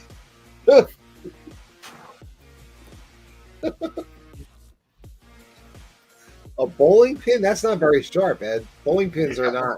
They're kind of like... Just think about it. You don't want them to hurt anybody. They're round. They're not. Ben, that signed X-Men, please. All right, Darth. Yeah. Darth likes his X-Men. Oh, that was right in his wheelhouse too. That's like late '80s. That's Darth. That's his thing right there. Yeah, you ain't lying, Dave Reese. I'll mute him immediately, Dave Reese. Wow, this book's worth a lot of money. That was good. You got another signed X-Men book? I don't think that's what David Reese was implying, Paul. That's exactly So I don't have any idea what this book is. What? It says Thor. What's it say at the top? Now you gotta refresh, MT. You're behind me. Yeah. I'm behind StreamYard. Yeah, you're behind. You need to refresh. Putting up a book that He doesn't. He's got a Spider-Man book up, not Thor. it says Thor on the top of that book. It sure does. The Power of Galactus. It's a book I've never seen before. I don't know anything about it. So I'm trying to refresh, MT. I think you're coming in late. Wait, what? Are you serious? I don't know anything about that either. Put it closer, Ed. I have never seen this book before ever, so I don't know anything about it. Where is This this? is a UK book. Oh, Thor. Oh, okay. All right, let me get Paul's misinformation thing up here. No. That was my fault. Yeah. We'll blame Paul. And me. We'll blame Paul anyways. All right. Oh, there you Ed go. said Now I that can this is scroll a again. UK book. We found Paul's interview. Oh my God, Ed, don't. Let's save that for another. Let's not go down that one. Let's not go down that rabbit hole. Special night, Ed. Did you know just that like was to say, jealousy would get y'all nowhere. All y'all Did you know- getting interviewed. Did you know that was a year ago? Jealousy would get y'all nowhere. I got 1 million views. You know what? Jealousy's going to Brian. get a lot of views one night, Paul. John, we're gonna upload that James Gunn Brian. interview, John. John, Brian, you know that was a year ago? It was Labor Day weekend because I had people at my house and I had to go downstairs in my basement and literally carry Paul through that interview. You know how many people have watched it in 1 year? He was asking baseball questions in a comic book interview. Dude, I was trying to keep the conversation going. Hey, do you know how many people have viewed that in 1 year? Not many. 236. Yeah, they What? were all Paul. It was watching. 3 million views, Ed. Bullshit. Tell 236. him, John. Tell him, John. 3 Hold on, million hold on. views. Greatest host. I got Yeah, that. came on Tell him, the- John. There you go, John. John. Red flag I'm- at you. I want to be on record as knowing that I did not go on this tangent, and it is taking every ounce of me not there into this. Yeah, you keep quiet over there. I am being ultimately restrained. All right, All right, relax that was the down. timer. I rewatched the interview last night, and dude, it was not good. Did you? Oh God! Send me the Oh, link. you out on every front, dude. Like, oof. He forgot that he was actually interviewing somebody. Oh, Started talking about. I threw all up I like gotta a. say is I trained for that for a month. Yeah, well, you needed another couple months. All right, well, That You cake wasted a wasn't month. quite baked. That cake. that was it for you, Ed. So You wasted a whole month. All right, it keeps getting worse. We're going to he him. All right, you're up, he him. All right, dude. That Wow. interview. All right, I'm Paul, telling give him hell. Give him hell, Oh, Paul. it was a train wreck. Like, it was bad, brother. It was Nobody bad. want to hear you. Come on, get going. All right, first Grim Reaper, The 45. ad revenue was insane. Dude, we're going to get ad revenue out of this now. I'm telling Yeah, you. we're gonna get ad revenue. We're gonna splice that up, and you're gonna die laughing. We will end up owing money. Andrew 70 VF copy 75. I have a VG copy. First Hank Pym Yellow Jacket. It's a VG copy, guys. Not a high grade copy. Buckets. Tell him, John. Neil Adams Kree Scroll War. Yeah, Issue Roy Thomas. 90. It's a fine copy for 30. And then I say third appearance. You say tomato. $50. Punisher. Did you not get the book that I claimed on the first round? Oh, did you take it? Yeah, you did. I told him that. I told him. I'm sorry. All right, I'm sorry. Me constantly. He just ignored all the books I tried to buy. All right. I tried to tell him. Friends All like right. these. Friends like these. All right, I'll let allowed to restock his board or no. I shall let the chat decide. Here's the deal. I did How not. many Eagles spitters? How many Eagles? All right, who that's asking condition on the Avengers though? I'm assuming he's probably asking about this one. And I have it at a VF, so I'm going to say a 7.0. I'm assuming that's what he's asking about. No, he says Black Panther condition. That's that Oh, one. okay. That's the only one? Okay. Yeah, I have it at a 7.0, buddy. It's yeah, it's probably a 7.0 for 75. If you wanna message me personally, go for it. And Feels like your board is gonna fall. yeah, no, it's not gonna fall. It got wiped out. Ain't nothing left. All right, guys, here's the deal. I will absolutely let you pick. I will start it at $1. All I right. have a chunk of ASM books, but I didn't grade all of them because I went to an Oktoberfest. Or I have a chunk of Black Panther book starting at $1. These are graded. I'm So sure. you're saying which one do you want, guys? ASM or Oh, who does this about the first one? Oh, this one, yeah, buddy. Yeah, it's fine condition. So let's just call it like a 5.5. It has some rub up in the corner up here. Come on, camera. There you go. You can see the rub up. I call it, is that a letterbox? Yeah, wasn't it the price box or something like that? Yeah, you can see the rub up there in the green. It's got a bunch of ticks. So, but again, who that? You can message me. We can work something out. So, anyone All right, care? which one do y'all want, guys? Spider-Man or Black Panther? ASM or Roman Curtis says Black Panther. oh, nice. Okay, that's what I would. All right, $1. All right, got you. Go ahead. Fine, cool. All right, these are all in. 2, 4, 6, 7 books. Ooh, number 1. Nice. Number 1's in there. This is in a VF condition. The VF. It's, all right, well, you know, first solo title, first collectors. Issue number 5. All right. VF minus. Issue number 6. VF minus. And that's first Jakura. That's his half brother. Yeah. I love this one. Yeah. Near mint copy.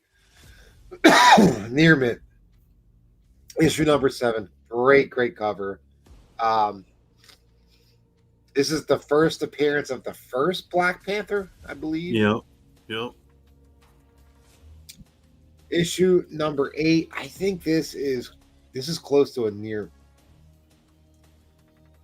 This one's pretty close to a near mint copy of issue 8, and I don't remember if that's a key or not. I forget.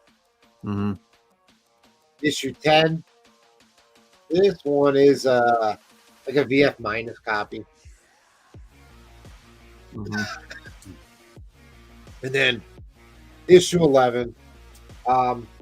This one's a near mint copy of issue 11, and I know this is a key as well.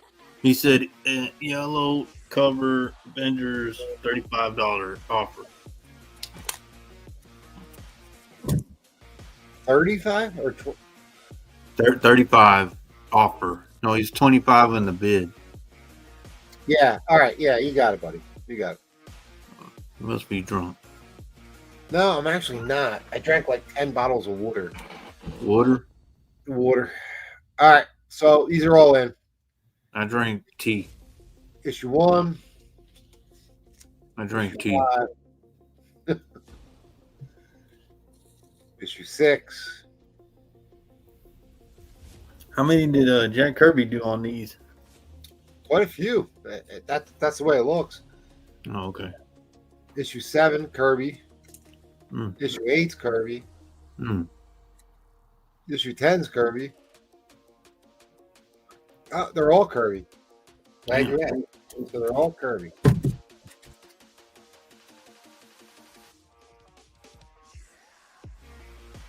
Well, like I said, I have this in a VF. Yeah. Got issue 5, VF minus.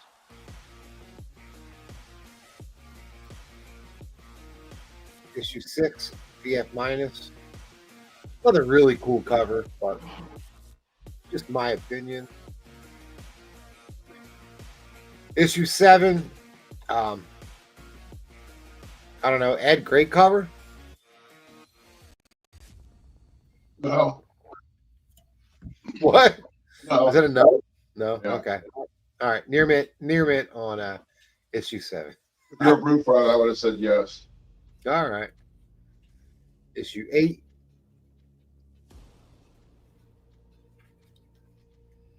Issue 10.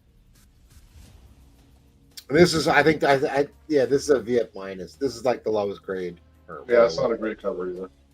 Well, and I know this is a key. I forget why it's a key. Issue 11. It's in there as well. This one's near mint.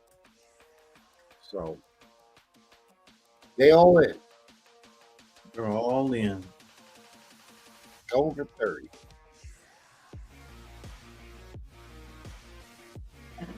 Who that took what? This Avengers for 35? Yep. All right. Yeah, it's a nice book.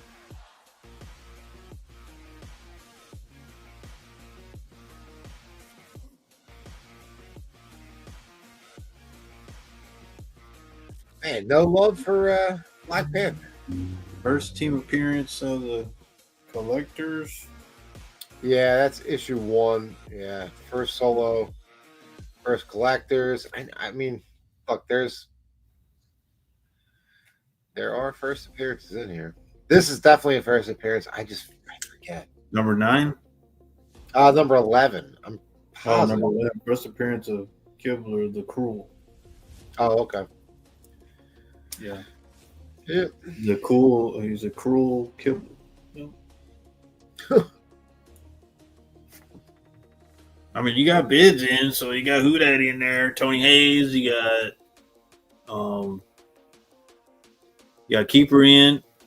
So I got 2 black dudes bidding on Black Panther. now you got 3. Keep.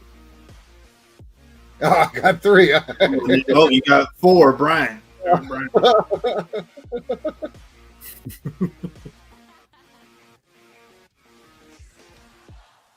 Come on, man. Nah, I'm kidding. I don't care.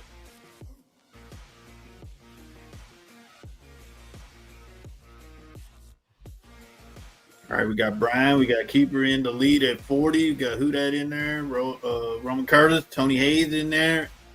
I think Roman's the sleeper here. Brian, are they big and buff? Tony Hayes says, I am. Oh, James is in there too. Oh, I forgot about you, James. Tony Hayes is black. I didn't know that. All right. Well, Tony Hayes? Really, Tony? I didn't know that. Okay. So we got 3 or 4 brothers all getting in on these. There he is. There's Roman. He's sneaking out. He's like, nah, man. I'm taking the Black Panther books. We got Brian in.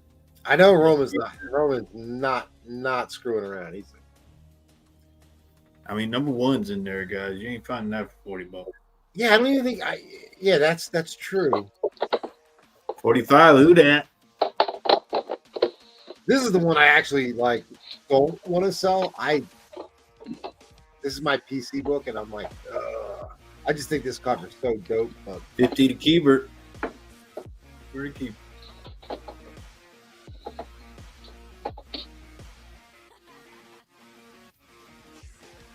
I'm just glad Broomfront's not bidding on these.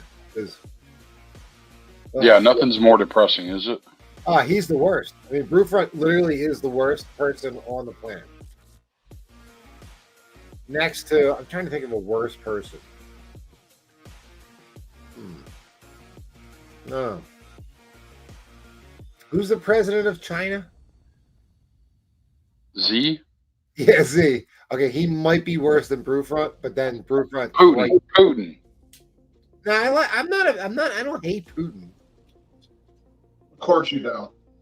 Yes, you do. Why would I hate Putin? I mean, he's never done anything to me. Either is she. Yeah. Nah, Z's done plenty, dude. Kool-Aid drinkers. What are you doing? Putting up Art Adams' book for $2 again? What did I tell you about that? Oh, you weren't allowed to let him do that. All right, Gatekeeper. I'm trying to stop him, but Gatekeeper's like, no, I'm not having it. That is a cool cover, guys. I don't care what you say, Ed. I'm not even going to ask you. That is a great one. The Jack Kirby Black Panther run is so tragically undervalued. I love this series. See, look, he's got a top hat in that picture.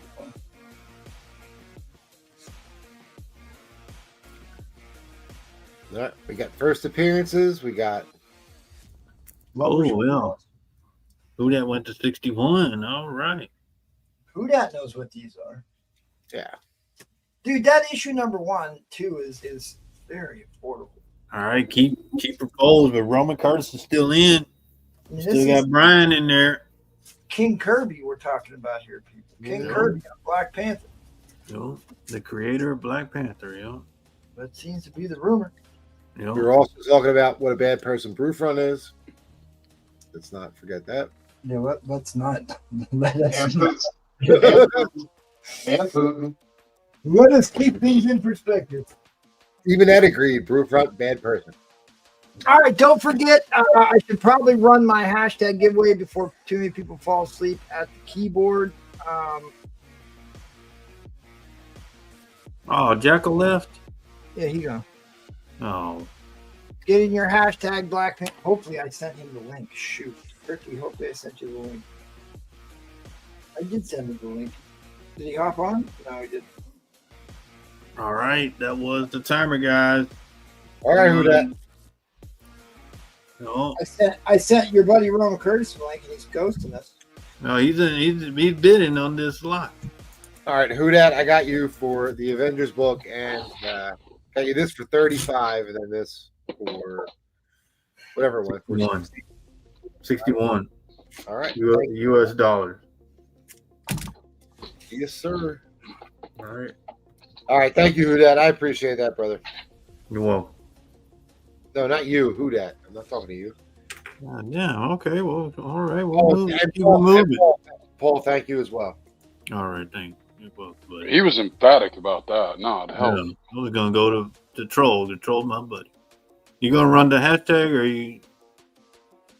I want to just get people to keep entering it. So All I'm going to go to you. Okay. No, the troll. You going to troll? Silver Surfer number 4, round 2. Yeah, me.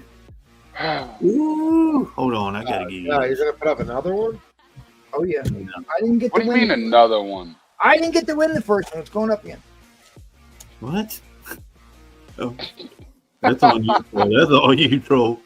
Man, let me give you that though. Okay, so we got an X-Men number 12, 6/0, $900. Beautiful book. There's a 4/5 floating around here for 500. Are we going to get a peek back at your wall of fame there, or what? Well, I've been taking books off and putting stuff back up, so I mean that was kind of the idea here. He gone. Plenty of people want Silver Surfer number 2. I mean that's a great book too. Silver Surfer number. I think some people asked for number 3 too. I got a. What do I got? I got a 5. You got a 1. Well, yeah, but I got a 5 and an 8.5 white pager. Oh, you do it. You got a 1. Dude, Silver Surfer only went for like what 13 issues, and all of them. I thought it went like 22, but I could be totally wrong. No, not volume 1. There's an 8.5 white pager, number 5. $200 on that one, which is pretty good price. It went for 18 issues. There you go. He said 22. Oh, well, he said that one's still there. Don't take the $300. Don't take the bait. Shocked nobody's bought that for $600. Seriously. I mean, issue number 2 is. I know. I'm trying to get there, buddy. Dude, it's a white page copy of that too. Yeah. Oh, great googly moogly. Is that a fire book? It's a tough book to get. I've had, like I said, I've had a couple copies of that. I've never had anything. I rarely see white page copies. No, I don't either. It's a square bound book. It doesn't have a real high print count. Gorgeous book though. It is. But Silver Surfer 3 is first. 1946 Batman. Holy shit, dude! So that's a big book. That is a real big book. Yeah, Silver Surfer 2 is the first Badoon, who the original Guardians of the Galaxy fought in the comic for decades. They're the ones who actually take over the entire universe and destroy the human race. Dorothy has a really nice signature. I just want y'all to know. Well, she does. She has good penmanship. That was a. Well, they used to steal books back then, so they had to put their names on it so they could retrieve them. Dorothy is remembered for the happy endings. Oh, all right. She gave the community. Whoa. What? We're after midnight. Wow, that's you, troll. Now there you go. Now we're talking. Now we're talking some big boy books, yeah. Was that like that's the preview of Wolverine. Well, no. Yeah. that's John Byrne. Yeah. That's Steranko. Oh, it's Steranko. I'm sorry. No, wait, it's Doom that has the no, it's this one. This one has the first Wolverine story, right? I'm gonna start clipping comic book cards. I don't think so, man. I think this is the Doom one. No, this got the prequel for Wolverine. Don't take the bait, buddy. Okay, that's number 4. Fuck, whatever. First time I've ever cussed. You're the damn. Look, I'm gonna dox the hell out of Jay. The hell do you pronounce that? Never mind. I'm not gonna dox the hell out of him. All right, There you go. All right, let me show you this for a second here. Here's the Foom category, and the icon from the entire Foom category is that cover. Well, all right. The Doom cover is awesome too, though. Yeah. The Doom cover is fire, but this is the prototype of Wolverine published a year and a half prior to his first appearance. This is this. Paul just screws everything up. You notice that? Actually, it was my fault. It was my fault. I said Byrne. Yeah. We'll blame Brewfront. He's the source of all. Yeah, Brewfront. Show the Doom. Anyway, Yeah, $400 the Doom bucks. one. Oh, There's the Doom. That's a beautiful. Boy, the Doom one looks better in person. It does look really. It does. Really No, it don't look better in person, but it looks good right there. But the Doom book is great, but I'm sorry. They had it at $100. They had the Doom. Yeah, good luck getting the Doom. Yeah, you're not gonna Good find luck it for getting that $100. I promise. You can find it for 100. See, If this you is do, the I'm Jack buying it Kirby from you. cover. Okay. Let's- But this Steranko, apart from being a Brewfront cover, is absolute straight fire. It is an incredible cover. And it's got the freaking prototype of Wolverine. I don't think there's a better Foom cover than that one. 10. 10? 10. No, I mean, you just like 10 because of what it is. That's first X-Men, dude. That's first X-Men. That is the actual first published Deadly Genesis X-Men. Yeah, I don't like this one. I like the Doom one better. All right, what's Doom Doc? 12 says Show the James shit Bio. for it. All right, I'm sorry. We had to educate some people there. Wait, let's go back to Foom. Foom's awesome. Dude, look at how vibrant the colors are on that too. That's a sharp looking copy. If he actually would stop stealing Burger King internet and would get us picture quality here. Yeah, we can't get everything we want. He's using that Roman Curtis internet connection. Damn. Troll does not pay for Burger King or steal Wi-Fi. He just used dial-up, huh? No AOL either. But absolutely, the Doctor Doom and the Hulk one here are the two best in the entire run, hands down. Okay, so I'm gonna pull this now because nobody's interested. In All right, John Byrne. Except us. People that, if you know, you know. Hopefully, Foom 2 says James Fomictor. 12. 12. Oh, he says Foom 12. Yeah, Foom 12's not bad either. I mean, to be fair, Foom 12 ain't bad either. That is dope. Vision. Yeah, I like Dr. Doom. We know, Paul. We know. You told us. He likes his man meat. Yeah. I just spent a couple hours staring at this cover. That Kirby? Scary. That's Kirby, right? That's No. Kirby. He's got his magical. It can't be Kirby. Magical cigar. He's got his syringe for shooting up. Okay.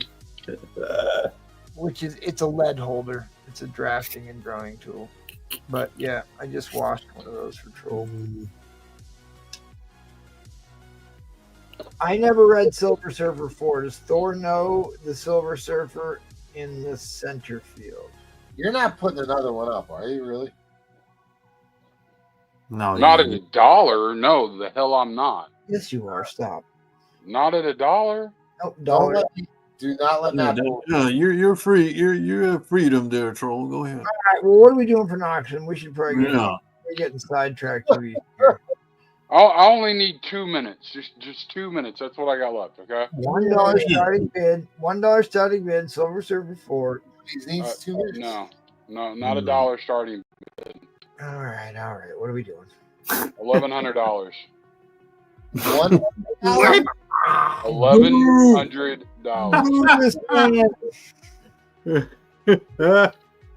Oh no! After tonight, $1,100. Starting bid, $1,100. No, just put that aside. We'll work out a deal. The last one went for $600. That's a 7.0. The last last sold was The last one was 13.30. 6. The last one was a 6.5, to be fair, and it was raw. Yes, Yeah. $1,100. All right. So That's why I said give me 2 minutes. All right, I fold. No, just put something else up. We'll work that out. He's like, come on now. We just lost 8 people watching. You All said right, put one up, I put one up. Show more phone books. That'll get people back. Show your wall of buy it now, Zen. At least put something on the screen people are going to buy. All right, here we'll do this. Oh shit, here we go. Thanks, Darth. Darth is still here, dude. He's still Yep. hanging. The few, the Art's proud. like, I'm still here, buddy. The He's few, like the new proud. kids on the block, dude. He's hanging tough. Yeah, I know. Do you know what I bid on that? I bid $911 on that auction lot, and then forgot Aaron's about here. it. All right, give me a $50 start. There Yeah, I you go. lost that auction lot by what? $14, $20, something like that. $24. I lost that auction. It's in a 5.5. Just take that down so there's no confusion whatsoever. Yeah, there you go. Ooh, there you go. First Eddie 25 Murphy. bucks. First Eddie Murphy. What was your starting bid? $25. Why? Start at $1. What's the difference? 25. Yeah, really. Why don't people understand why why they should be doing that and why that works? All right, here, I'll just go to 25 to make Troll happy. Lee. So Troll's telling us this book is only worth $25 is what you said. The way this night's gone, it'll probably go for 25 to replay. Just watch. You just need to put started at oh geez, we just lost another 10 people. Good lord. It did. Oh boy. Come back. Don't leave us, people. Don't leave us. I have a giveaway to do. I have a giveaway to do. Don't go anywhere. We're down to 42 people. What happened? Yeah, dude, we just Yeah, lost. but We if just they're lost. interested in the 20 hashtag, they can leave. We lost 20 viewers. See what Poom does? Oh, there you go. I told you, don't do Poom anymore. If you'd have just started something at $1 right out of the gate, would have been. It's my wow, it's my fault again. Okay. No, it's Brewfront's fault. God, you sound like my wife. It's Brewfront's. I thought y'all were married for a second.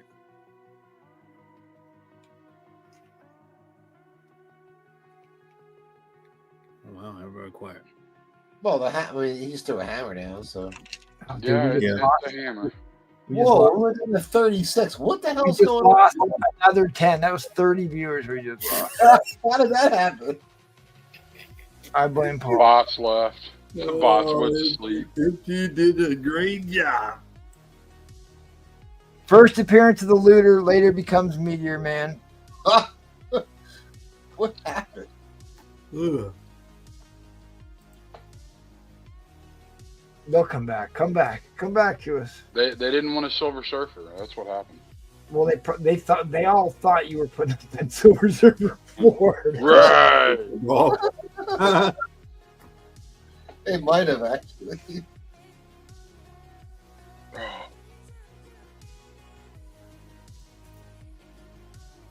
They were hoping I was going to be able to get that down.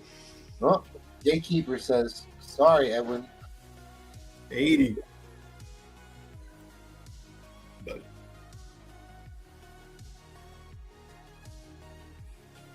See, Tricky was supposed to come on and sell me an ASM 40 tonight. That didn't happen.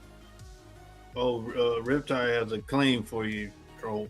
Oh, I'm sending my ASM 40 into CP. Oh yeah, no. Wait, I'll claim that SS4 for $7.50. No, Yeah, I don't. that's absolutely correct. Sold. You have the sticky notes right. I'm sorry, my internet must be out. Oh, it's that dial up again. Oh, here we go. The dial up. He's stealing that Canadian internet from what's the Canadian You're donut shop? Canadian. How the hell do we know this? Well, it'll come to me. Tim Hortons. Oh, the Dunkin' Donuts. Yeah, the Dunkin' Donuts. That's actually a Canadian-owned company. Yes, I'm aware. yeah. Well, they don't have that down in Del Taco Land, so we have to tell them about this. No, they don't. We don't have Canadian. We got three viewers back somehow. There you go. Oh, look at that. We're back into the 40s. We're struggling. Dude, this book used to be so wildly expensive, too. Gatekeeper wants to retract his bid. I don't have a problem with it. Yeah, it's fine. All right, everyone's back in the lead at 75. Jelly-filled donuts, really? Dude, they used to make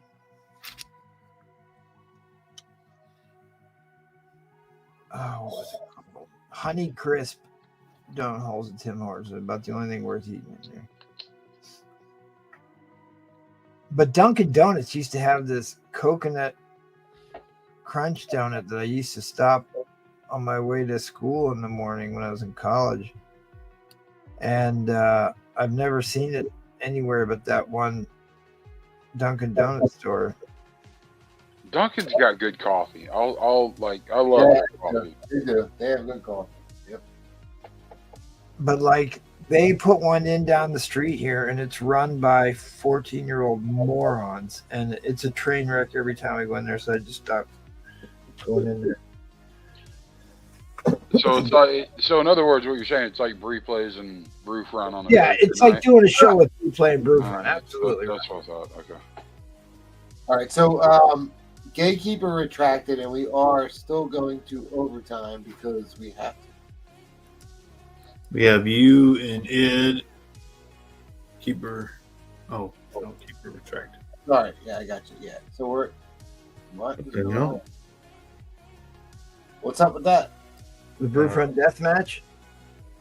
Just That's needs been us, showing for months. just needs us to like not be so busy that we can pick it back up again. I figure certainly over the winter time it'd be a lot easier to do that show. We're not giving up on it. We still need to do Paul's GoBot episode. Edwin, I think they got 24 hours or something, but I don't know. What's that? Edwin's asking, did we ban the fake bitter tonight? And I said, I think they got like 24 hours. Who did you ever tell me who it was? Oh, I'll send it to you. It was Super Susan or something. They said they messaged you. They didn't message you? No. We had I got time. Let's just calm down, y'all. We did have a infamous repeat troller in the beginning of the show that was trying to create problems. But here's the interesting thing. It's like I'm used to, even if it wasn't him, which I'm pretty goddamn sure it was. Like you. It'll be all right. We'll figure it out, guys. At the you, end line. We're not talking about you guys. I'm just glad that I took the bait. I don't care. Yeah, I get it. It's fine, but like it gave me an opportunity because if you're just polite and explain it away, it gives you the chat an opportunity to come in and defend you. And it's like you kind of need to give them a chance to do that. I mean, they didn't disappoint. They definitely went to bat for us there, and I appreciate that greatly. Yeah. I don't know. John Arcano was pretty mean to me tonight. Yeah, I don't know what the heck he was doing being nice to Replay. We still need to then Joel, you must be doing well. John Arcano. John Arcano hasn't come for you. Oh, congrats, Edwin. Wait. All right. Well, great vintage auction. Good get. I had fun. I liked it. I liked the vintage auction. I had fun every time. Dude, it is my favorite show to do. I like it better than any of the others as well. It's just fun. Yeah, Brewfront's not here. Oh, I know. All right, let's move on to Paul. What you got, buddy? So I We're got back up to 53 people, Paul. All right, hold it strong. 8 Jack Kirby goodness for 15. Show us some new books here. Get all the new Batman 281, $20. Was that Neil Adams? I don't think so. Wait, did I lost his viewers and then they came back for Paul? Yup. Oh my god. Venom number 46 from 1971, Charlton. Yeah, Charlton. After that, Paul just lost 3. $20. It's a beautiful book. 85 range. Super villain team up number 3. $20. Raven the Bold. 94. $20. I like this cover. World by Night, number 12. So, Paul Comics, why did the Germans treat the Russian POWs way worse than the British and American POWs in World War II? 25. That they did what? Why were the Russian prisoners treated so poorly, so much worse than the American and British POWs in World War II? Well, I know why. The Germans beated them, right? Well, because of what the Germans did to the Russians when they first came in, when they first stormed Russia, they were like so brutal to the Russians. So then the Russians did like double time back to them. Now, other way around. Russia refused to sign the Geneva Convention, and for better or for worse, and mostly this has to do with the regular German army and not the SS, but they followed the Geneva Convention the entire war, but Russia refused to it. That was a big way that they could get people to, before they started shooting people to get them to join the army, was you were allowed to rape and pillage if you were in the Russian army, which is why they were treated so poorly. And that was a big thing that they were pushing as far as propaganda in this last Ukraine war. Yeah, they were actually invoking, this is the same, we're being invaded by the Nazis again, because you know how popular it is to invoke them all the time. right. But it was the same thing, that they were allowed to rape and pillage and whatnot. And some of that was incentives on Russia's part, but and there's always some retaliatory effects, but it always amazed me they wouldn't sign the Geneva Convention because everybody else did. The Russians didn't sign it. But the Russians wouldn't sign it. They wouldn't sign the Geneva Convention. Right. Yeah, because once they took Stalingrad, dude, all bets are off. The Russians were pissed once that happened. Yeah, but the weather played a big role for them not to go any further, though. Yeah, well, that's very true. But Russia just kept throwing bodies into Stalingrad. They were way outclassed, but he's like, we've just got more human meat than you can shoot down. They used to send people in with like one rifle between 3 soldiers, and you were just supposed to pick up a rifle after your buddy got shot. They didn't have enough rifles for people. Yeah. They said they had more Russians than Germans. That's why they were. Oh yeah, absolutely. It's like we were be able to build more tanks and planes and they can shoot down. The Russians just kept sending more human beings than they could possibly shoot. They had 3 million Germans die in that war. 3 million. All right, give me $20 start, good buddy. What? How much? Sorry, what did you say? $20. $20. Oh, I thought you said. Yeah, I got 4 books. Well, quit mumbling. I'm at a 33040 range. Ooh. 156. So the funny part is like Napoleon was one of the great 141. The great conquering emperors, I guess, Was got capital in Russia and they just abandoned it. And he's like in there 138 because they knew there was no way they had the logistical support to survive a Russian winter, so they had to abandon it and go back to France. Yep. 131. I'm sorry, you said okay, good thing. I How many can't. hours are all these books? Oh, All these are in. Yep.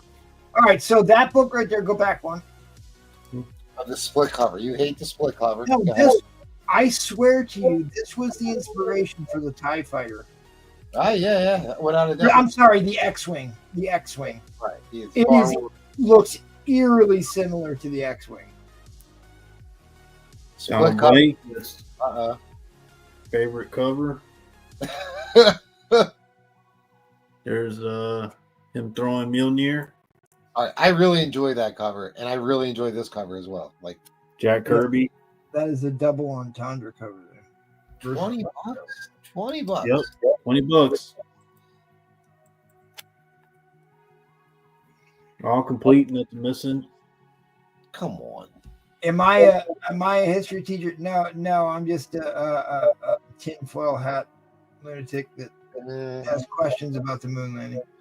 All right, 10 million German casualties. All right, that's about okay. If you're going to include civilians, then yeah. Yeah, I thought it was 6. I thought it was 6 million or something like that. Was it? Didn't Hitler like All right. the treaty? They had a treaty together. But yeah, they did. You're right, they did. That absolutely did happen, Paul. But like, this is the funny part. It's the entire German conflict in World War II. The whole World War II conflict is a drop in the bucket compared to how many people were killed in the Chinese and Russian cultural revolutions. I mean, that was the largest mass killing of human beings in the history of the world. All the wars combined were still less than what happened during the Bolshevik Revolution and the Chinese Cultural Revolution that led to communism. 200 million people died. You guys, you ain't finding these for $20. And they don't teach any of that in school. All of these are in at 20. You know, it's funny. I thought it was 60 million people died in World War II total. Like that's Yeah, I don't think it's quite that high. I think But I guess, because a lot of that you can factor in what happened in the aftermath of displacing these people so I guess you can factor that in, but I don't remember. I think there's a lot of arguments it was closer to 40, but yeah, I thought it was 60 million, but All complete. there's obviously it's hard to pin that number down. Yeah. All these are in at 20. You get 131. 138. But like the funny part is the Japanese were 41. way worse than what the Germans were doing. 156. 12-cent Thors. Wow. I am shocked this is not selling for $20. Now, no, you ain't finding I these. did $20 on it because I just win it. Oh wait, is MT in already? I'm sorry, I didn't see it. No, I'm not in. All right. I'm not gonna. If nobody's gonna bid on this, I'm not gonna just steal this for $20. All good, buddy. Vintage. Oh, I see. Wikipedia has upped World War I casualties to 75 to 85 million. That's a pretty big jump. 3% of the estimated global population. I mean, you talking about a meat grinder. World War I was an absolute meat grinder. Like hide in trenches and then just jump up and run straight at machine guns. Yeah, well. And while you're doing that, we're going to throw gas at the enemy that's just going to blow back right into our own trench.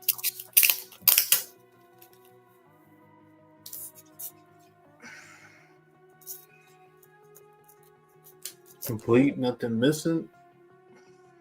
Wow. Okay. Yeah, everybody hates Thor apparently. I guess. They're nice silvers, $5 a piece. All right, I don't want to see these go for 20 because I'm glad nobody's bidding because this is nonsense. 20 million military and 40 million. Oh, Darth. Oh, it juggled in. Okay. All right, yeah, Darth's in the lead. I'm sorry, Darth's in the lead. Edwin comes back at 21. Okay, I got to come up with something. So, what happened to Tricky? He was supposed to come on. Leaving me Well, you high. didn't send him the link.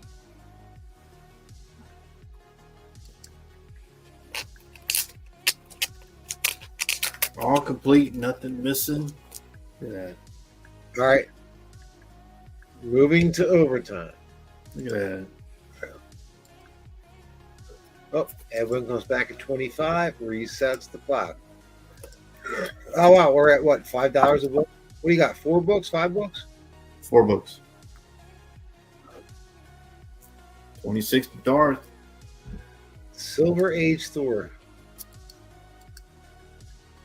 Yeah, boy. All right. Donald Blake. Edwin's back at 30. Paul's still losing money. Here we go.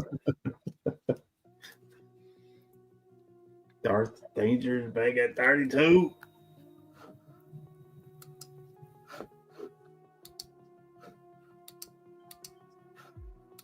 All silver Thor. Love that cover. That one? Yeah. Dude, I don't know why. I think it's cool as shit. And that one's great too. Yeah, a lot of people like this one. Oh, Jack Kirby got, was it the Warriors 3? Yes. What's up, James Willie? All complete. No cutouts, nothing.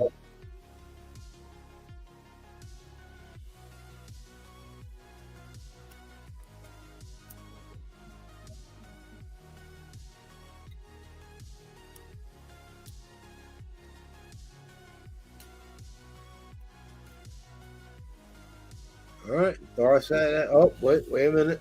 And we're going back at 35.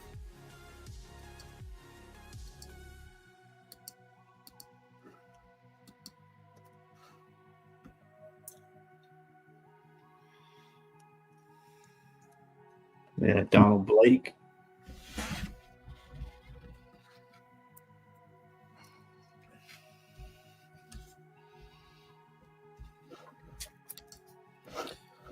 Darth back at 36.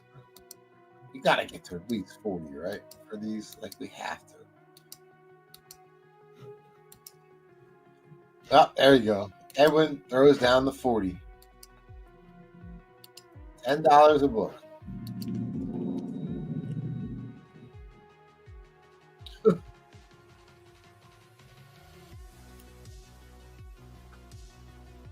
I'm shocked Brewfront's not in on this. Dude, he's under a bridge right now, servicing some other gentleman.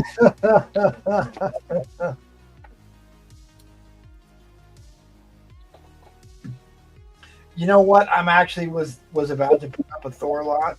Now you're not. A massive Thor lot that I've been planning to put this lot up for over a month now. 41 Darth. It is essentially foiling my plot here. I'll have to do something different. Oh, my bad, buddy. I was going to put up the first and second appearance of Hercules. The first and second appearance of Hercules I was going to put up.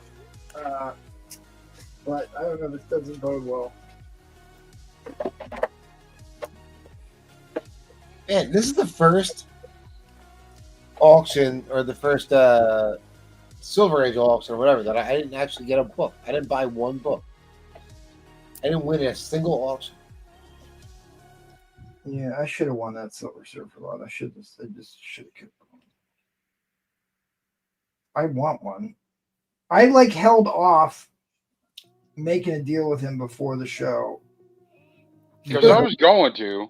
I know. I wanted you to do well on. I wanted you to have a good big banger book to put up that got a lot of action. And well, you're putting that Hulk annual Up, right, MT? Okay, so we got pizza. I'm just gonna go to sleep. Y'all have a good night.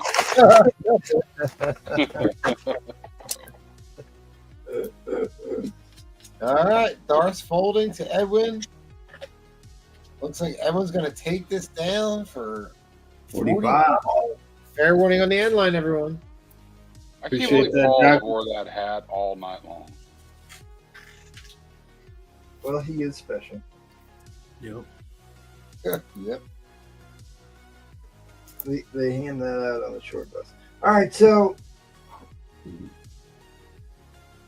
Boy, why does it feel like I missed somebody's waffle spot? Shoot. Appreciate that, Jackal. Thanks, buddy. We've got Roger, Glenn, and was it Ryan? No, I can't read my hand. He just messaged me here. Yeah, it was Ryan. Okay, all right. I can't read my handwriting.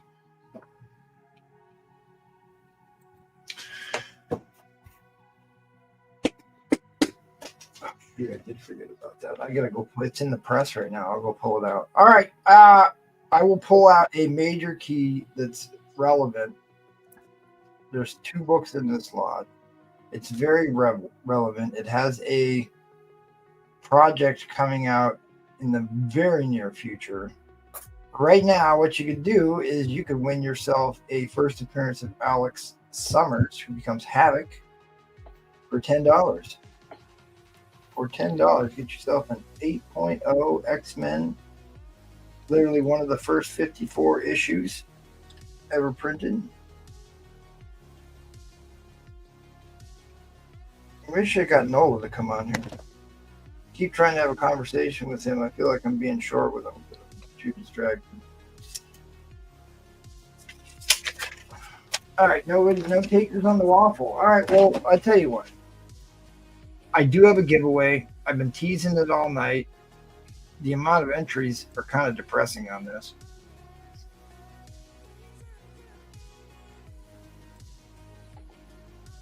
It says only 36 people entered the Black Panther giveaway.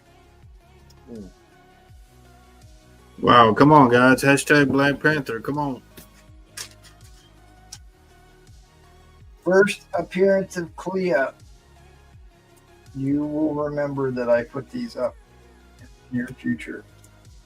I had 3 high-grade copies of these.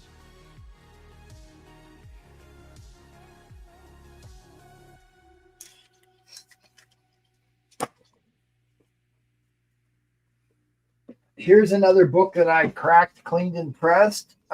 Somebody sent this, Paul Comics, to CGC to get graded with Joe Sinnott's signature on there. Oh, wow. Points for it. What?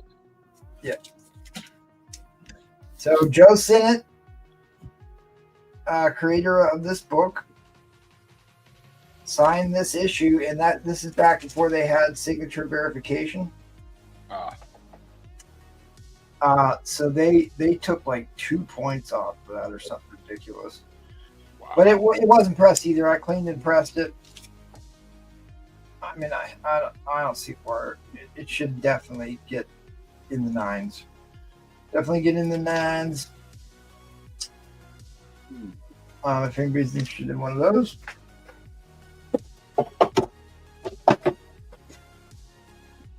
Dude, I have an entire box of stuff to show off. I went and dug out a ton of these anniversary books for Wacko Kid, and then he ghosted us. Another Golden Age book, Daredevil. This is the original Daredevil. He used to have boomerangs. He fought with 2 boomerangs. It was half blue and half red. They lied, Edwin. They lied. A nice high-grade first appearance of Ultron. I don't care. Nobody cares about that. Forget it.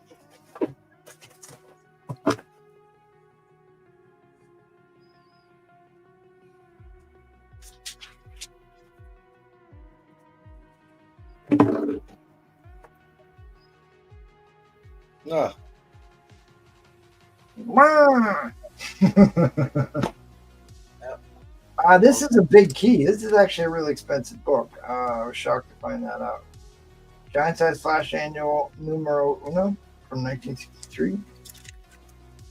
Here is my rare star-stamped National Diamond insert of Avengers issue 100. Iconic Barry Windsor story. Landmark issue. I do that one. I'm getting nervous about putting some of these stuff. Oh, that's right. I remember what I was going to put up. Okay. He gone. Yeah. When she bangs, she bangs. Tell you when she moves, she moves. I got this comic book from Paul Comic many moons ago. Conan 23. And he called me right afterwards. I was none too pleased. So give me $1 start. Let's do it. All right, you got it.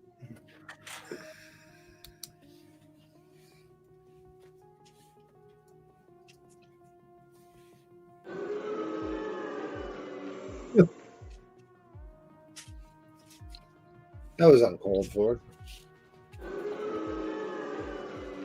Oh. All right, Paul, you want to boo me? I'll tell him exactly why I was upset that I bought this book. I'm sure you're going to remember this. Tell us, Paul.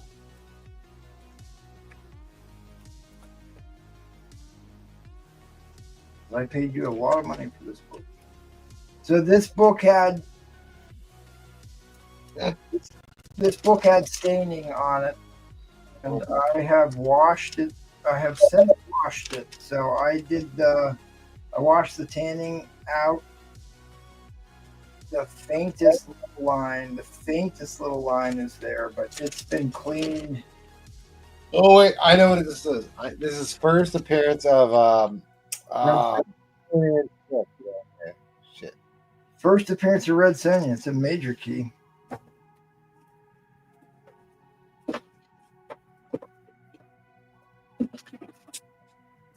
I think I vaguely remember you buying this. And there being some discussion about the something. I don't remember. Oh, I brought this up many times. But I also cleaned and pressed a copy of the Jim Lee book. There it is. I see it. Oh shit! It just says starting bid. Doesn't say $1. All right, starting bid. Well, whatever. We're at 5. There ain't no way I'm going to get what I paid Paul for this book, but we'll get close. So I was going to also throw in the Jim Lee, and had I actually showed the bottom half of the book in the image, I think it would fold better. But good thing in the water now.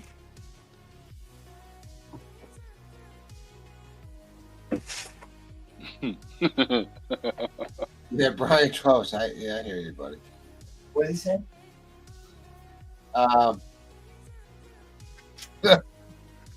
We can't say that. Not live. Yeah, we're just laughing about it.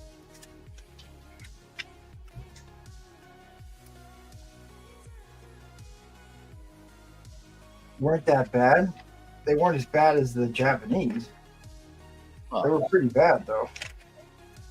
They were pretty bad, though.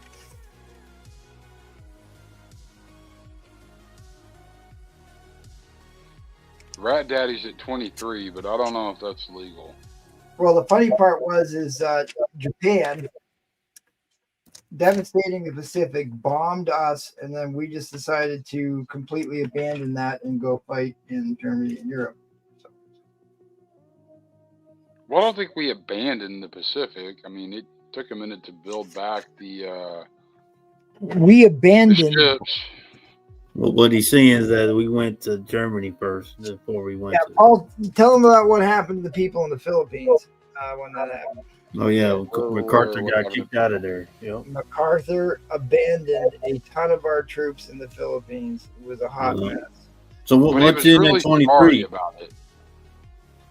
But like what the Japanese did in Tibet, what Japanese did in Nanking especially, Is was atrocious. super horrendous stuff.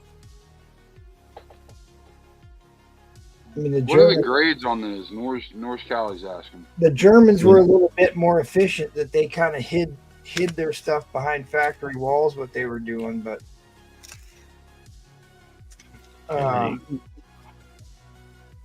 they were both horrendous. But like, we took over Japan. We split up Germany. Like France got a piece, we got a piece, United Kingdom got a piece, and Russia got a piece, which would get the Berlin Wall or whatever. But we basically took the entire continent of Japan over. Yeah, that's what I was going to ask you. What do you think if Russia went there first before America? Oh, well, I think that was a big reason why Japan actually surrendered, was because Russia moved up their invasion date and they didn't want to surrender to the Russians. Yeah. I think that played a huge factor in that. But because we took over the rebuilding of Japan, we had to spin them to not be horrific, because we invested a ton of our money into Japan. We needed them to be successful. Y'all do realize we didn't have an actual starting bid on this. Yeah, $1. I don't see a dollar. All right, I'm sorry. So the grades on this book, I still think that this book, I still think that this book is probably going to be in the VF range. Like I said, I had to rinse it out. There was some liquid stain over here, but I rinsed the tanning out of this book. I cleaned and pressed it. I mean, I've seen other ones similar to this that will pull at least in the 7s. I mean, there's nothing else really wrong with it. I'm sorry, I still had the film on the clear backer board here, so you probably couldn't see the book that well.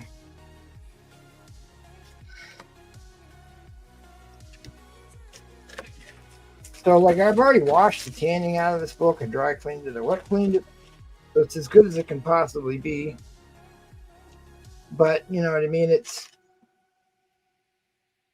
still has a very faint tide line. So I'm going to be careful and call it 7.5. So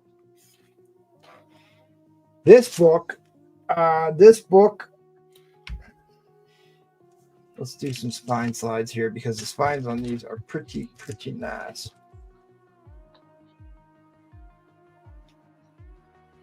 They're both in the VF range, for sure.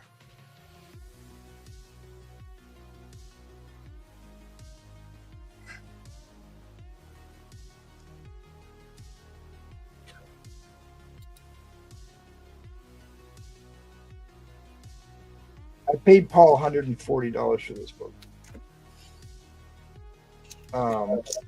Yeah, I remember that.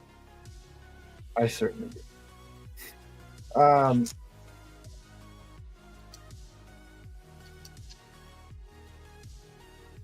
mean, it's a beautiful book otherwise. First appearance of Red Sonja, and the iconic Jim Lee Red Sonja book, which is probably worth $40 on its own. I mean, this book's probably worth easy $40.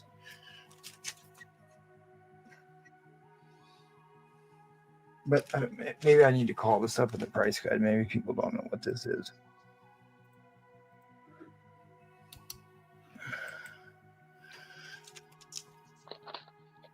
Here I had supported Paul nonstop on the auctions. So what you're saying is that Paul didn't get you quite as bad as he did the person on that white Vision, right? Dude, that was probably one of the most epic moments in the history of this entire show. That motherfucker came back in 9.8. No, it didn't. Yes, it did. Did it? Who got it? I can't remember who bought that. I don't remember now. But that was back when people were paying us graded prices for raw books. Yeah, when I sold that book, the premiere of the White Vision made his premiere in that episode. All right, here you go. First appearance of Red Sonja. Like, let's face it, the Red Sonja is like a B movie. It's a B movie, but it has a scantily clad redhead in it, and I'm sure it'll be a girl discovering she has powers she didn't realize storyline for the 500th time. But some of the set pieces and some of the visuals are pretty good. I think it's a step in the right direction. Now, is it as good as the original one, which was also a little goofy, to be fair? Hard to say. Who's that? Bridget, right? Yep. That played Red Sonja. Yeah. Yep. But she didn't wear the metal bikini in this issue, but she did. But like her first cover appearance and second overall appearance is like half the value of her first appearance. I mean, this is. There's Lucian. Terrible job, by the way. What do you say? Yes, it was MT. What?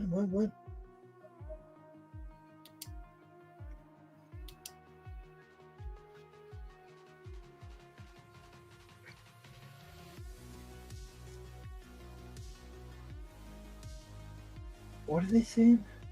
What was I not right about?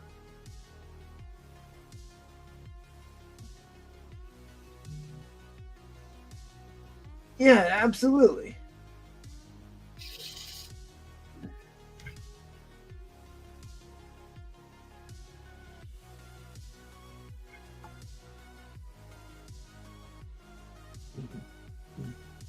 Russia did not have the ability to invade Japan proper, so that was not a factor. Well, not according to the Japanese, it wasn't. I mean, they didn't really have the forces to invade Germany, and they did too. I think, again, whether it was true or not, the Japanese perceived them capable of being able to make an invasion, and they did not want to have to surrender to Russia. It was pretty clear that it was the end of the war, right?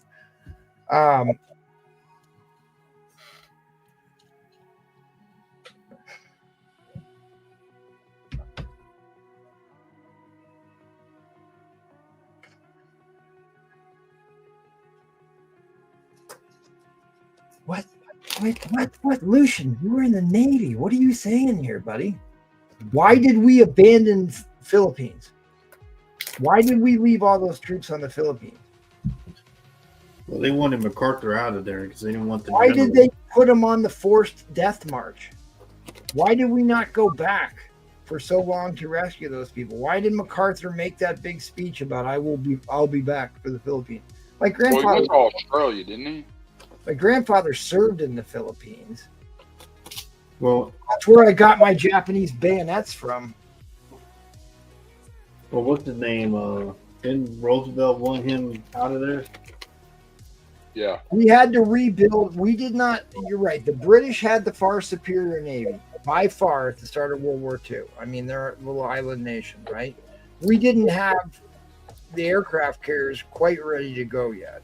And that seemed to be the most dominating force, naval force in the Pacific was your aircraft carriers, because that's always what's considered to be what broke the back of the Japanese, was destroying their big aircraft carrier.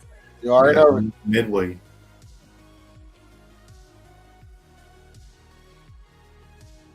But why did we dump all our money and men and resources into Europe first? That was the whole goal, is that we were going to win victory in Europe first, when it was Japanese that picked the fight with us in the first place. Was just, well, they couldn't have gone to war yet, but Germany declared war on the United States, and then they're like, okay, now we can go over there. Right. But like, if they didn't, then I don't think that they could win. I mean, the argument is that Japan attacked the United States because they were going to run out of oil and they needed. Yeah, the oil. They had the oil on them. A lot of that doesn't necessarily make a whole lot of sense to me. They obviously couldn't get the oil from Russia, right? I don't know. Some of that has never really made a ton of sense to me. But what they were going to force us to, I mean, that is kind of why they went up into the Aleutian Islands. I mean, Japan did actually invade very small parts of the United States up in Alaska, where they do have some type of oil reserves. But I mean, it was a long shot to think they were attacking us to get oil. I don't know. I don't completely understand that, but that is. They found U-boats on the East Coast. The Japanese U-boats? The German U-boat. Oh, the German U-boats. Yeah. The wolf packs, they were extremely efficient because they kept shooting down all our logistics shipping that we were shipping over the United Kingdom. Yep. Yeah, they played. That's why I guess they got mad too. Well, you got that Enigma machine, but still, there's a difference between attacking that and attacking a military installation.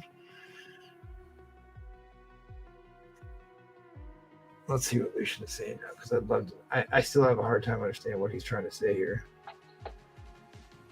What is Jackal talking about? The Jews all of a sudden? Don't do that. We already talked about that. We don't do that. No, he's talking about Japan and Russia in 1904. Would Hitler harm the Jews? Don't say stuff like that. It will take us down. I didn't even see that. No, I don't see that. Oh. Don't do that. We already talked about that.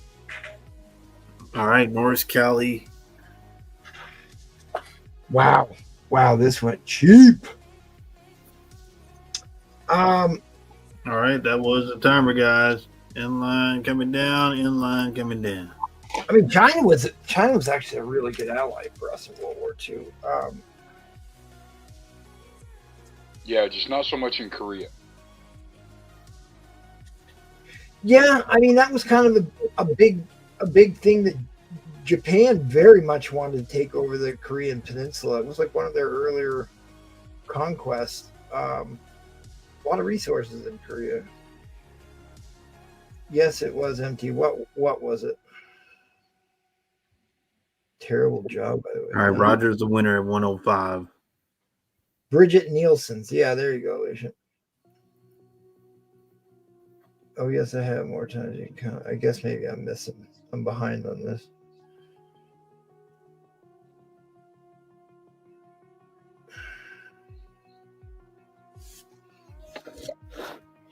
Right. And the funny part is like the Japanese Zero airplane was far superior to our aircraft, and it was actually a stolen design from Howard Hughes. Yep. It took us a long time before we had something that could go toe to toe with the Zeros. The Mustang. No, it was the P-38. That was the Navy. The P-38 was the Navy plane. Yeah, but that was the one that could compete with them because they had two. What, the Thunderbolt? Colors. Yeah, the Thunderbolt. Although it didn't have great turning speed, if I remember, was the big problem there. But you could. It was what, the P-51 versus the Mr. Smith 242. What is it called? Yeah, that was the 242 and the P-51. Yep, absolutely. Yeah. That's used to be the model. You didn't even know what kind of engine the P-51 had, did you? Well, for a time they were using the Merlin engines from Rolls-Royce. Wasn't it a Pratt and Whitney? It was a Pratt and Whitney, wasn't it?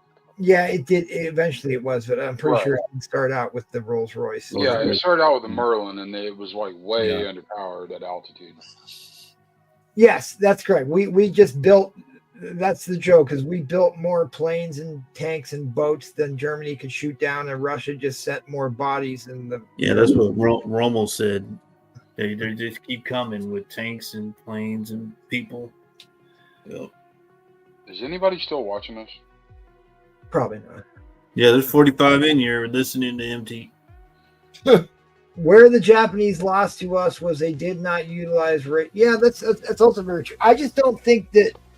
I think early on aircraft carriers were how they were able to dominate. And But it was the weather. They found where they were, and then they just took them out. I mean, because they just didn't make any more. They didn't produce nearly enough carriers to they crippled 4 of their carriers to their 1. I mean, hey, MT, you don't have to hold the books up anymore. The inline already happened. No, keep holding. Look at Brewfront's not chiming in. He's just saying Brewfront's terrible. But I mean, like, listen, I'd still like to go to Japan. I think Japan's got a great culture. Everybody likes the samurai too. But what's crazy is the Japanese, they're on an island and they go to Hawaii. Like, what? Why you go from one island to another? There's a lot of islands. So they're pretty much all islands over there.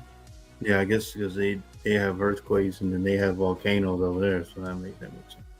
But where did your grandfather serve, MT?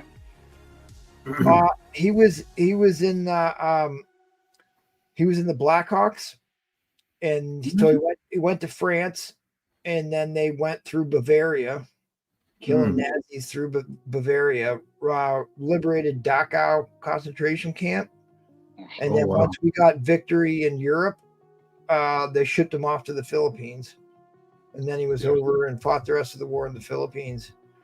He got a bunch of medals, got a bunch of injuries too, but he sent me back. I wasn't alive at the time, but yeah, I was about to say you weren't alive. He sent back a bunch because he had a best buddy that was in the armory who was able to get a lot of the field captured rifles back in the United States, because you could take whatever you wanted off. Right. From there. Pay for the stamp and it went home. Right. So like we actually got they brought them home, right? We got a hand grenade that they actually made us drill a hole into. But I've got I've got all the rifles, the Mosin McGant, the Model 98, which is still the most. Oh, the German 98. The bolt action on the Mauser 98 is the Mauser 98. Sorry, it is the most superior technology. In fact, it's still the same action that they use today. But the 303 British Enfields was a terrible design. I cannot, and like most of the time, the British would discard their Enfields and pick up either a German or M1 if they could get a Mauser. That was the other thing, is everybody was trying to get the Lugers, because the Germans did have really good engineering. But the Japanese, God, yeah, I have to look it up because I can't remember how to pronounce it. The Japanese rifle, infantry rifle.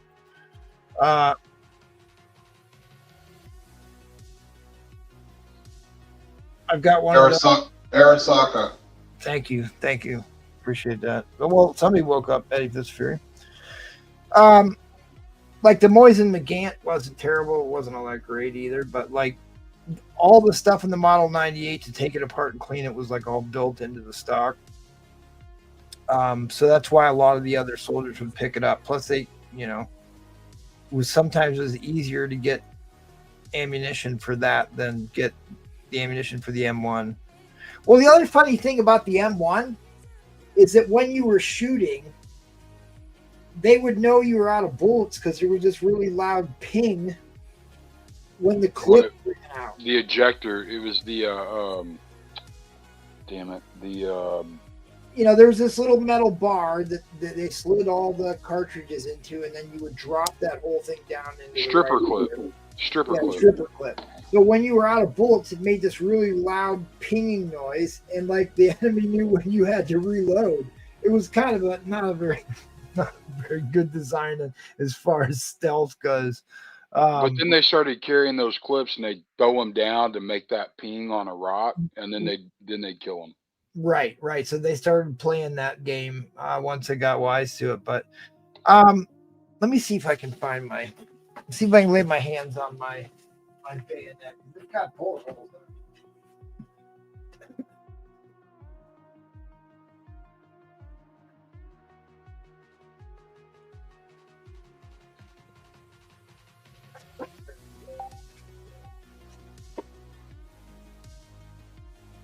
Maybe it's not the video. I thought it was just like.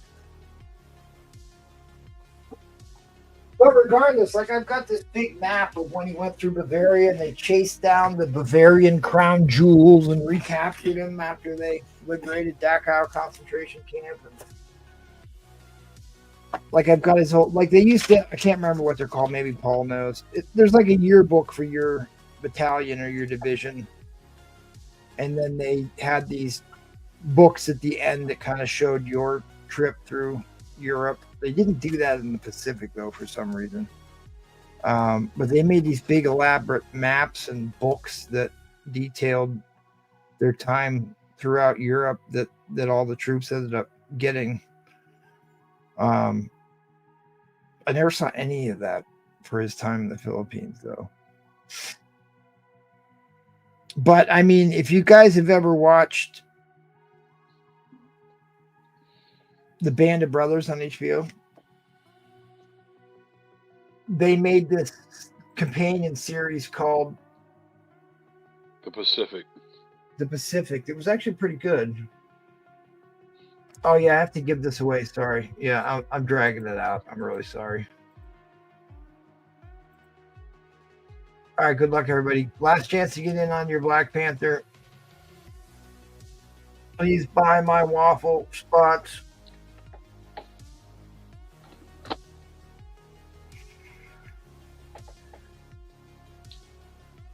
Yeah, I'd love to go to the Forbidden City in China too. I don't know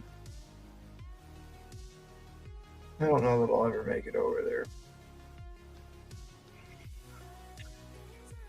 All right, I don't see any new entries. Let's do it.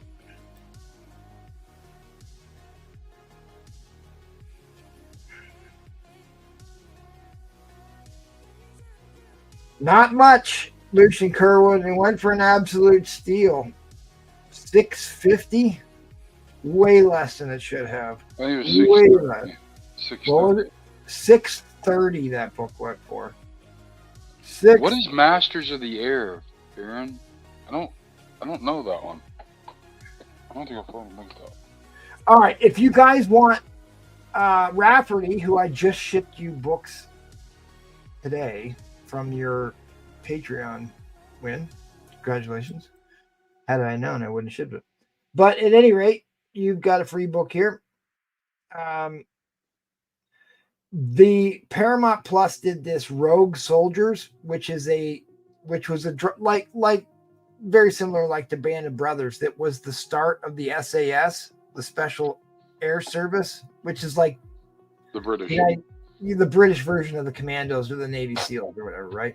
But they were just drunk all the time. It is so good. It is so good. If you've seen Rogue Heroes, you can even watch the Rogue Heroes documentary, which is entertaining too. But if you like World War II stuff, it was pretty historically accurate and talked about Patty Mayne, who was like your hard drinking badass who was a brew front would like him for sure. It was really entertaining. The unfortunate part is you have to pay for the Paramount Plus subscription to be able to watch it. But if you already have Amazon Prime, I think you can get it for like $6 or so. It was well worth it.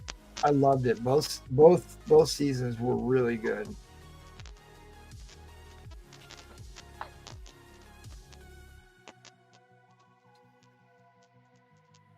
It's the one they made on Apple TV, same director, but follows a bomber squad. Okay, all right, I'll have to check that out.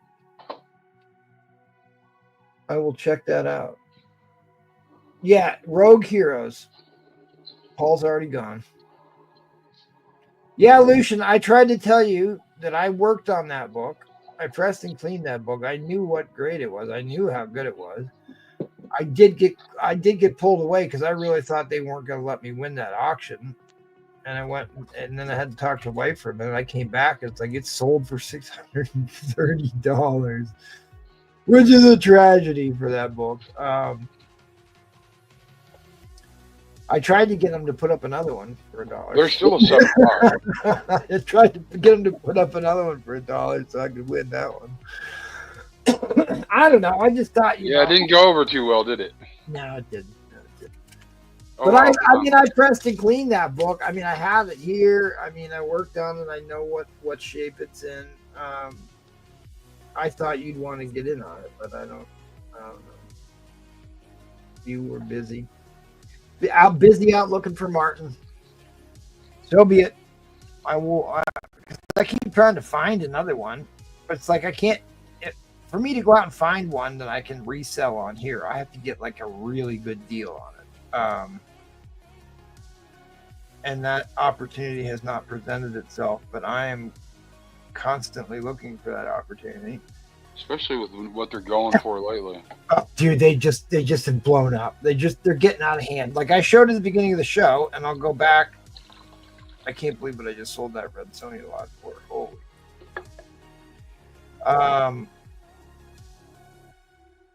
I guess we're doing post game live on the air here. So I showed the hot 10 list tonight, and there were major gains on that. I mean, the Silver Surfer 4 has been on this list for months now, but it went up to number 4 on the list. In a 7.0, it sold for $13.20, up from $9.58. 38% jump. Otherwise, it's pretty much like 10 to 15% across the board. But that's been consistent month over month. It just keeps going up and up and up and up.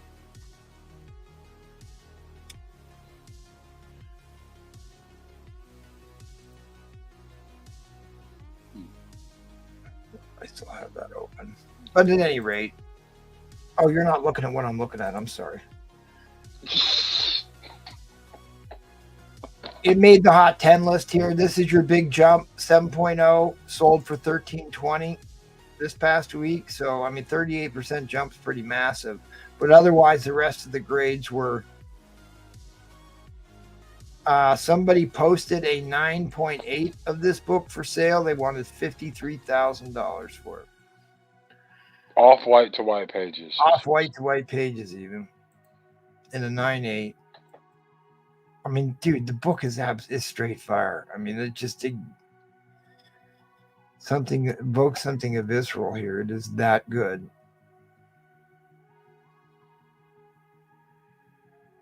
Yeah, I really need to get a poster of this or some wall art. It is really that good. Maddie hadn't done that one yet, has he? No, but I think he would. So anyway, here's our poll, because I wanted to ask everybody what was the most iconic cover, and let's see how many people voted. 44 votes, so 84% of the people chose the John Buscema Fantastic Four. Let's not forget about that hype. FOMO's real. I'm surprised. I thought 39 or 16 would have actually won, but most people chose 57. We only had 33 votes, but the voting can still happen. Find the poll and vote. We want to hear from you. It's like, I always thought, I mean, if the background wasn't red on this issue, this probably would have been a lot more traction. But I think that's way better, certainly way better artwork than 5 was. And 5 brings such a premium.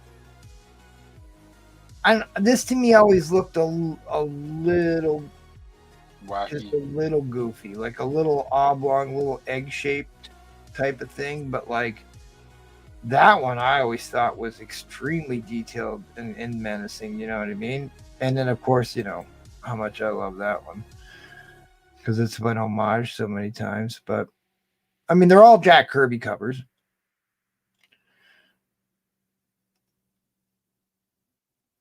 That's right, RDJ all the way.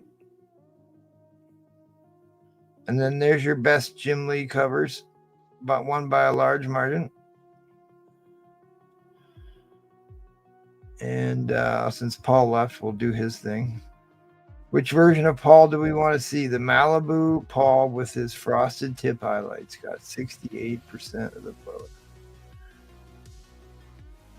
Anyways, if there's a poll or something you want me to put up, I'm going to I guess it helps if I do these interaction things. So I might just keep picking covers and letting you guys pick which one you like the best. So not only did Paul abandon his troll fire, but Replay also bailed. Yeah, he didn't say nothing. He just ditched us. I can't believe he lasted this long because he was hammered earlier. Hammered. You know, his daughters might be listening at some point. At this hour, it's 2 a.m. I didn't say right now. I said at some point. Well, He played the Paul song. Yeah, I know. He played part of it. I heard it. I know. It's fine. It's fine. I'm gonna let it go. I'm not. Nah, he only played a little bit of it. It'll be fine. It was so low you couldn't hear it, and he phased it out. Certain people get upset when we pick on Paul and they go off the deep end. And then you throw some of the words that sound like different words in there, and I don't know. I guess I'm just wound a little tight because I'm trying to get the channel verified.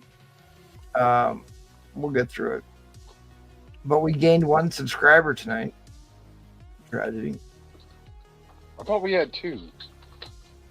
Well, they might unsubscribe.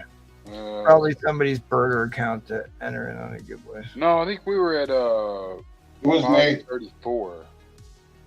It was you? Yeah. You created a burner account? No, I unsubscribed. You unsubscribed? That way you still got the burner account. I'm just kidding. What is the world coming to? All right.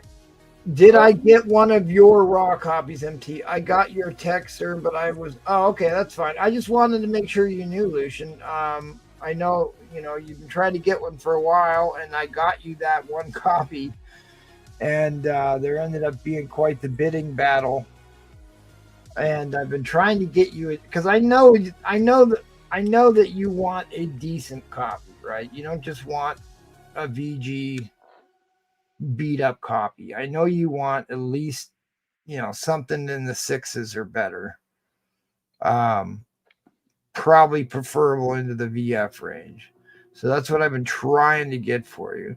And I was gonna try and make a deal to buy one of those from Trollfire, which I probably should have, but I was just going to turn around and put it up on this auction and try and sell it to you anyways, so I could have it up, find the book for you. So I was trying to give Trollfire there's no point in making the, inserting a middleman in that operation. Because he found it in the first place. I just cleaned and pressed it. He got the deal to begin with. It was a good deal. I mean, the 6.5 looks better to me than the 7.5. 6.5, yeah, the 6.5 looks better than the 7.5. It presents higher. Especially the front cover. It has a small little back cover defect that honestly you'd never see. Wouldn't really matter. I can't even find it. I know where it's at, and I can't find it. And granting that book that's what I was calling a 6.5. Granting that book a 7.5 was or a 7 for sure was not out of the question. They kind of get all over the map when they grade square bounds, and I swear some of it has to do with how roughly they manhandle the books when they unpack them and take them to the graders.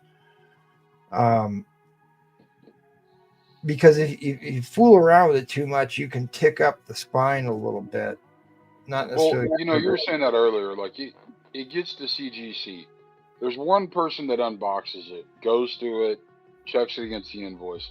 Somebody else picks it up and takes it to a shelf.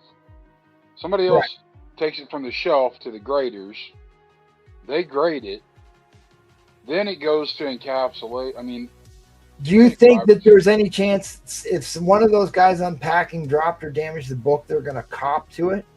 They're going to fess up and say, "Hey, I screwed this up." The better question is, like, how many end up thrown away? They're going to pretend like it didn't happen. I mean, I swear, when I had to wait the 13 months, I sent them my Avengers 4, and they lost it for 3 months. Could not find my book for 3 months, and all of a sudden another one showed up, and I'm still positive it's not the one I sent them. I didn't have like really good. It kind of took blurry photos. Like I didn't have the best photos of it to kind of prove it. But like the centering was different. The alignment on the text didn't look right, and it was a lower grade than the one that I sent them. That was the straw that I stopped submitting. I still pay them a-holes my gold membership fees every stinking year, but I haven't actually sent them anything in a while. I keep submitting through other people. But I did give customer service an earful a couple times. I don't know. I'll probably start submitting again here. I'm building myself up to it. I spent a bunch of time this week clearing out a new area downstairs so I bought 2 presses. That was the other part of tonight. I'm supposed to be fundraising to buy 2 new presses because I just can't keep up with how many books I have to press with the number I have now. So I bought 2 more. It was always a room thing, but like after I had the guys work on the HVAC stuff downstairs, I'm like, I need to throw out most of this crap. It just needs to go. I'm tired of keeping shit I'll never use. So I had to spend 10 grand on a damn HVAC system this week. Did you? Yeah, one of my rent houses. Do they make you put in the HRVs? What's an HRV? Heat recovery ventilator. It's one of these. Like a recovery for the heat pump. It's supposed to draw off of the exhaust heat off of your water heater, and also. Oh no! We don't have to do that. No. Also, the ambient air temperature. You get big time tax credits for it, but it like costs almost as much as your furnace does, and it's huge. It's huge. And we have to put them in all commercial buildings. All of them need, they call those ERVs, energy recovery ventilators, but the residential ones are HRVs. But you get big time tax credits, but like for the one for my house, it would have been, I paid $8 grand for the system just for the condenser and the coils. That's not a bad deal. No, it's not. But to have the HRV put in would have been another $6 grand. It was almost as much as the install itself. And I would have got a rebate on 80% of the unit cost, I think, and a tax credit. But I mean, it is decent technology for the most part. The return on investment does take quite a while. I'll see if anybody who's still listening. It was me. I wasn't subscribed yet. Oh, 6 a picture. Thanks, buddy. I don't know if anybody's still watching. So what do you think the return on investment for your average? Because I also went to school for renewable energy stuff, like designing solar panel arrays and stuff. What do you think the return on investment on a solar panel array on your house is? How long do you think it takes to get your money back out of that? 15 years, probably. That's an extremely aggressive system. If you live in a very high solar insulation in area, the south, like in the desert, or the best places are actually in the higher elevations. The closer you are to the sun, think about it that way. There's less atmosphere in the way.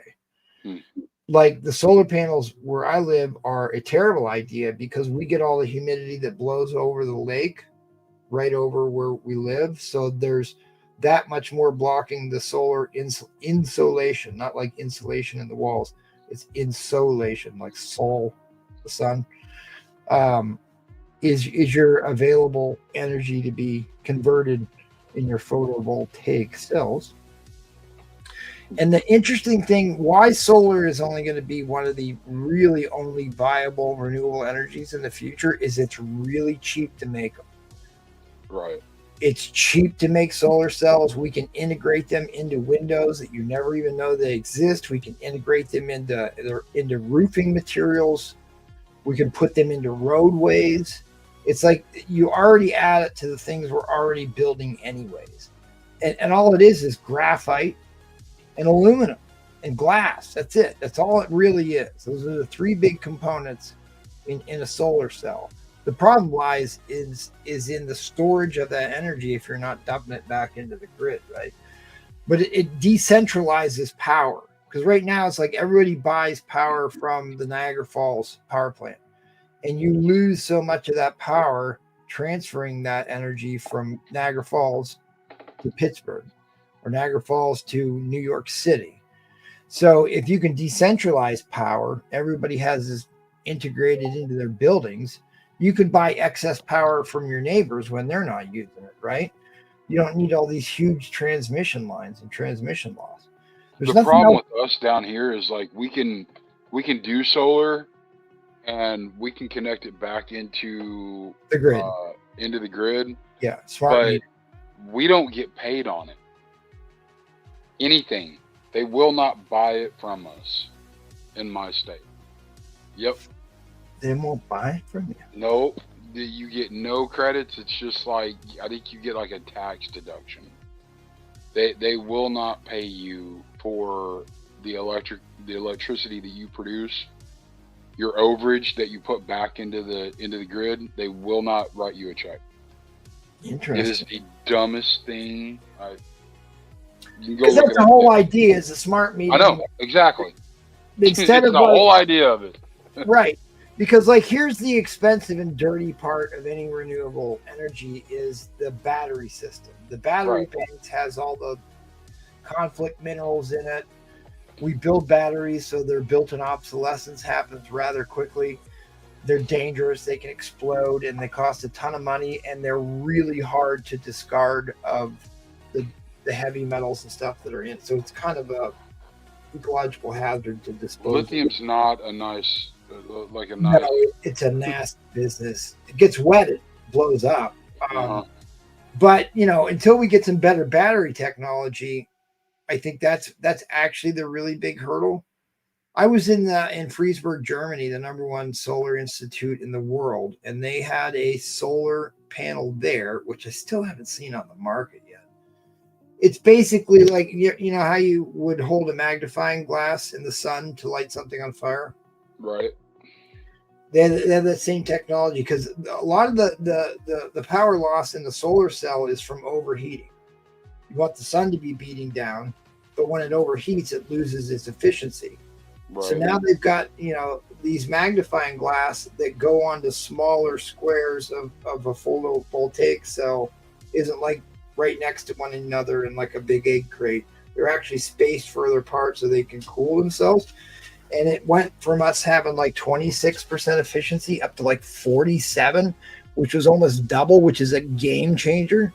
But again, it's like you need somewhere to put that energy. And what I thought was actually, I wrote a white paper about this years ago, that if you had an electric vehicle, that essentially doubles as a battery bank. Instead of feeding it back into grid or buying this separate battery bank that sits in your garage, you're dumping that power right into your electric vehicle. And like now, I think Ford or Chevy, one of them, is marketing that you can run your entire house off of your electric truck. Like when you're not using it, it's enough to power your entire home. Like if your power's out? Yeah, like if your power's out, it can run your entire house. That would be a beautiful marketing ploy if it actually worked. Oh, absolutely. And it makes sense because it's no different from the battery banks that we set people up to who are off grid or want to be semi off grid. They have to buy these big battery banks, and they need tons of ventilation because the whole thing overheats and they don't last that long. But now you've got this dual use thing. You're not having to buy this battery bank that just sits in a closet in the garage that you're not really using. Now you've got the battery bank is in your electric vehicle that you're actually using for something else. So you have this dual purpose thing, which is the same thing I'm talking about with solar technology is that we've already got windows and roofs and stuff. Why don't we just build the PV right into that stuff anyways? Then you get, what is the word, synchronicity or synergy? That's what it is, synergy. That's that fancy business word. So until we get stuff like that, you know, this renewable stuff is never really going to be sustainable in the long term. Problem is fossil fuels are way too cheap. Way too well. There's not that they're so way too cheap, is they're way too effective. Right, they're way too cheap to produce. Hence, the value isn't there. Like if you notice, there is a very real limitation on how far you can travel on an electric car, and then you have to sit and wait for 45 minutes or an hour for it to refill before you can go the next 200 miles. But like you can load up a big tank of gas and get 3-4 states away rather quickly, and it is it's readily available. When you need to refill it, you just takes you a minute to refill your tank and off you go. But the electric engines are extremely powerful. It will be within our lifetime, not too long in our future, that we will have autonomous freight trucks moving stuff. Oh, I don't think we're more than like 5 years off from that. Which is kind of terrifying. It's a number one job for men in America. I don't think that's ever going to go away fully, but you will have like these autonomous trucking lanes. They'll have to designate separate roadways for them. Yeah. Which will mean we'll have to do a bunch of big infrastructure products to set it up. But I mean, it's going to happen. It's the way of the future. It's going to happen. And people always thought that a lot of this would be flying drones. That's not the future. The future is tunnels. You don't want to have to deal with the weather. Tunnels and underground stuff is out of the weather. You don't have to deal with any elements. There's no. Yeah, but then earthquakes screw it all up. Now they've got really good technology for that. That it floats along with the earth. Oh, and inside a barrier. Yeah, and they actually have these connections that are like accordions between the sections, and they're designed to move. Yeah, it's cool stuff. But you know, because people are always like, "Why don't we have flying cars like they had in the Jetsons?" I was like, "Dude, we've had that forever. What do you think helicopters are? Helicopter is a flying car, as close as we can get to one, and that really hasn't caught on all that much." I mean, it's too. Well, they don't have the range mainly, but yeah. They don't have the range, and they are, unless you get the really powerful ones, they're not exactly all that stable in weather conditions. They're pretty good when it's calm out, but like not so much when the wind shears up. If they ever figure out the Osprey design, which I know that like the new Osprey is really interesting because it's not the entire wing that's tilting, it's just the power plant itself. Yeah. Right? You know, but like that seems to have a lot of potential. Yeah, we definitely experienced. We had a really big, deep cold snap up here. Just probably 4 or 5 years ago. Because I designed a lot of EV power stations for some of these buildings that I designed, because we get the tax rebates for them. So in the initial build process, okay. Yeah, right. You can get your money. They'll pay for the equipment. It was kind of a money laundering scheme for a while too. So for a while, that's why you built a lot of them, huh?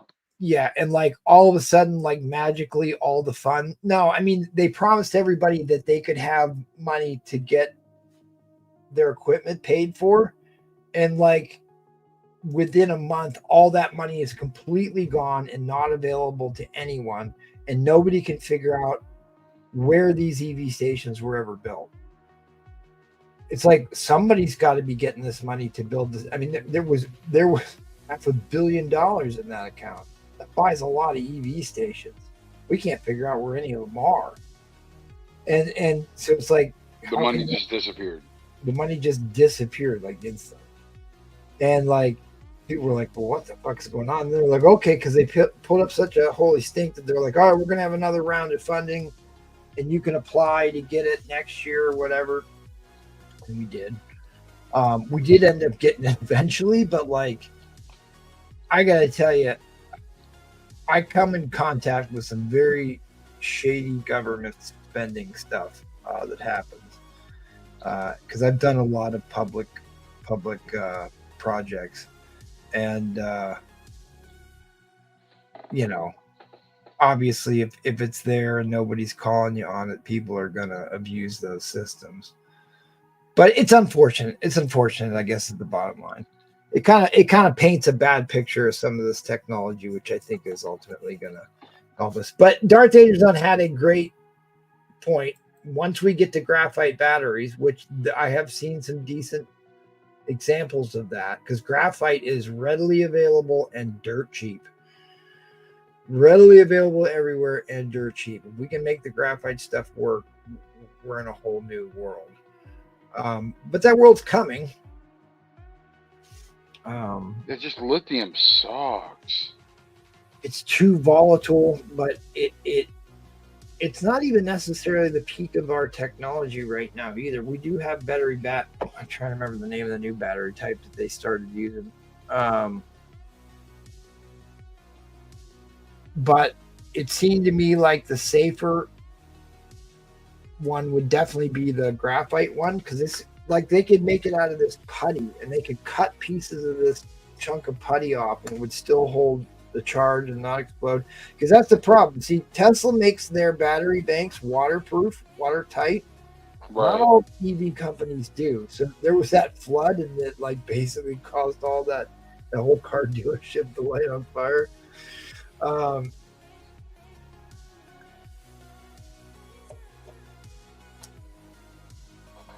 But I mean, EVs, the batteries are like, what is it, like 25 or 35% of the weight, right? Oh yeah, they're insanely heavy.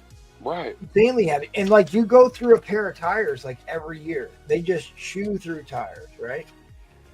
But like the funny part is like think about, I don't know if you guys know what rechargeable lithium or nickel cadmium looks like. They're just little cylinders, like a little bit bigger, fatter AAA battery or AA battery. They're a little bit fatter than that. And it's the same exact thing they use in the Tesla cars. They just buy tons of them and line them up in rows. It's the same thing that's in your cordless drill. Are you kidding me? Yeah, like you probably don't realize this, but I guarantee you I have sold more batteries in my life than anybody else you know. But it's like it's all the same. It's all the same stock. Yeah, but those are D batteries. No, they're not D batteries. It's C's, AA's, watch batteries.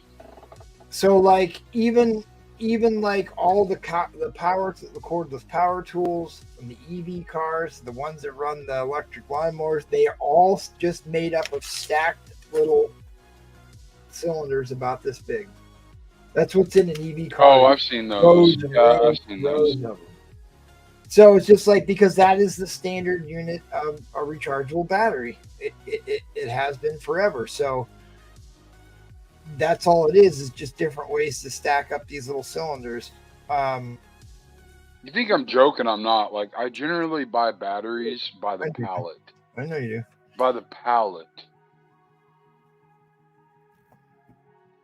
But I just saw new battery technology here. I was reading about it in Popular Mechanics, and I can't remember the name of it. No, Darth, I agree. Like these EV cars, I don't see any of them becoming quote unquote classics. I don't know. The Tesla, because of how big of a cultural revolution it was, might be, especially like the Cybertruck. Oh God, the Roadster, yeah, the Roadster, sure. The Roadster, yeah, the Cybertruck. I think I mean, people think the DeLorean. Yeah, but the DeLorean was cool, and not just because of Back to the Future. The DeLorean is based on, or the Cybertruck is based on the DeLorean. Was it really? Yeah. Remember, he does stuff to be funny. Like he wanted the rocket pointing. He does stuff to be line cute. in the I movie. swear to God. Yeah. I But, thought it was like- hilarious when they were like, "Yeah, the glass is shatterproof and bulletproof," and he throws a damn metal ball at some bitch breaks, and he's like, "Oh, well, yeah, we might have to redo that one, guys." Yeah, there is some new version of the battery that Milwaukee Tools is coming out with. That's what I was reading. And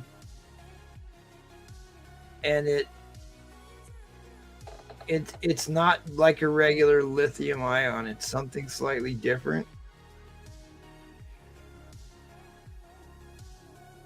But yeah, the solid state batteries.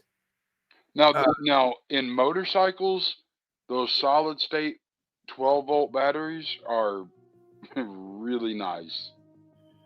But the graphene batteries are kind of the holy grail here because of how cheap and less toxic they are. I'm gonna have to go look that up. Terribly toxic. They're graphite? Graphene, but they're essentially graphite is the main.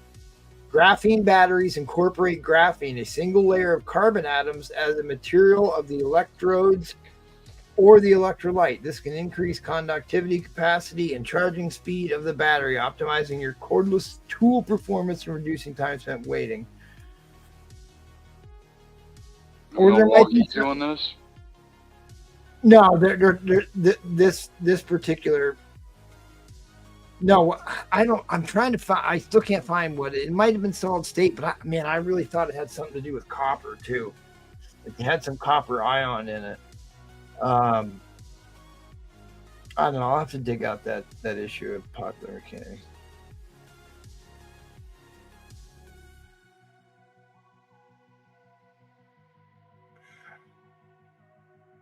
Maybe somebody in the chat knows. I agree with CC. What's that?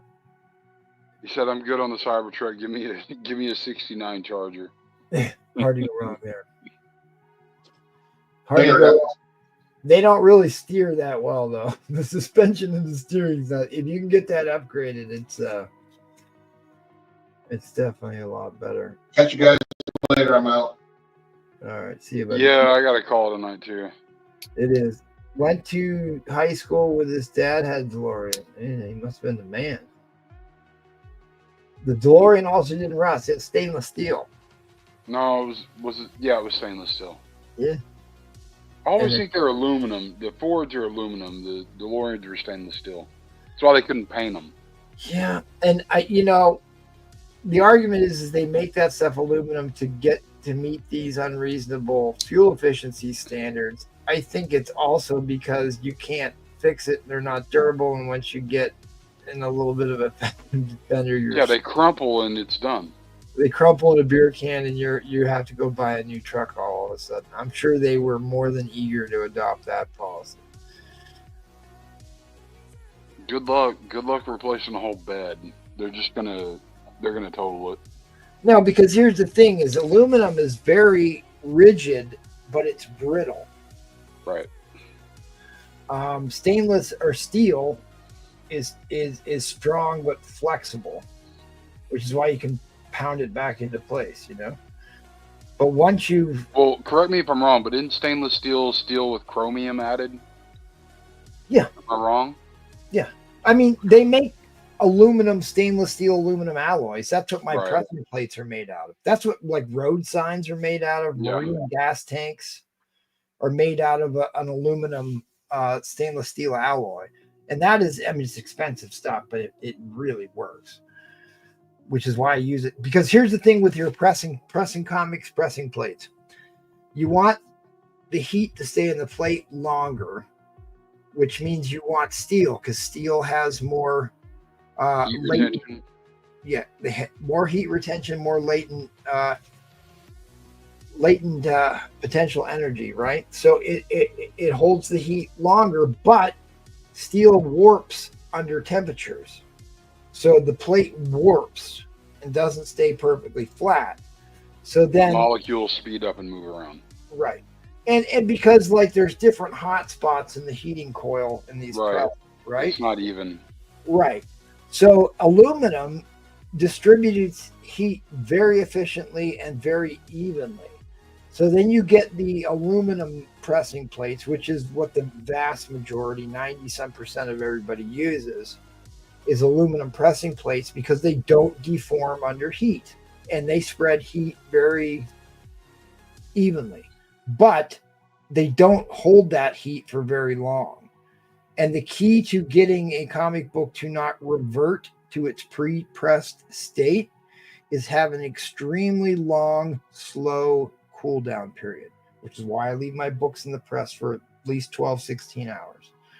You want a very slow cool down period to get the book to stay in the pressed state and not revert back to a pre-pressed state. Books that have subscription creases are a great example of this.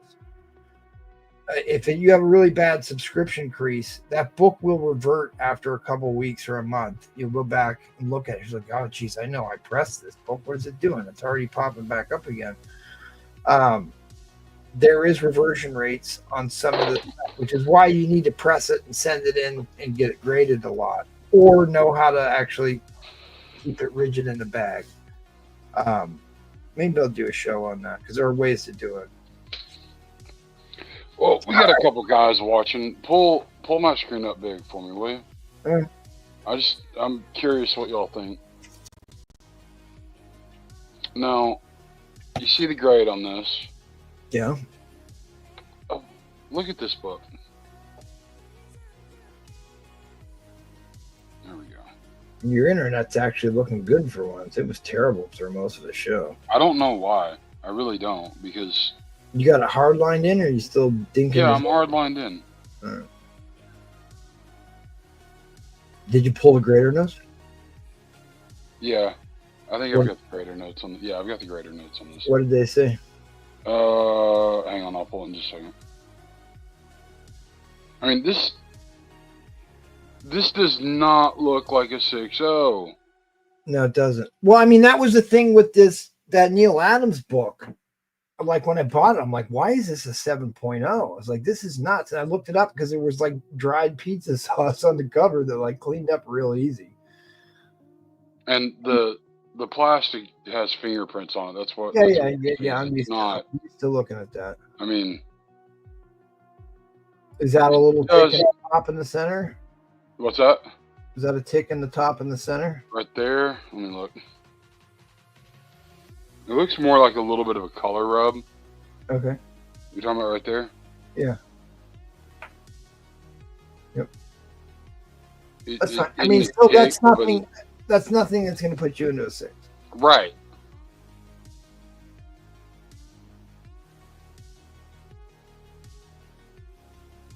Does it look like it was pressed or not? It looks like it was pressed. Okay. Now, it does have some waviness, right? Yeah, you'll get that. But it does look like it was pressed and clean. You get the waviness from the encapsulation process. Right. But I don't see anything that's just like, okay. Is the spine split? The spine split? No. And I've looked up the grader notes. Now, there is a crease right up here. Well, just read me off the cert number. I'll pull it up right now. All right. It's 447. Hold on. 318. Too fast. I'm not on. It hasn't called up the site yet. Hang on. I got to sign in and all that BS. See, I don't ever sign into it. All right.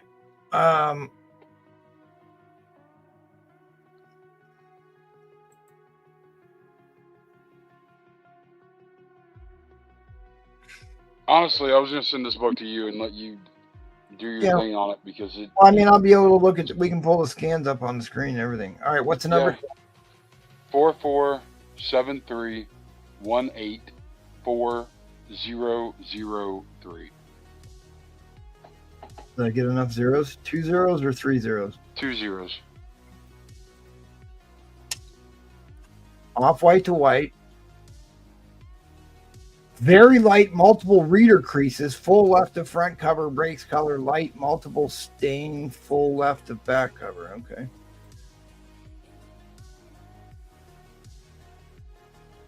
You know, I swear sometimes they put the wrong labels on some of these books too.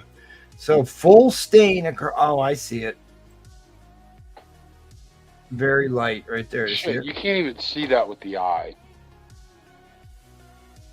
That is very light, Like, though. you cannot. I mean, there's a good chance. I like, see it listen, now. Like, if you go down a little bit, yeah, right there.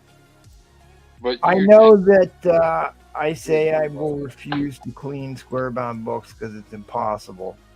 But something that's light like that. This isn't a square bound book. This is not a square bound book. It's not? No. Hulk 102 is not a square bound book at all. I think that's a square bound book all the time. Yeah, I see it's not a square bound book. It doesn't have the right back cover for that. Well, you know, that's a pretty easy thing to fix. I mean, it is that you can't even. As far as wet cleaning goes, that's one of the easy wet cleans. But like, here's the thing. This is, what's that right there? Probably something else I can't see with the damn naked eye. Well, that's why I said we'll pull it up on the camera here. No, I can't see that with the naked eye. Is that a rusty staple? No. Yes. Right there? If it is, it's not. It sure looks like a rusty staple to me. No, it's not rusty. I'm looking at it like it's shiny. I mean, it's. Yep, they both got rust on them, homie. No, they don't. Yeah, they do.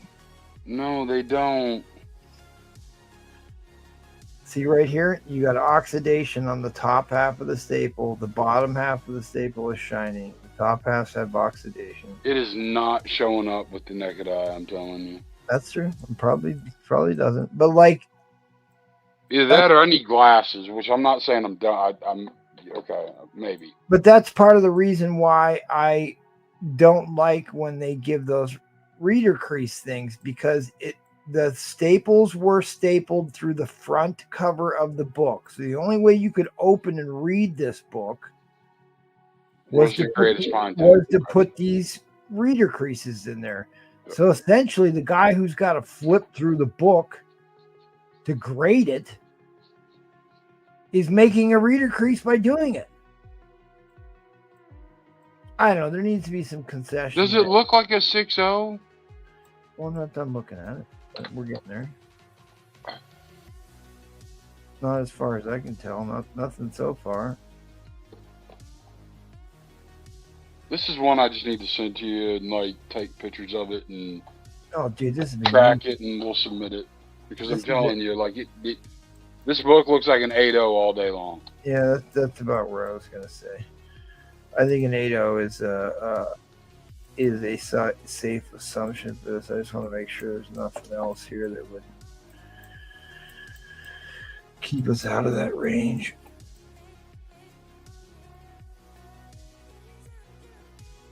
I mean, the staples are easy enough to clean or be replaced. You got a little scratch up there. Yeah, you can hardly even see that. Care. They're in the high res. I mean, I get it. But there's anytime you blow things way up, it's way worse. So I don't see anything.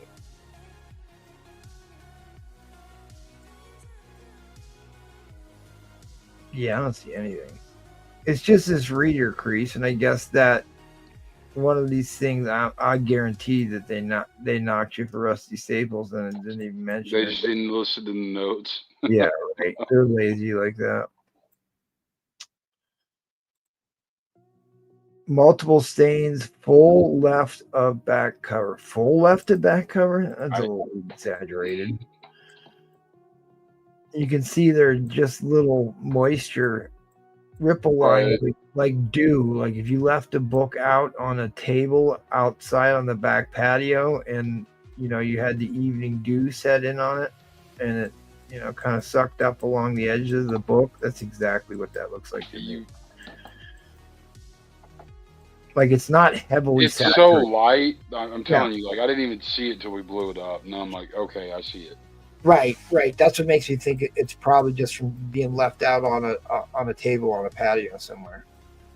Because it's super light. It's not like it was ever heavily saturated. It wasn't like a drink was spilled on it.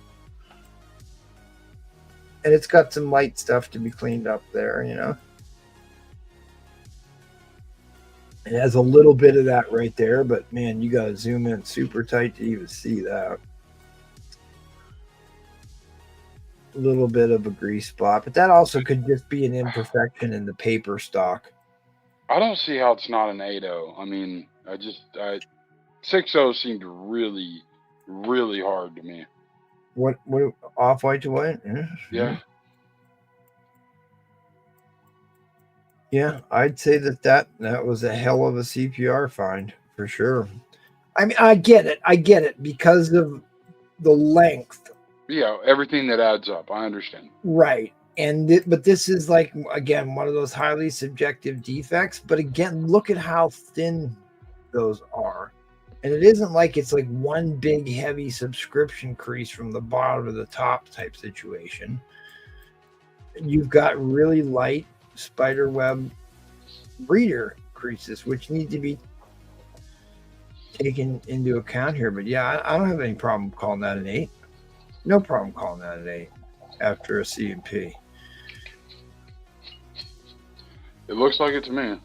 Yeah, I think so. Absolutely. So you'll have to do a video and track it from cracking and pressing to cleaning it and it and see what it comes back.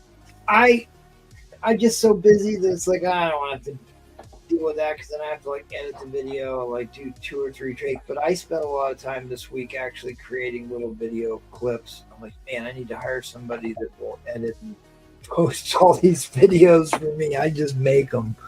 Do we not have anybody in the auction in the chat that? Nobody willing. A lot of people say they can do the stuff, but then they don't actually do anything about it. I'm basically Seth did create that grading video, so at least Seth did create a video that I posted to the channel. I just had to create a thumbnail for it and post it. But you know what I mean? I mean, even if the viewers would take clips of the auctions they thought were funny and send them to me, I'd post them on the YouTube channel or unboxing videos of stuff they get. I'd post any and all of that crap. More content. FMV. Okay, so there you go. FMV on a 102 and a 6.0 is 190. And an 8.0 fair market value is 325. So we got some room to play with there. Yeah, a little. Enough that it's like, that shouldn't be a 6.0, I'm sorry. All right. What's the next tire? What's an 8.5 going to get you?